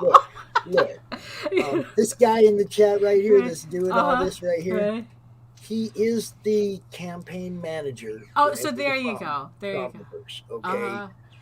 I would say this would have to be, something everybody should be allowed to get their hands on. No, I agree. Yeah. But I wanted to tell you, we do have a fan art contest, and the winner of the contest is getting the cover of an add-on ash can. Oh, there you go. Okay. Which is going to have all the fan art in it from the contest. Oh, that's fun. That's fun. You see? So we will enter it in the contest as well. Oh, so there you go. So I'm in the CRoMiverse anyway, right? But if you send that to me, we will definitely do something special with it. No, okay? and it's like I said, I want it's like, look, if you want to keep it for yourself because you want to be like that, that's beautiful too. Because like I said, this is more for you, but I know how you love sharing the love. So I could definitely see that being part of the campaign and some lucky person getting that. I'll be happy having the ash can with it on the cover. There you go. You gotta win, baby. You gotta win. Just a little something. But I thought that I'd show you that while I was working on it. It's like because I missed the timing on the drawing segment, which I thought would have been fun to pop it, but why not now, right? That's yeah. So I hope you like it so far. I love it. That looks really good. Look, Daphne, you know what's up. Yeah, I do. But it's but why not say thank you anyway? Very, very, very much. Look, you guys, this is it. Ego Raven. Area the first unicorn. Right, and the second thing that I wanted to, I guess, give everyone an exclusive on right now, is I want to actually show off the campaign. Right now I have right now the link will take you to a pre-launch page, which I'm kind of almost at 100 followers right now. The campaign launches March 14th. Because beware the Ides of March, and I figured that was just too funny for me to pass up. So Michael, you're more than welcome to hang out, bro. You are more than welcome to hang out. Pick up some pointers from Daphne, and she's like.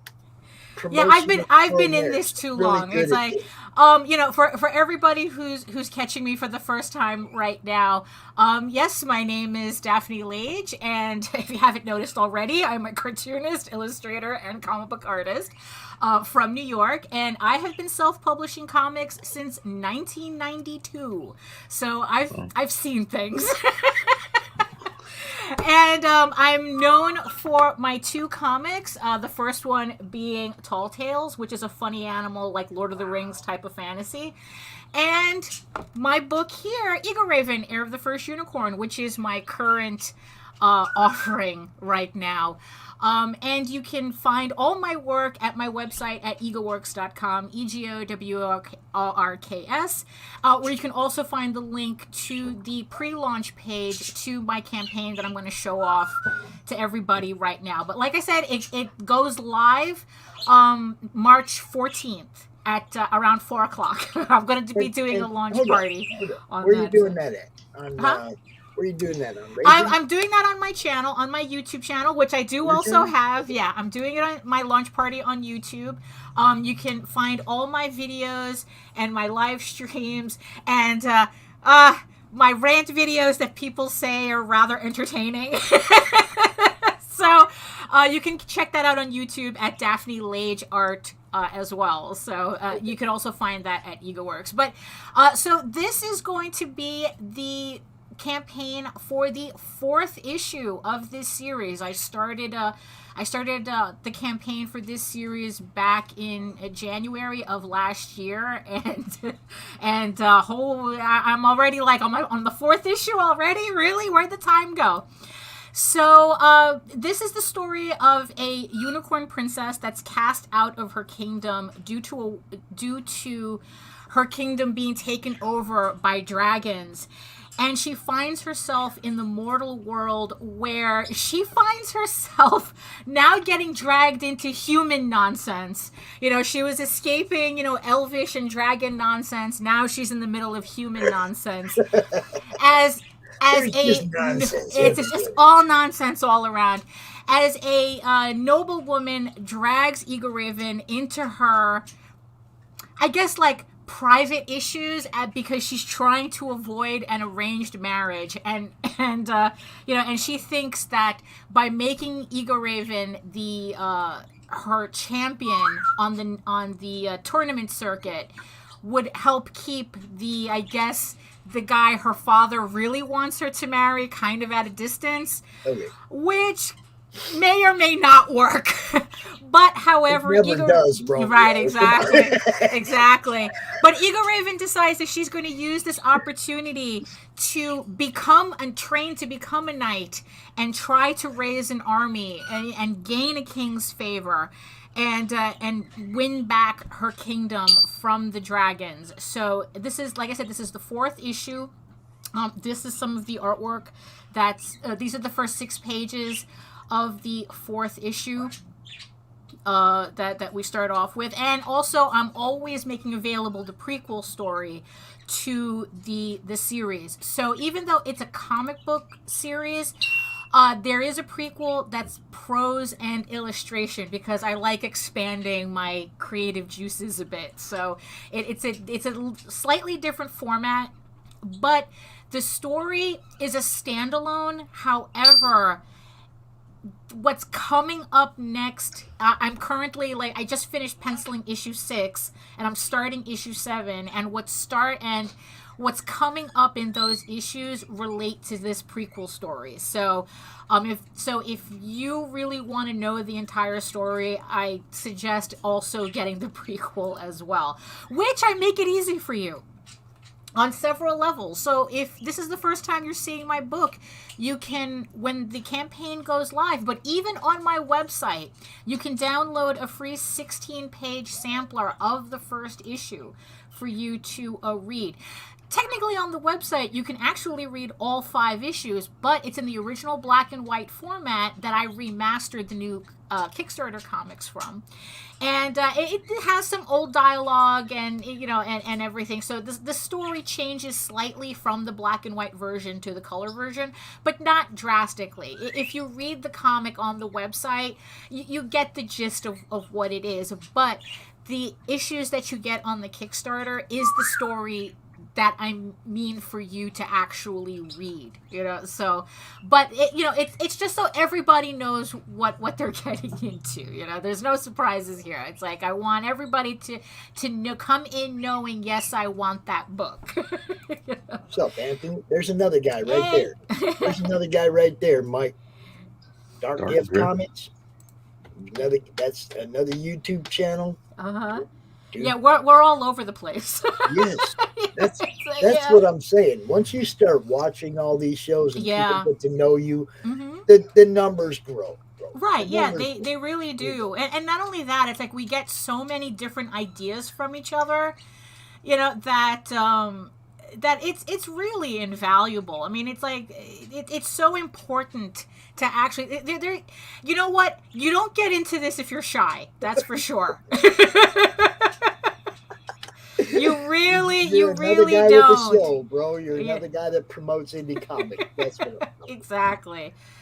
You know, so with the campaign, as always, I make all the issues available because I work too hard on this series for people to miss anything. So there's not going to be, you're never going to hear from me, oh, you missed the last campaign, sorry, you missed out. It's like, no, you need the previous issues, I got the previous issues for you, and I always have the previous issues for you. So I have them in both digital and physical catch-up sets. I also have just the digital only rewards, and I always have, you know, physical rewards of all the issues in a lot of I think enough combinations for everybody to get what they're looking for. This is obviously for the people who got the previous campaigns, and I'm also bringing back my variants for one last time on this campaign. So if you like these variants for issues 1 through 4, this is the last campaign you're going to be able to get these, because the campaign after this is the trade paperback, and it resets, and I'm resetting all my printing to that trade paperback. So if you're the type that loves to collect individual issues, this is my last campaign to do it for issues 1 through 4. So, and I have the silver cover, the hollow foil, and I have the sets where you can get all the variants, sketch covers. There's always sketch covers. And again, now I have my add-ons. Again, you have the prequel that's available.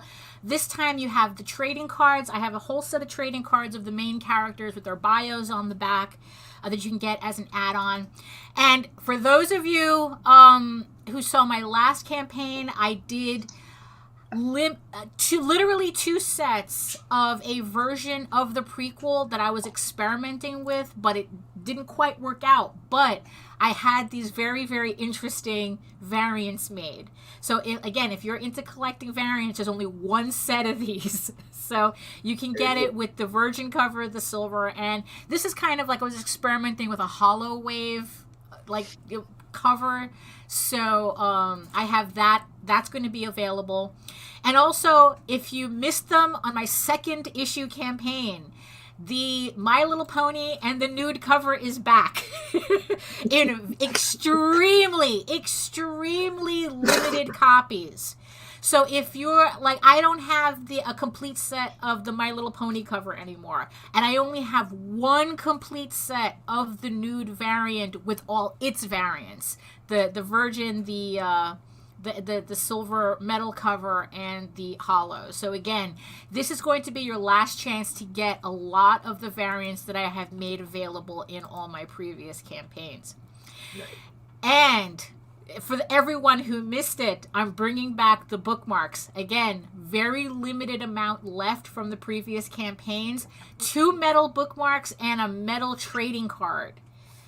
Oh, you have one of them? Yeah, exactly. I got one of the Tall Tales. That's the Tall Tales one. Yeah, that's the Tall Tales one. Love the metal. I stole the idea from Anthony, and I just love it.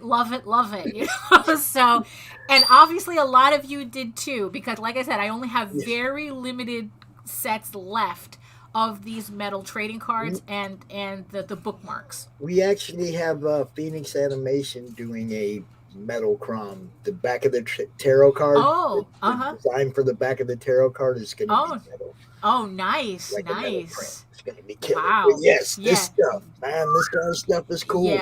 Yeah, no, it really is. Make sure you do your stretch goal price point so that it covers paying for the product. Oh, absolutely. Absolutely. Because the manufacturer of these things. Everything you put in that box means it weighs a little more, and your shipping really does. is going to go up a little more. Yeah, all exactly. these things are things you have to take into consideration. Absolutely. Absolutely. And that's the thing too. And it's like, and especially if you're dealing with internationals, but we'll get to that in a minute. So it's like, and also on this campaign, I also have sample sets that includes Tall Tales and the Oswald Chronicles, so you can try out our other books too. So it's like, so you can try all of our books and hopefully get addicted to all of our campaigns, because that's how we get you, right? I don't know what happened to my Ego Raven one. It's tucked in the corner of one of these. Oh, I'm sure. CRoM stole it. That's what it is. I keep them all in the corner of frames of art, so it's like, I have Black Bolt there and Thor up there. I don't know where Ego is. Right. She's in there somewhere. She's probably on the back wall. She's probably back there with the Lady Deaths and all this stuff. Oh, yeah. In very good company. So, of course, as always, we have stretch goals, which is adding more trading cards to the set. So I have more of Ego Raven's family appearing on the stretch goal trading cards. And also, because so many people were asking for this, I just had the image up as kind of like a decoration on the campaign. And so many people were asking, is this a sticker? Is this a sticker? Is this a sticker? Yes, now it is. I'm making it a sticker. So at 5,000, if the campaign reaches 5,000, which will equal how much I made on my last campaign, everyone will get this sticker. It's a nice size sticker. It's about like 5 inches across. It's very nice. I have to admit, it's like I'm surprised I didn't do it sooner. And I wanted to do something for the last stretch goal. I wanted to do something special that everybody could get, both physical and digital backers. So at 6,000, which would break my record on my last campaign, everyone will get a PDF of a short story that I'm currently coloring in. And it takes place literally before the first issue of the book. So it's a short story that adds to the story. And everybody will get this. Yeah, kind of, yeah. And everybody will get a PDF of this 8-page story.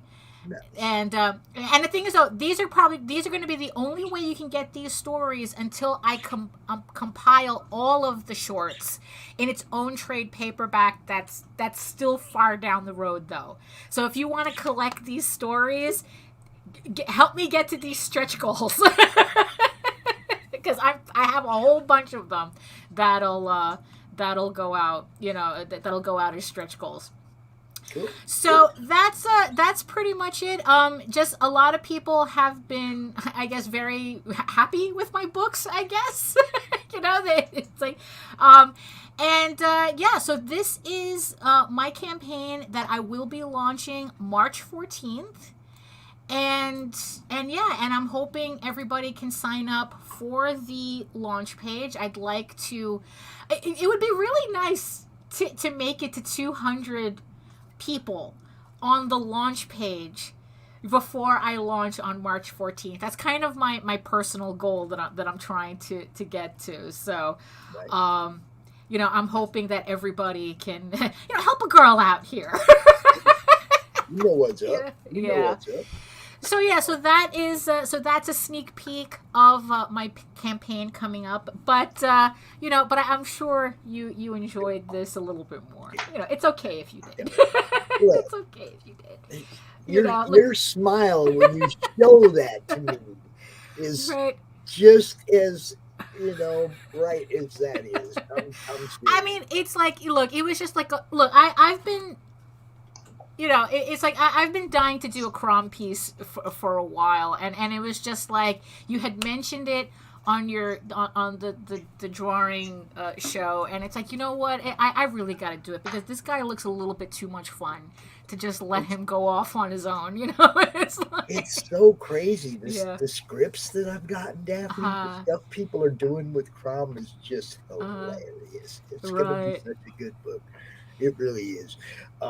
I didn't. Come on. You know I didn't blame that guy. You know I didn't have nothing to do with this. I was like, you know, I was definitely caught by surprise. He was just like, no, you really need to do something with this. Right? Like, yeah, exactly. I didn't want to write a comic about CRoM. Right. I don't want to take on that kind of thing like what you guys do. This is what I do. Right. Yeah. You know, taking that on would have took so much time away from what I do, and I wasn't going to do that. So I was like, okay, Ryan, you want to run the campaign? You can get RJ to handle fulfillment, and I know that all I got to do is come out here and talk about it, and maybe consult a little bit on the character CRoM. Okay, let's go. Yeah. So, you know, blame Brian. Blame Ryan. So you have so you're putting together like a character Bible and everything of it. It's you know? crazy. Even Glenn's like, doing a crossover with Hatch. So there you go. There you go. How do you bring Hatch there when Hatch is on a planet by himself? You see what I'm saying? But that's the beauty of CRoM. He could be anywhere. And that's the beauty of Glenn. He's like going to figure out a way to keep his comic book his comic script the way it's always been, but still incorporate CRoM in his story. So how does it feel? You know, like kind of like experimenting with becoming a publisher, right? I mean, it's like, is that kind of where you're at? It's like you're a publisher now. I even drew a page layout. Oh, there you go. Okay, the first page of the book will be my first ever page layout. Yeah, it's like, look, this is how we share the pain. Well, it was like I wanted the first page to be how CRoM came to be, which is Edwin drawing CRoM, right, and then sending me that logo, Madness logo. That's the first time CRoM was drawn. And him, you know, so the first two panels are him drawing it and him sending it to me. And then the main panel, you know, those are like insert panels in the main panel. Main panel is me sitting here at the computer. You can see me from behind. Right. Sitting here receiving that logo. That's how that's how the book opens. And a little bit extra, a little bit more funny stuff in there. But, you know, that was the idea. I wanted to show everybody this is how CRoM came to be. Edwin drew him, sent him to me, and he jumped out the computer that day and started fucking with everybody. Right, yeah, exactly. Because that's what he does, yeah. Yeah. CRoM is the original comic troll. Yeah, he's an internet troll. That's exactly what he is. He was born on the internet, and that's where he's CRoMnipotent. There you go. Enter the CRoMniverse, y'all. Yeah. That's what's up. Yeah. So when are you looking to launch that? I mean, I know you're still collecting a lot of work for it. Well, I mean, I've given everybody plenty of time to do this because I know everybody's doing their own thing. Okay, and I was like 2 to 10 pages. Get me a script and 2 panels, 2 consecutive panels to put on the sign-up page, so that we can show people what's actually going to be in the book. Right. By the end of this month. Okay, and then we've already got a bunch of scripts. The art, I know these guys are handling it. I'm not too tripping on that. We'll just update that sign-up page as we get stuff. But they got 2 months. We're not launching until March 25th. Oh, there you go. I'd go. like to have it all done by then. I'd like to, Ryan have all the files and all the stories in the order that fits best. Because we're kind of like going to chronologically try to make these stories, like from a beginning to an end. Right. You know what I mean? Not an end, but a beginning to the next, whatever. Right, yeah. It's kind of how I work the shorts. It's not exactly like it's a short story and the ending is not really like a definitive ending. It's more like just like it just ends a moment of time right there. A couple of the scripts have come with to be continued. Right, exactly. Yeah. And that tells me people have faith that this is going to be done again. It's like but I think it's so much fun that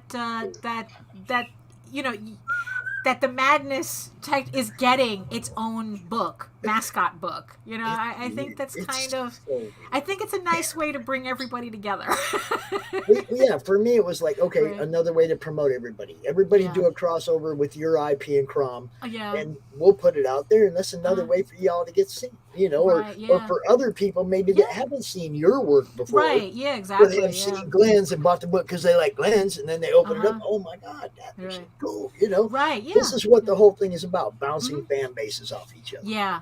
You know, so the same principle behind the Madness is what, you know, I wasn't going to make a CRoM book. I wanted to do something that showcased a whole bunch of people. Yeah. Their art, their writing talent, their lettering, whatever, you know. It's going to be fun. That's what it sounds like. You know, it's like, because I've seen way too many anthologies where they're all about the rules. You know, like it's like, oh well, I'm doing this anthology, but you can't do this and you can't do that, and I don't want this and I don't want that, and it's like, well, that's not fun, is it? Well, no, there was one story I had to say no to because really somebody had. Well, I mean, somebody wanted to write a CRoM story, and we could have fixed it. You know, we could have probably fixed it, but we didn't. But it was a little bit too. Putting CRoM on one side of the fence or the other. I see. You see what I'm saying? Okay, and it's like, this is a fun book.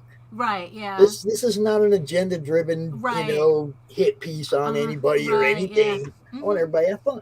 So I had to kind of like, maybe not on that. Yeah, I mean, it's like, you know, I mean, but definitely. I mean, you need to have some like some boundary, or else. If anything, CRoM created the culture war. He ain't on one side or the other. He's sitting up there giggling about it. Right, exactly. I mean, that's how I see CRoM, and you know, I don't want him to be Yeah, you know. Right, yeah. No offense in the CRoM-diverse. There's no offense in the CRoM-diverse. It's like, you know, leave the nonsense over there. But other than that, all the other stories have been great. Oh, that's good. I mean, everything that, you know, have been great. The art that I've seen, Eric Hodson's story. Oh, that's with Dreaded Dinosaur Man? Yes. Oh, those two would be perfect. Oh, yes. See, and that's just it. The people that came to me and wanted to do this, their IPs just, this clicks. You know, I mean, it clicks in every one of them. So I'm just jacked. Yeah, no, that's and great. now we got a Daphne Lage print and a Jim O'Reilly print coming, and all I gotta do is finish inking this and coloring it, and like I said, you'll definitely be the first to know when I'm done with it, and then we'll get CRoM out to you. Scan of it so that I can send a high res scan to absolutely, yeah. Definitely. Yeah. Thank you thank you, sir. Thank you. Because like I said, it's like, you know, look, you were the Madness was the first forum that allowed me to promote my book. It's that simple. Look, when I first started doing this on Facebook and I started sharing everybody's stuff out to other groups, and they're like, hey, you can't do that here. Right, I'm not part of that group no more. You know, I just leave those groups behind that don't allow you guys to promote, and I'm partnered up with ones that do. Right. That's you it. know, and also in the spirit of sharing information and helping people out, like I said, I've done way too many of these. I've lost count, I think, after 18 campaigns between me and what JD has been doing. Like just last year, we ran 11 campaigns, and I'm still exhausted from it. If anybody wants any advice, or they want to, you know, like say, hey, you know, I'm doing this campaign, but I'm not sure about doing this, or that, please feel free to DM me on Facebook. I'll be more than happy to answer your questions. I don't believe in putting this type of information behind a paywall. It's like, no, you want to ask, because I know I will tell you. There you go. One more awesome, helpful person in the network. So, you know, so it was a pleasure meeting everybody, but I got to get back to work. Right. So give us that classic saying. Oh, absolutely. Especially nowadays, buy independent comics, especially ours. There you go. So on that note, Ciao, senor. Thank you so much, Daphne. You're awesome. Bye. Now, Michael, you can still hang out. Actually, I got to make dinner for the kids, so all right. I got to check out too. You're more than welcome anytime. I'm sure you. I seen you taking notes. You know what's up, bro. I appreciate it. I'll talk to you real See soon. you guys. Have a good one. Thanks, you too. Now we have Timothy. Hey, man. ID Crisis. That DrawStream's all long over. You know that. Yeah, I know. I'm still messing around with. I'm just playing around with Clip Studio. I got to get used to this piece of software, anyways. All right, so we are here now. Our next guest, Mr. Water Wars 2288, Timothy. Thank you. Fling. What's happening? Thank you very much, Pops. It's good to see you again, man. Yeah, it's always good to see you, man. Do me a favor, drop me some links in the private chat right there. All right, you got it. I know you sent me some stuff in yeah. I'm here to. Like, I don't got time to look at it right now. It's all good. It's all good. You go. What I got to work on is I got to get you in the rotation to where, now we put out a lot of this stuff digitally, Pops, and it's music too. So, I'll make sure I get to some of that. And I'm also going to put up, if anybody want to hear some music, I'll put up the music link as well. Now, do you want that in the open chat? Isn't that where you guys want to see it? Oh, okay, I gotcha. So other people, I'm talking about links so other people can find your stuff. Do you want that one in the open chat? Yeah, that one's okay to see. Okay, the Dropbox one. Okay. Yeah. There you go, y'all. I'll put my website in. Yeah. So Ryan, how you doing today, sir? I'm good, man. I'm good. How are you doing? Had some good people on. Dude, I've had a blast. It's another CRoM CoN weekend that I'm really enjoying myself, man. We've had, I think, record views, more views for this weekend than I've ever had in a CRoM CoN before, except maybe the Brian Polito anniversary show. I think that one segment, we haven't quite beat that yet, but we're having a great weekend, man. We had a lot of people out last night, which was awesome. That last panel was kind of epic, Yes. So, Timothy, go ahead and give these guys the rundown on what you do, and I'm gonna pull up your website. Yeah, thanks so much. Actually, two things today, Pops, we're talking about, which one is we're right in the middle of this fulfillment for the Lost at Sea Kickstarter, which is the sci-fi book I put out with Erwin Arosa, and that did real well, got its Kickstarter funded, and that was one you and I did we did a little thing together on. So thanks for the support on that. As always, I definitely felt I got customers from it. That's all I can hope for, man. Yeah, and that's what we were talking about. I can't. That's what we were talking about. We got to throw it in front of them. Yeah, exactly. So I got that, and I'm also talking about in March we have our next Kickstarter coming up, and there you'll see it on the graphic there. That's Water Wars 2288. That's our sci-fi series, and it's one of those things where each issue has generally 2 or 3 short stories in it, and you don't have to read all the issues. They don't have to be connected. Like you can read one of the stories and it's just a story, but they are actually kind of connected. Like the characters in the world is all one place and they all kind of know each other. So it is like if you're we're comic collectors, most of us, right? Yeah. Yes. Yeah. So we try to do some things for the collectors too. And my 2 examples I'll give you of that are we do the maps, which I send a printed map as well. And this time it was we call it the radioactive map. It's a map of the post-apocalyptic US, and it has like a shiny, it's printed in 2 layers, you see, and the one layer is like a chrome separation. Yeah. So it looks like you're holding it's like basically a shiny United States map. Like an acetate, like a film. Yeah, it's kind of neat, and it has kind of a like a futuristic look or whatever you want to say. Mm-hmm. So and the maps, of course, show you the the post-apocalyptic events that we have in our universe. Those really look nice. Yeah, thanks. I hope I have it open to this other. So the Hunchback of Theological Quadrant 19. The colors on that are hypnotic. Yeah, and man, I got good news about that. I had reached out to Ben Dunn, who's the Antarctic Press fella, and the Hunchback. Yeah, he's going to be publishing the Hunchback. I got a little bit of a side gig going with him. He does the anthologies. There's 2 of them. It's Exciting Comics and Planet Comics. And man, it's been great for, I'm kind of somebody trying to get their start, right? I don't know if I'm, doing the same level of publishing you guys are, but I'm basically the writer who I just put them out myself. So that's one of the reasons I reach out to Pops and stuff, is that what I'm trying to improve at is the marketing and how you reach the audience and so forth.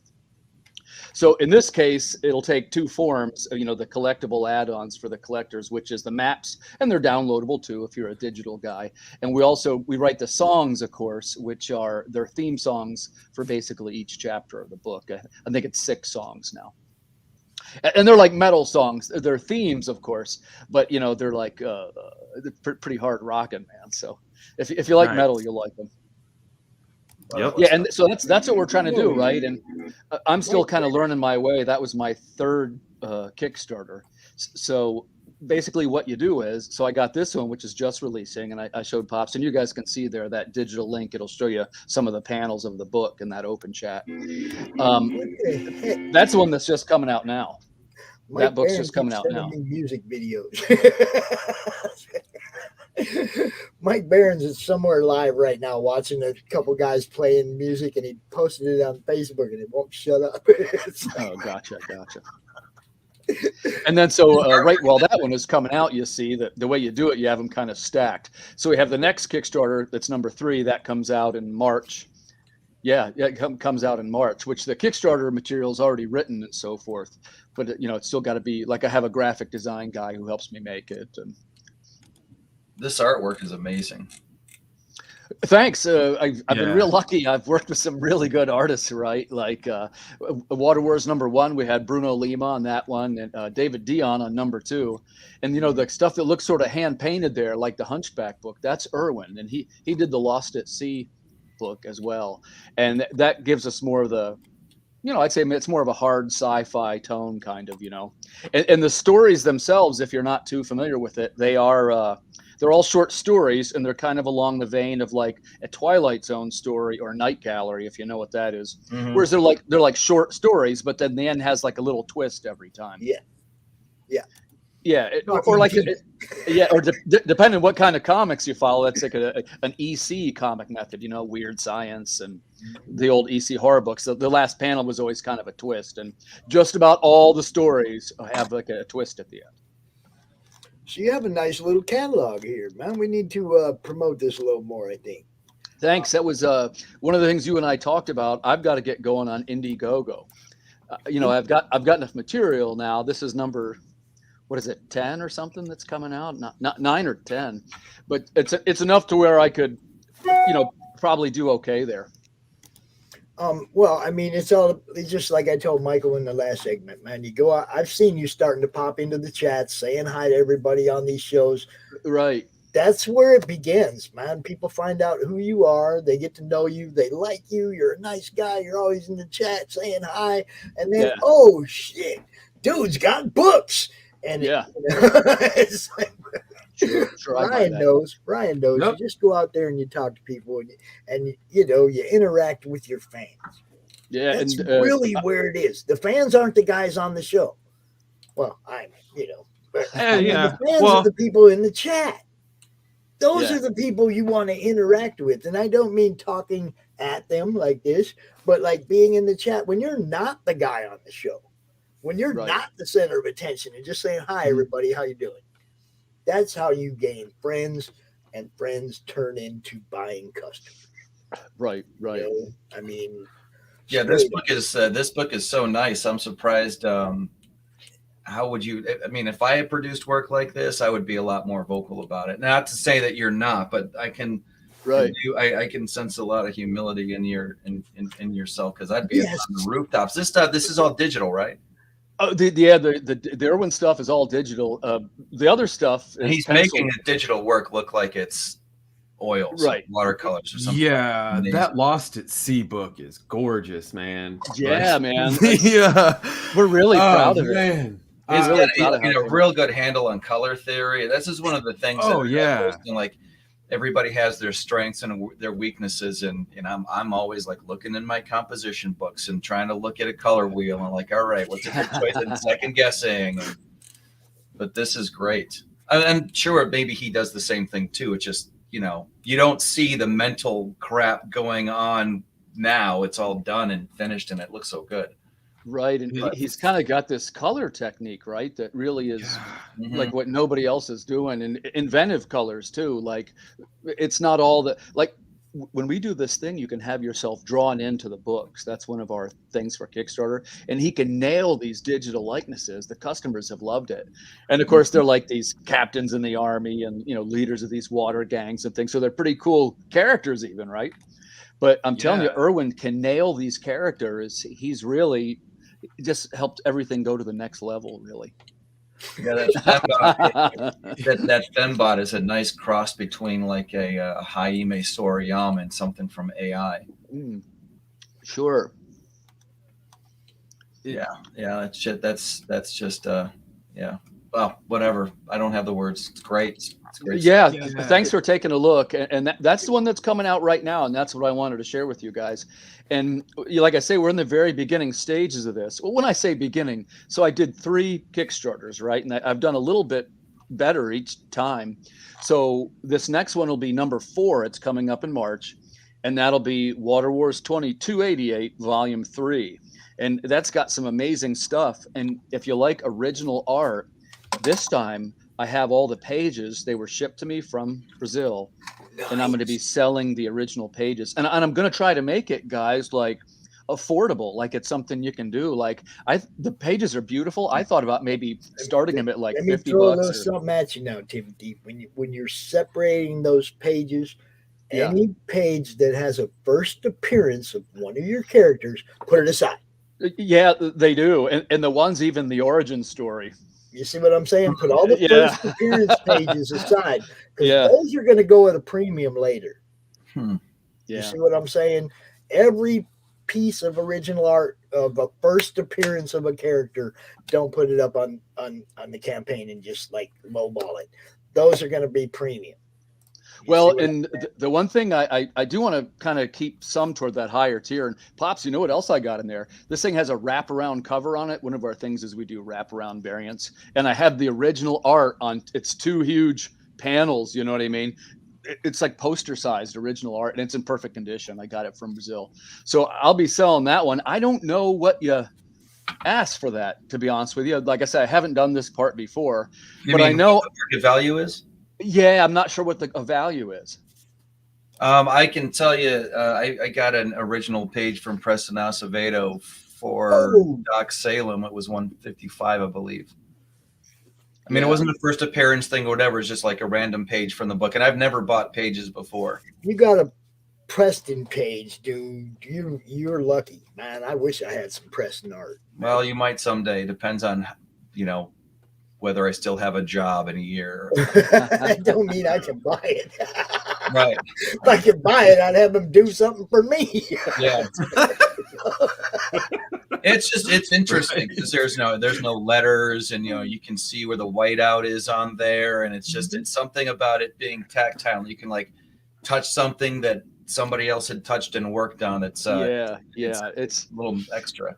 Yeah, and this guy that I've been working with that I have the art for, his name's Renan Shodi, and he's pretty well known around the Kickstarter circles. And he has this sort of mastery of the gray tones where it's really worth it when you see the black and white art. It came out so nice, and you know, I'm always biased. I always think it looks great, but this one, when he sent it to me, my mouth was hanging open because he had the idea. He said, "Look, I'll send it to you, and what we're going to do, whatever I can make selling the art, I'm going to either split it with him or we'll have some kind of, you know, he'll make money on it somehow." Mm-hmm. Okay. Yeah. That's what I was saying to my writer too. Like, if this thing really, really goes good, I want to be able to send him a bonus because he's not just helping me write the thing, but it's also, you know, being able to take up somebody's time and ask them what they think about what you're doing so far. And you know, I don't want to take advantage of those relationships. If it actually goes, you know, even close to what my wildest dreams might be, then I want to make sure those people are taken care of. Well, sure. And that's smart, right? Like, I 100% agree with you. And I would add to that if you're already working with the artist and you kind of want to keep it going, you want to take care of that guy or girl, whoever you're working with in that case. Sure. Because like I say, this is my first time going in. like well, really two things. Number one, I want to make sure there is, all the properties are handled with the correct amount of respect for the artist. And because some, customers can be kind of odd about artwork, as sometimes it can be divisive or whatever for some reason. And the second thing is, I do think I should have at least one or two that are sort of affordable. So a collector could get in for like an under $100 range. Right. Yeah. There's an Irwin page. Yeah, you want to be fair, but also accessible, and it's no, and not that you're doing. Put your signature on one of these and slide it off to the side for me, please. Yeah, sure, of course. Yeah, and not that you're trying to do this, but I'm also I constantly have that thought in my head. You want to be careful about being in a race to the bottom because you might win. This is beautiful. Yeah, it is. It's just that's. I mean, I'm looking at this, and even if I didn't have an idea of what the story was already, I'd be pulling it off the shelf and looking at it because of that cover. And there ain't too many times that a cover makes me drag a book off the shelf, but usually I go in there knowing what I'm getting. I get it and I leave. That's the kind of book that you want on the shelf of your store. Yeah, that's the number one there. And I thought you guys might think this is cool. I don't know if you like these types of things or dislike them, but Pops, I also just started doing the CGC graded bookmark. Oh, let's see what I got there. So that's a whole process, though, isn't there? It's like vacuum sealed in, or right. And what I do, this is a little different. And like I say, this is my first time doing this too. This is going to be like a tier reward for Kickstarter backers. And Pops, what I thought was maybe it's something that you get a chance to win one just by being in the drawing. Like they wouldn't be for sale necessarily; they'd be prizes. Just you throw one up and all. Yes, I'm still thinking of ideas. Yeah, I'm still thinking of ideas. This is the kind of stuff we do. You got one of those, right? And I got a few of each. Well, I got a couple for the I'm just saying hunchback. hypothetically, you have one, and at the end of the campaign, you're going to take all the physical backers, the people who ordered a physical tier that have actually paid, and you put all those people in a drawing. Yeah. Or the book, and the one who wins, backer number 45, 85, whatever, that's the guy that's going to get it in his campaign package. Sure. Yeah, something like that. And those are the kind of things you use as a backer reward. When we get to 100 backers, somebody's going to win this. Right. You see what I'm saying? Because I call them backer rewards. I like to use. To me, it's more important than the money number. How many people actually get your book in their hands and are talking to it with somebody else is way more important than how much money you made off this campaign. Because those people that got it in their hands and they're showing somebody else are the people that are increasing your numbers on the next campaign. Right. Yeah. You see what I'm saying? Totally agree. And like I said, I'm only on my third one, right? And something kind of curious happened, which is, I started doing the stuff they tell you to do, and I got a mailing list and this and that. And the people came back to the second one, right? And then they came back to the third one. Like now I recognize some of the names, which is funny, but like I have repeat customers, which like, oh, okay, I'm getting somewhere. I guess that's one of the indicators. So for this next one, we got some high hopes for it. And I was telling Ryan, there's something I wanted to explain to you how this works. You can have them pre-screened when you send them to this grading company. In this case, I would say, hey, make sure they're all 9.8 or higher. If they're not, they'll just send those back to you if they're a little lower. What the hell is that? Somebody's echoing? Yeah, it was me. Oh. Yeah, I was curious about how that works. I see those tweets once in a while that I know I can't remember who the user is, but they're always showing off those. What are they? They're vacuum sealed. Like you have it's in a plastic sleeve, and it's graded in the sense what they mean by that. Examined by a team of guys who look through books and they count the pages and they make to make sure it's actually every little flaw. They check for every little flaw. Flaws, then you got a 10. Yeah. For every little flaw they got, it ticks down. Sure. Yeah, like a gymnastics score. So if you got a corner of the book and it's got a ding in the corner, it's going to knock you down to 9.6 just like that. Yeah.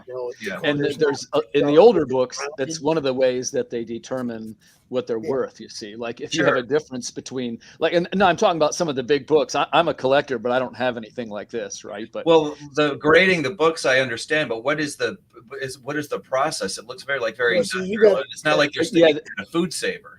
It's inside of a Mylar sleeve, and that one, it has a sealer. They call it a sonic sealer. It's a machine that vibrates so intensely it seals it along this. It's supposed to be airtight. I was going to say, nothing. I'm not throwing any of mine in the water to find out. You know what? I wouldn't do that. I don't think they're that airtight. I wouldn't test it. But they won't yellow or over time. They're just it won't yellow. Hermetically sealed, like that cigarette that Danny DeVito had in War of the Roses. Right. They're supposed to be protected, but I'm sure if you laid it out in the sun, it's still going to fade. Mm-hmm. Yeah. You know, I mean, you just don't leave it just like before. You don't leave your comics in direct sunlight. You don't leave. Sunlight's the killer. The window. You ever seen what happens to a good piece of vinyl in the sunlight? Oh, yeah. I've had some back in the day when cassettes and CDs, were in your cars. Mm-hmm. I've accidentally left some CDs up on the dashboard or out in my seat, and it just melted up. Yeah, yeah, right. I live in Phoenix. I've seen melted everything in a car. Oh, I bet. Your car's melted, Phoenix. In there, man. I've seen melted everything in a car. Oh my lord. Yeah. Well, hi, Rob. What's up? Oh, yeah. Hey. Is that a husky? Yeah, he's mad. It's going to sound like a husky. Huskies will do that, like talking to you, barking sound. Oh, he talks to me all the time, but he's mad right now because the female's up there and she's in heat. He can't get none. Oh, okay. He's mad. Gee, he's coming over here and growling at me and grumbling at me and howling. Now he's over there barking. He's like, "Yeah, you ain't getting none, boy." Just I gotta remind my daughter to feed the dog. Please feed Koepp. She's upstairs. There. I'm just texting my kid from inside the house. Josh wants to know about Socket. Tell him about Socket. Sure. I was the writer of a comic book series called Socket. You can see it on screen there. It is the first book I did. It's a robot super team. And the way I got started in comics, I just told you guys a little bit before. I worked with a company called CAE, and a fellow by the name of Martin Dunn. He's a musician too. And what they did, they had a thing called the bullpen. And what they would do if you had like a script or if you were an artist, they would kind of like walk you through the steps to publish your own comics. So I made Socket #1, the one you see there, through that company. And once I made the first one, I felt like I had, they really taught me. I learned how to publish my own books. And of course, by that point, it was 2016, 2017. I'm starting to learn about Kickstarter, right? And I'm starting to learn about how you make your own books. And that kept right on going. And I think I did 3 issues total of Socket. We're halfway probably through the production of making another one. But, while this has happened, of course, I'm the writer of this Water Wars series. And this one has kind of taken off, right? Like it's taken more of my time and there's new issues of it coming out. And, the funny thing about Kickstarter is once you get your book going on Kickstarter, basically each time you fund, you make enough to make the next book, right? And once that gets going the first time, you kind of don't want to get off the train. And that's the only reason I haven't done more issues of Socket. And you can't get off the train because as soon as people forget who you are, you're not relevant anymore. Right.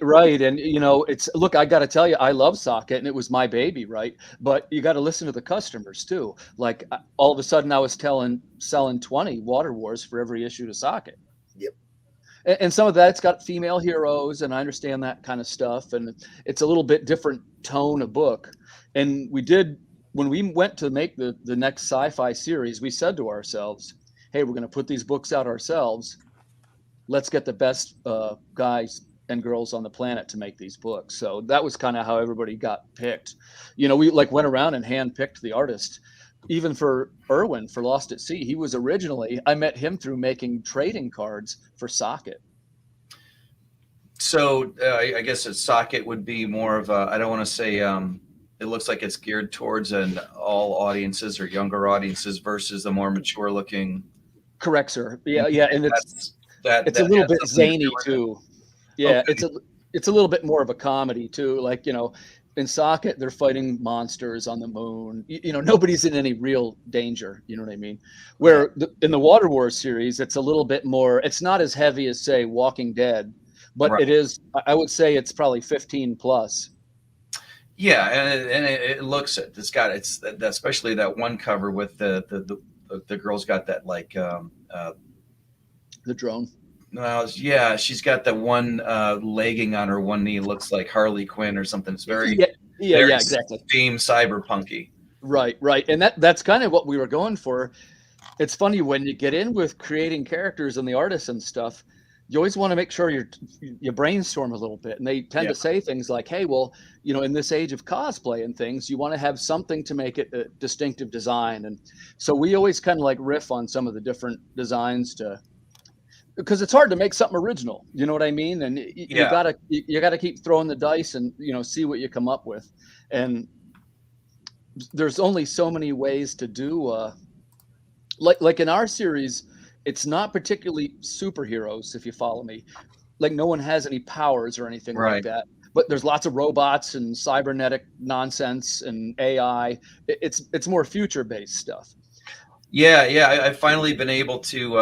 I think the last 3 compilations of Descender, I've been absorbing that, and that it reminds me a little bit of that. Although Descender's way more watercolors, but it is way in the future. A lot of robots, no superpowers. Still a very interesting story, though. Sure. So that's Jeff Lemire, right?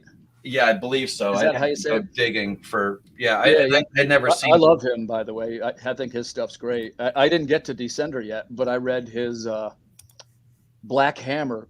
You ever hear of Black Hammer? Well, this was a recommendation from the guy that runs our comic book shop out here in the South Hills of Pittsburgh. I'm usually doing like, can point me in the direction of something that I had never seen before, and he put that in. It worked. I can't get out there as much as I'd like to, or I mean, it's an odd thing. You're like, I really want to spend money on these things, and I need to tell you guys, everybody, go check out Earth Dog Studios. It is.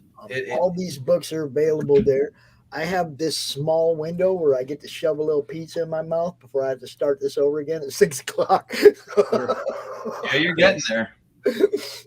So go ahead. Tell everybody where they can find you, Timothy. All right, right there we got Earth Dog Studios. That's the best place to catch us. We are an independent team of comic book makers. I'm essentially the writer and the publisher. In the future, I'm kind of hoping to just be the writer. That's what I'm trying to do. But like, say, for example, there you see the Hunchback story. That's the Hunchback of Theological Quadrant 19. These are post-apocalyptic short stories presented in a visual format. And our team goal is to create image quality books or higher, with the goal of being to try and create the best comics in the galaxy. So that's what we're doing over at earthdogstudios.com. Also, feel free to follow me on Facebook. I'm Timothy B. Fling, and there is an Earth Dog Studios Facebook page. Mostly lately, everybody's, it might be easier to just follow me, because now, I'm starting to get to the level where getting on podcasts and whatnot. So just about all the books that we talked about here, including the one that Pops helped me promote last year, number 2, have signed up in some way with Antarctic Press. So you're going to be seeing those serialized over the next couple of months. The first one already came out last year, but it's going to continue through this year.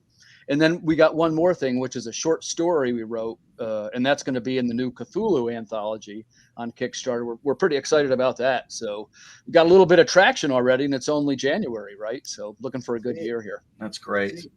But you haven't done, y'all. Everybody's got to. I have a what?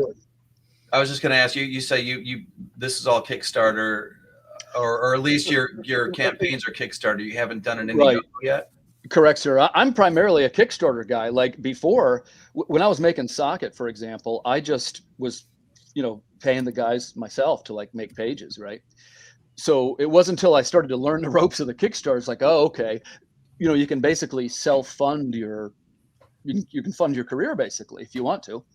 And what I tried to do was like, I still pay everybody up front. Like, I don't do the deal where I say, hey, do the best work you can and maybe you get paid. I don't know how some of those guys do it. I pay everybody. Yeah, That's there's how I quite a gotta bit of do that.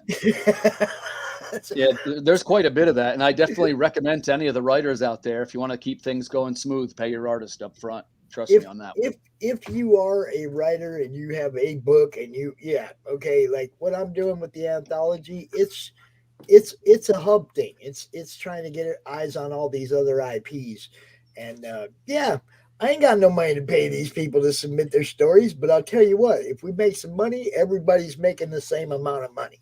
Right, right. Rising tide raises all shit. More than anybody Exactly. else, so that's the bottom.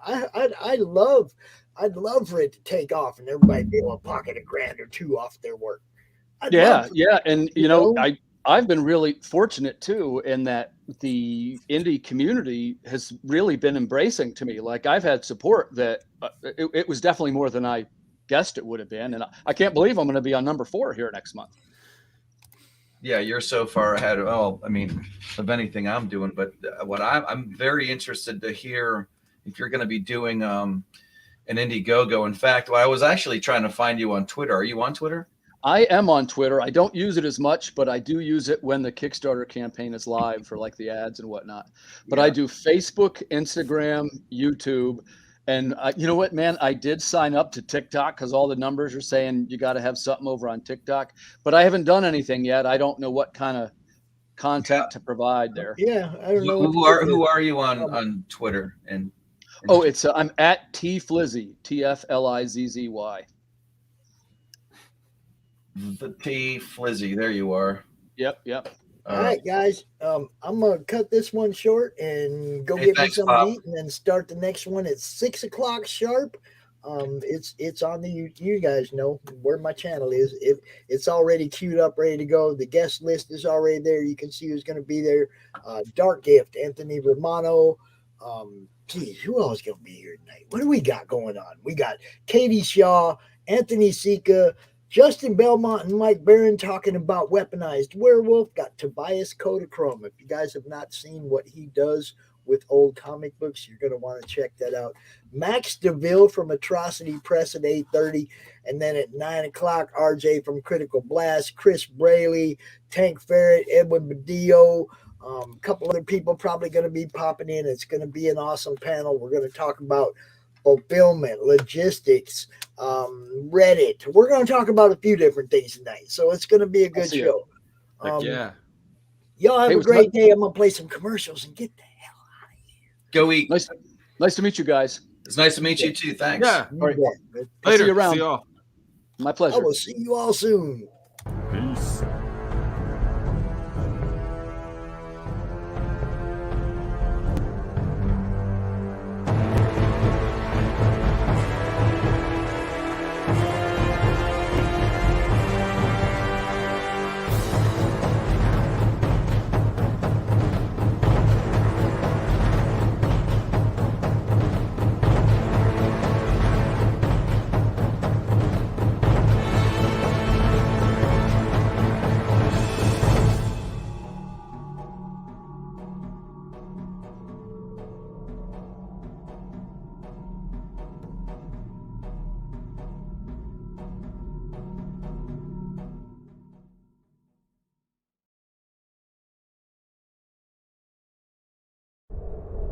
In a world ravaged by monsters, a new evil has risen, poisoning the land and threatening humanity.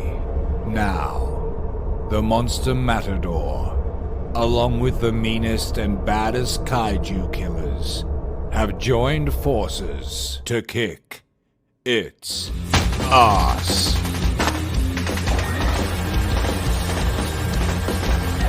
Monster Matador, Afropocalypse.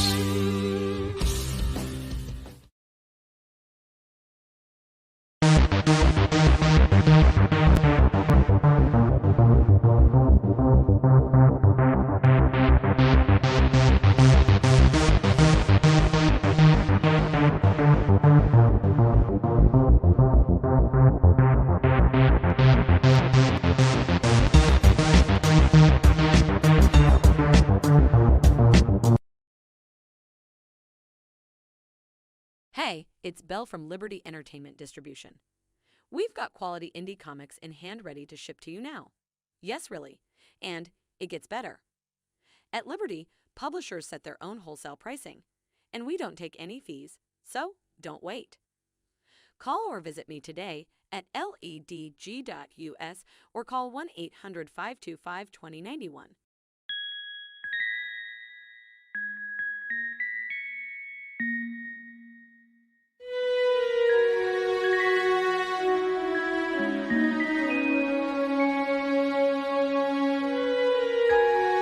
Secrets, trust, worth. The bond between souls intertwined within otherworldly intrigue. Michaela Jade brings forth the Elite Warrior series, a collection of dark fantasy romance novels set in a twisted world where power lusts in the hearts of men and devotion seduces the souls of women.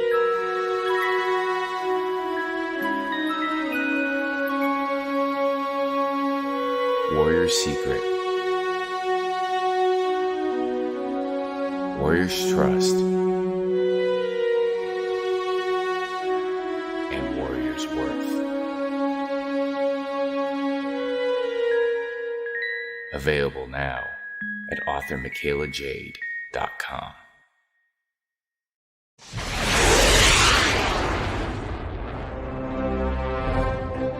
From author Brian K. Morris comes a classic hero in a high-flying, fast-paced, and action-packed steampunk adventure.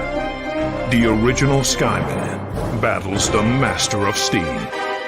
With an introduction by comics icon and historian Roy Thomas. A Rising Tide, an Ace Comics publication. Available now in print or digital format on Amazon.com. Hey, yo, Pops here. Are you looking to be on Monday Madness? Is Monday no good? You need a special edition? Are you looking to be on the first timer spotlight on for you new guys? Launch parties? Countdowns, CRoM CoN monthly. We got it all right here at the Madness Comic Network, providing online promotional services for the indie comic community and proud sponsor of Comic Books for Kids provides comic books to kids in hospitals and cancer centers across the U.S. It's a place where we can all work together to make sure every child has a comic book. 100% of all proceeds go towards the kids. It's about making a difference, and while they're in the hospital, allowing them to fly like a superhero, battle dragons, or rescue teddy bears. We are in every state in the country and now support over 160 hospitals.